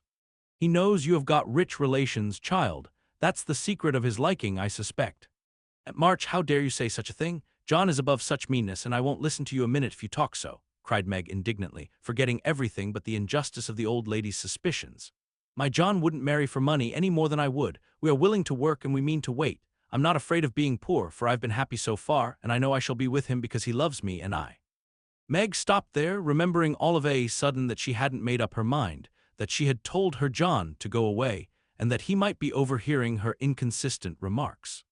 Aunt March was very angry, for she had set her heart on having her pretty niece make a fine match, and something in the girl's happy young face made the lonely old woman feel both sad and sour. "Well, I wash my hands of the whole affair. You are a willful child, and you've lost more than you know by this piece of folly. No, I won't stop. I'm disappointed in you and haven't spirits to see your father now. Don't expect anything from me when you are married. Your Mr. Brooks' friends must take care of you. I'm done with you forever." Slamming the door in Meg's face, Aunt March drove off in high dudgeon. She seemed to take all the girl's courage with her, for when left alone, Meg stood for a moment, undecided whether to laugh or cry. Before she could make up her mind, she was taken possession of by Mr. Brooke, who said all in one breath, "I couldn't help hearing, Meg. Thank you for defending me, and Aunt March for proving that you do care for me a little bit." "I didn't know how much till she abused you," began Meg. "And I needn't go away, but may stay and be happy, may I, dear?" Here was another fine chance to make the crushing speech and the stately exit, but Meg never thought of doing either, and disgraced herself forever in Joe's eyes by meekly whispering, "Yes, John," and hiding her face on Mr. Brooks' waistcoat. 15 minutes after Aunt March's departure, Joe came softly downstairs, paused an instant at the parlor door, and hearing no sound within, nodded and smiled with a satisfied expression, saying to herself, "She has seen him away as we planned, and that affair is settled. I'll go and hear the fun and have a good laugh over it." Poor Joe never got her laugh, for she was transfixed upon the threshold by a spectacle which held her there, staring with her mouth nearly as wide open as her eyes. Going in to exult over a fallen enemy and to praise a strong-minded sister for the banishment of an objectionable lover, it certainly was a shock to behold the aforesaid enemy serenely sitting on the sofa, with the strong-minded sister enthroned upon his knee and wearing an expression of the most abject submission.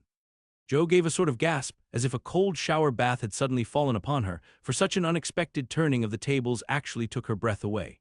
At the odd sound, the lovers turned and saw her. Meg jumped up, looking both proud and shy, but that man, as Jo called him, actually laughed and said coolly, as he kissed the astonished newcomer, "Sister Jo, congratulate us." That was adding insult to injury. It was altogether too much, and making some wild demonstration with her hands, Jo vanished without a word. Rushing upstairs, she startled the invalids by exclaiming tragically as she burst into the room, "Oh, do somebody go down quick. John Brooke is acting dreadfully and Meg likes it." Mr. and Mrs. March left the room with speed, and casting herself upon the bed, Jo cried and scolded tempestuously as she told the awful news to Bet and Amy. The little girls, however, considered it a most agreeable and interesting event, and Jo got little comfort from them, so she went up to her refuge in the garret and confided her troubles to the rats.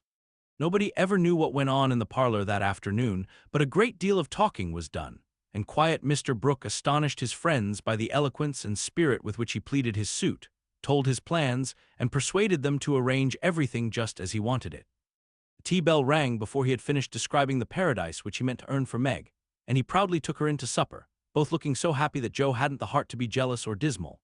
Amy was very much impressed by John's devotion and Meg's dignity. Bet beamed at them from a distance, while Mr. and Mrs. March surveyed the young couple with such tender satisfaction that it was perfectly evident Aunt March was right in calling them as unworldly as a pair of babies. No one ate much, but everyone looked very happy, and the old room seemed to brighten up amazingly when the first romance of the family began there. "You can't say nothing pleasant ever happens now, can you, Meg?" said Amy, trying to decide how she would group the lovers in a sketch she was planning to make. "No, I'm sure I can't. How much has happened since I said that?" "It seems a year ago," answered Meg, who was in a blissful dream lifted far above such common things as bread and butter. "The joys come close upon the sorrows this time, and I rather think the changes have begun," said Mrs. March. "In most families there comes, now and then, a year full of events. This has been such a one, but it ends well after all." "Hope the next will end better," muttered Jo, who found it very hard to see Meg absorbed in a stranger before her face. For Jo loved a few persons very dearly and dreaded to have their affection lost or lessened in any way. "I hope the third year from this will end better. I mean it shall if I live to work out my plans," said Mr. Brooke, smiling at Meg as if everything had become possible to him now. "Doesn't it seem very long to wait?" asked Amy, who was in a hurry for the wedding. "I've got so much to learn before I shall be ready. It seems a short time to me," answered Meg, with a sweet gravity in her face never seen there before. "You have only to wait, I am to do the work," said John, beginning his labors by picking up Meg's napkin with an expression which caused Jo to shake her head and then say to herself with an air of relief as the front door banged, "Here comes Laurie. Now we shall have some sensible conversation." But Jo was mistaken, for Laurie came prancing in, overflowing with good spirits, bearing a great bridal-looking bouquet for Mrs. John Brooke, and evidently laboring under the delusion that the whole affair had been brought about by his excellent management. "I knew Brooke would have it all his own way. He always does, for when he makes up his mind to accomplish anything, it's done though the sky falls," said Laurie, when he had presented his offering and his congratulations. "Much obliged for that recommendation. I take it as a good omen for the future and invite you to my wedding on the spot," answered Mr. Brooke, who felt at peace with all mankind, even his mischievous pupil. "I'll come if I'm at the ends of the earth, for the sight of Jo's face alone on that occasion would be worth a long journey." "You don't look festive, ma'am. What's the matter?" asked Laurie, following her into a corner of the parlor, whither all had adjourned to greet Mr. Laurence. "I don't approve of the match, but I've made up my mind to bear it and shall not say a word against it," said Jo solemnly. "You can't know how hard it is for me to give up Meg," she continued with a little quiver in her voice. "You don't give her up, you only go halves," said Laurie consolingly. "It can never be the same again. I've lost my dearest friend," sighed Jo. "You've got me anyhow. I'm not good for much, I know, but I'll stand by you, Jo, all the days of my life. Upon my word I will," and Laurie meant what he said. "I know you will, and I'm ever so much obliged. You are always a great comfort to me, Teddy," returned Jo, gratefully shaking hands. "Well now, don't be dismal, there's a good fellow. It's all right, you see. Meg is happy Brooke will fly round and get settled immediately. Grandpa will attend to him, and it will be very jolly to see Meg in her own little house. We'll have capital times after she is gone, for I shall be through college before long, and then we'll go abroad on some nice trip or other. Wouldn't that console you?" "I rather think it would, but there's no knowing what may happen in 3 years," said Joe thoughtfully. "That's true. Don't you wish you could take a look forward and see where we shall all be then?" "I do," returned Laurie. "I think not, for I might see something sad, and everyone looks so happy now, I don't believe they could be much improved." And Joe's eyes went slowly round the room, brightening as they looked, for the prospect was a pleasant one. Father and mother sat together, quietly reliving the first chapter of the romance which for them began some 20 years ago. Amy was drawing the lovers, who sat apart in a beautiful world of their own, the light of which touched their faces with a grace the little artist could not copy. BETH lay on her sofa, talking cheerily with her old friend, who held her little hand as if he felt that it possessed the power to lead him along the peaceful way she walked. Joe lounged in her favorite low seat, with the grave, quiet look which best became her, and Laurie, leaning on the back of her chair, his chin on a level with her curly head, smiled with his friendliest aspect, and nodded at her in the long glass which reflected them both. So the curtain falls upon Meg, Joe, BETH, and Amy. Whether it ever rises again depends upon the reception given the first act of the domestic drama called Little Women. Little Women Part 2. In order that we may start afresh and go to Meg's wedding.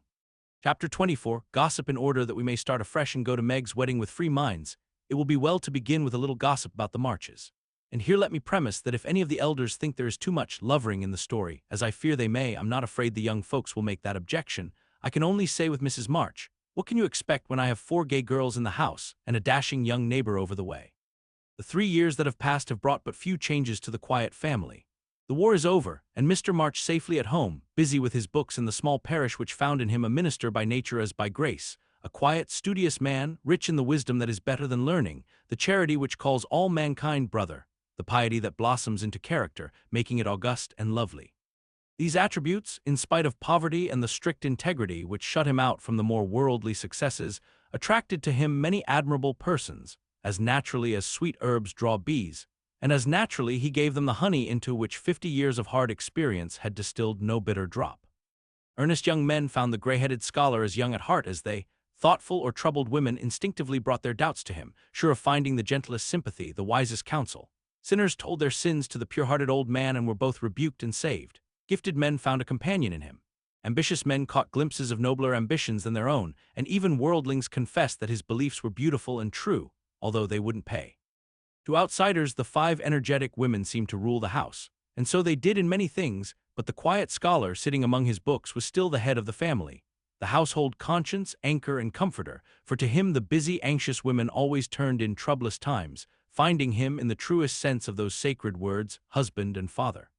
The girls gave their hearts into their mother's keeping, their souls into their father's, and to both parents who lived and labored so faithfully for them, they gave a love that grew with their growth and bound them tenderly together by the sweetest tie which blesses life and outlives death.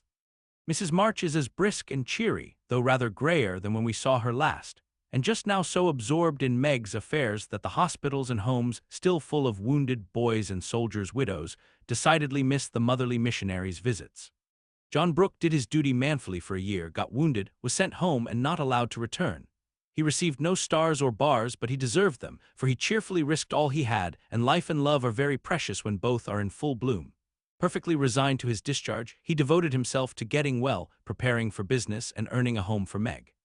With the good sense and sturdy independence that characterized him, he refused Mr. Laurence's more generous offers, and accepted the place of bookkeeper, feeling better satisfied to begin with an honestly earned salary than by running any risks with borrowed money.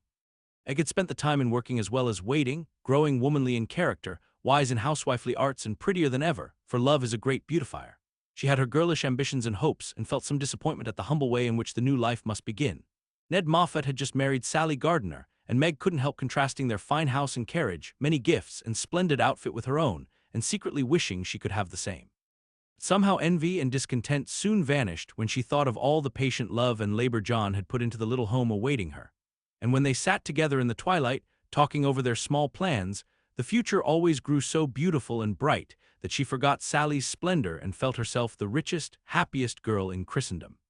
Joe never went back to Aunt March, for the old lady took such a fancy to Amy that she bribed her with the offer of drawing lessons from one of the best teachers going, and for the sake of this advantage, Amy would have served a far harder mistress. So she gave her mornings to duty, her afternoons to pleasure, and prospered finely. Jo meantime devoted herself to literature and Bate, who remained delicate long after the fever was a thing of the past.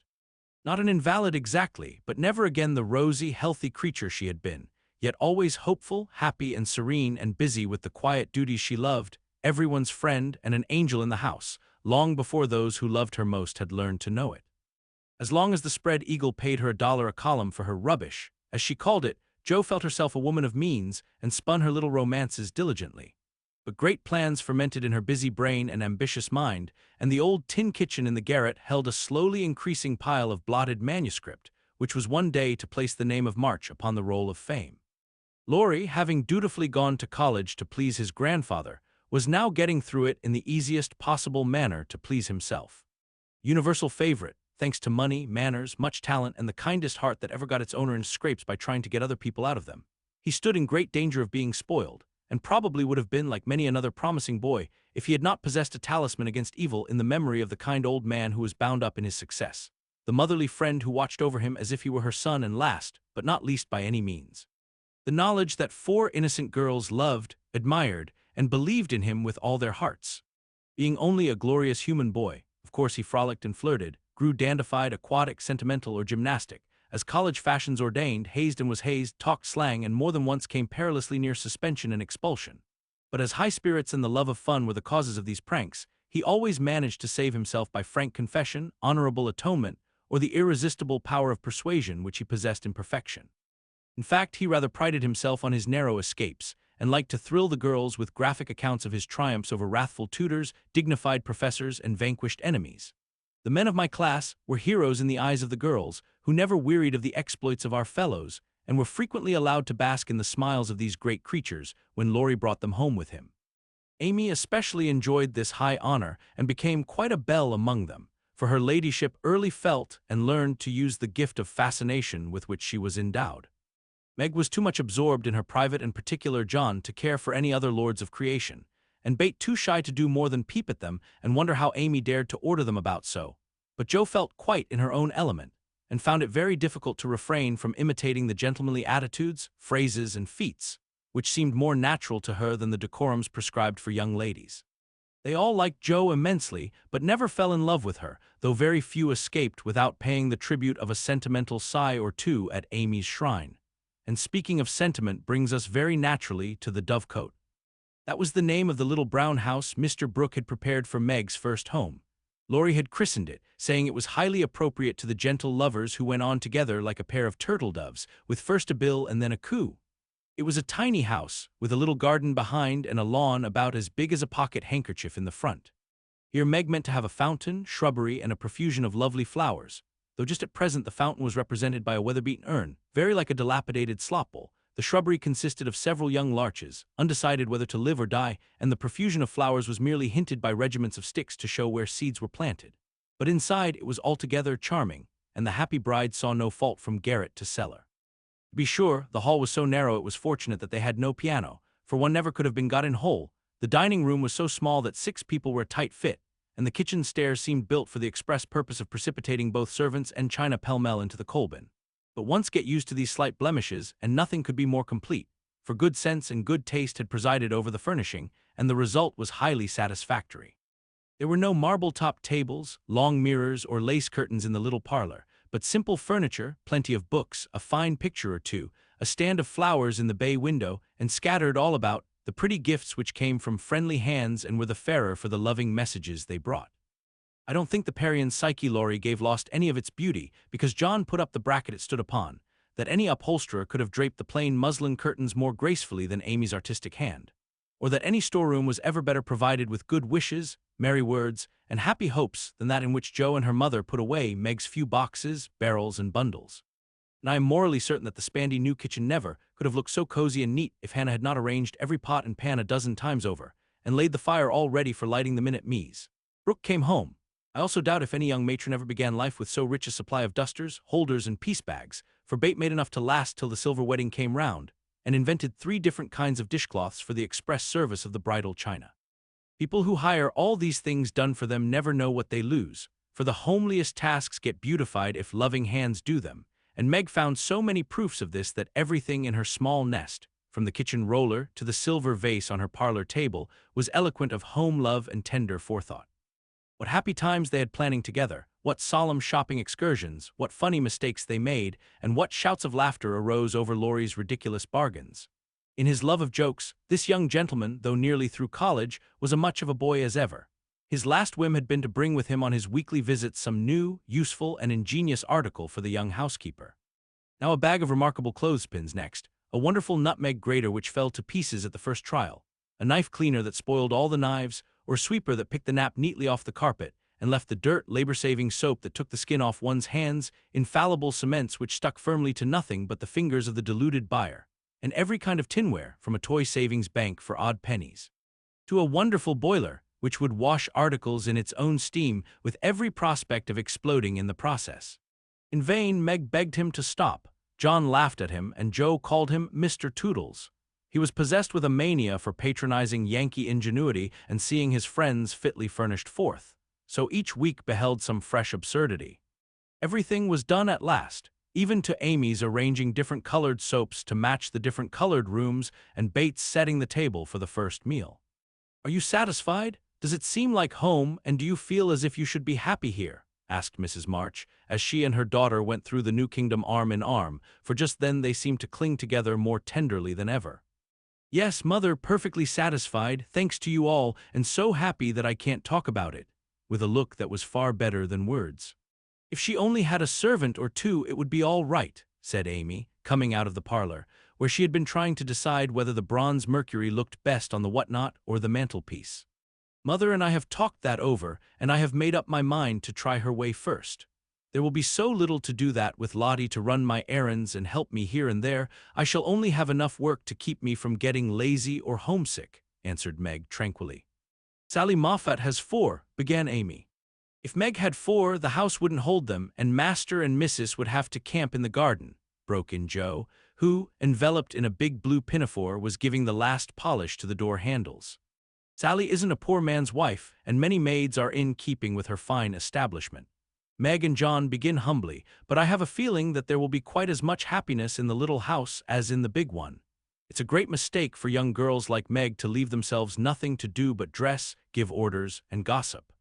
When I was first married, I used to long for my new clothes to wear out or get torn so that I might have the pleasure of mending them, for I got heartily sick of doing fancy work and tending my pocket handkerchief. Why didn't you go into the kitchen and make messes, as Sally says she does to amuse herself, though they never turn out well and the servants laugh at her?" said Meg. "I did after a while, not to mess, but to learn of Hannah how things should be done, that my servants need not laugh at me. It was play then, but there came a time when I was truly grateful that I not only possessed the will but the power to cook wholesome food for my little girls and help myself when I could no longer afford to hire help. You begin at the other end, Meg, dear, but the lessons you learn now will be of use to you by and by when John is a richer man. For the mistress of a house, however splendid, should know how work ought to be done if she wishes to be well and honestly served." "Yes, Mother, I'm sure of that," said Meg, listening respectfully to the little lecture, for the best of women will hold forth upon the all-absorbing subject of housekeeping. "Do you know I like this room most of all in my baby house," added Meg, a minute after as they went upstairs and she looked into her well-stored linen closet. Bates was there, laying the snowy piles smoothly on the shelves and exulting over the goodly array. All three laughed as Meg spoke, for that linen closet was a joke. You see, having said that if Meg married that Brooke she shouldn't have a cent of her money, Aunt March was rather in a quandary when time had appeased her wrath and made her repent her vow. She never broke her word, and was much exercised in her mind how to get round it, and at last devised a plan whereby she could satisfy herself. Mrs. Carroll, Florence's mamma, was ordered to buy, have made, and marked a generous supply of house and table linen, and send it as her present, all of which was faithfully done, but the secret leaked out and was greatly enjoyed by the family, for Aunt March tried to look utterly unconscious, and insisted that she could give nothing but the old-fashioned pearls long promised to the first bride. That's a housewifely taste which I am glad to see.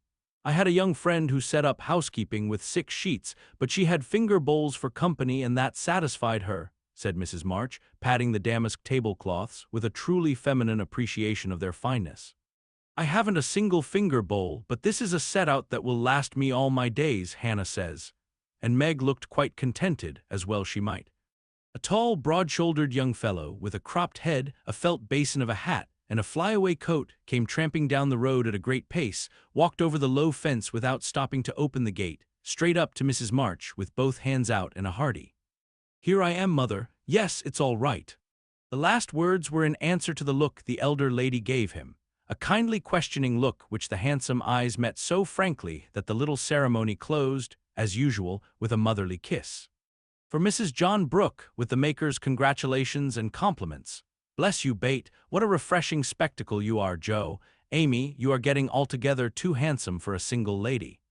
As Laurie spoke, he delivered a brown paper parcel to Meg, pulled Bates' hair ribbon, stared at Joe's big pinafore, and fell into an attitude of mock rapture before Amy, then shook hands all round, and everyone began to talk. "Where is John?" asked Meg anxiously. "Stopped to get the license for tomorrow, ma'am." "Which side won the last match, Teddy?"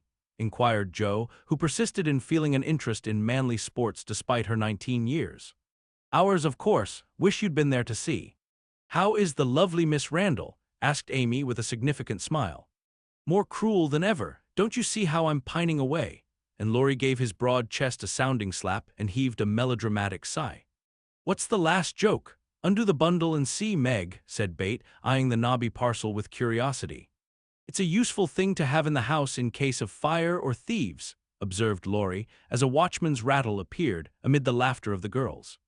"Any time when John is away and you get frightened, Mrs. Meg, just swing that out of the front window and it will rouse the neighborhood in a jiffy. Nice thing, isn't it?" And Laurie gave them a sample of its powers that made them cover up their ears. "There's gratitude for you, and speaking of gratitude reminds me to mention that you may thank Hannah for saving your wedding cake from destruction.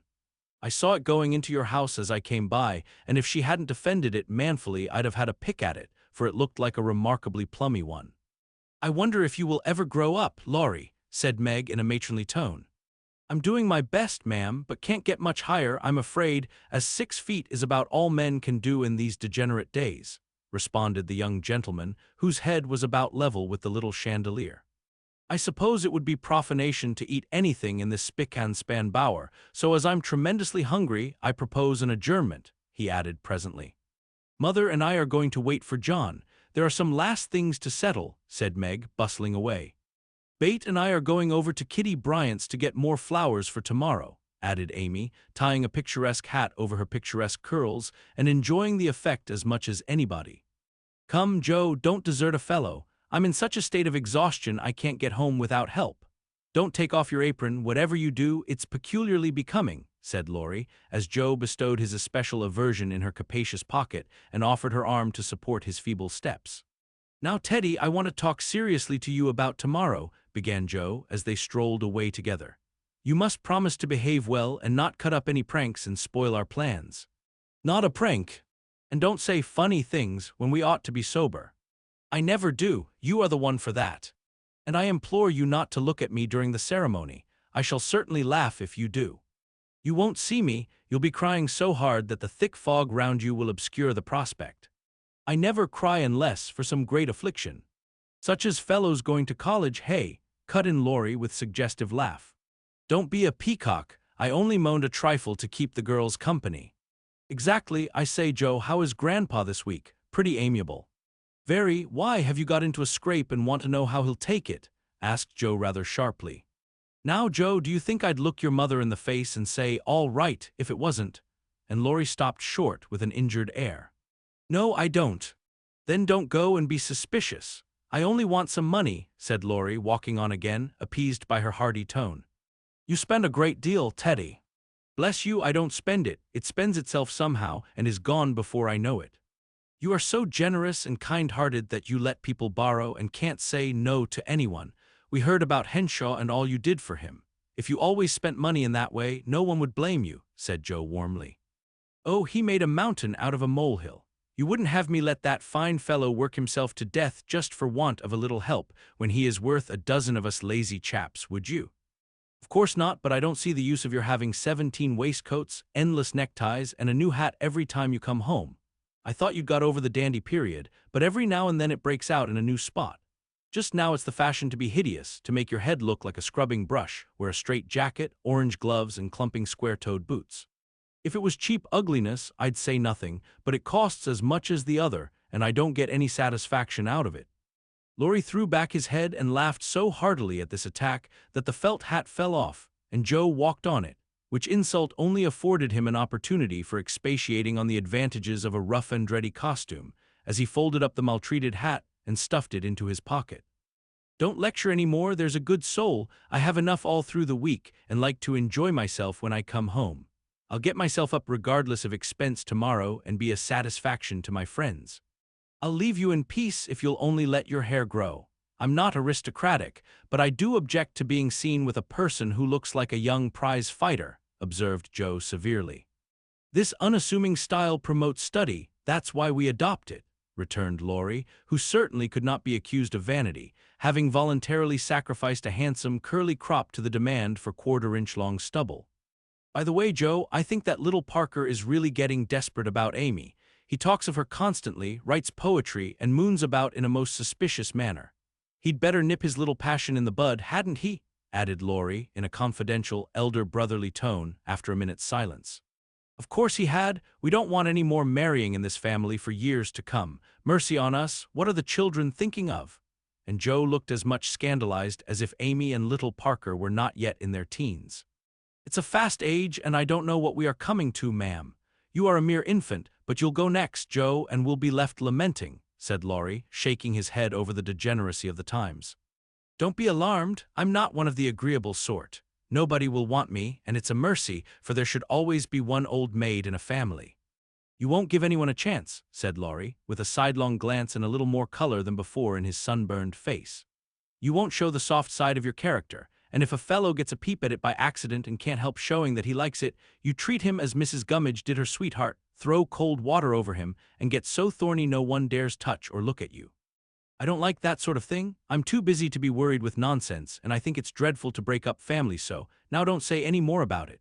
Meg's wedding has turned all our heads, and we talk of nothing but lovers and such absurdities. I don't wish to get cross, so let's change the subject. And Joe looked quite ready to fling cold water on the slightest provocation.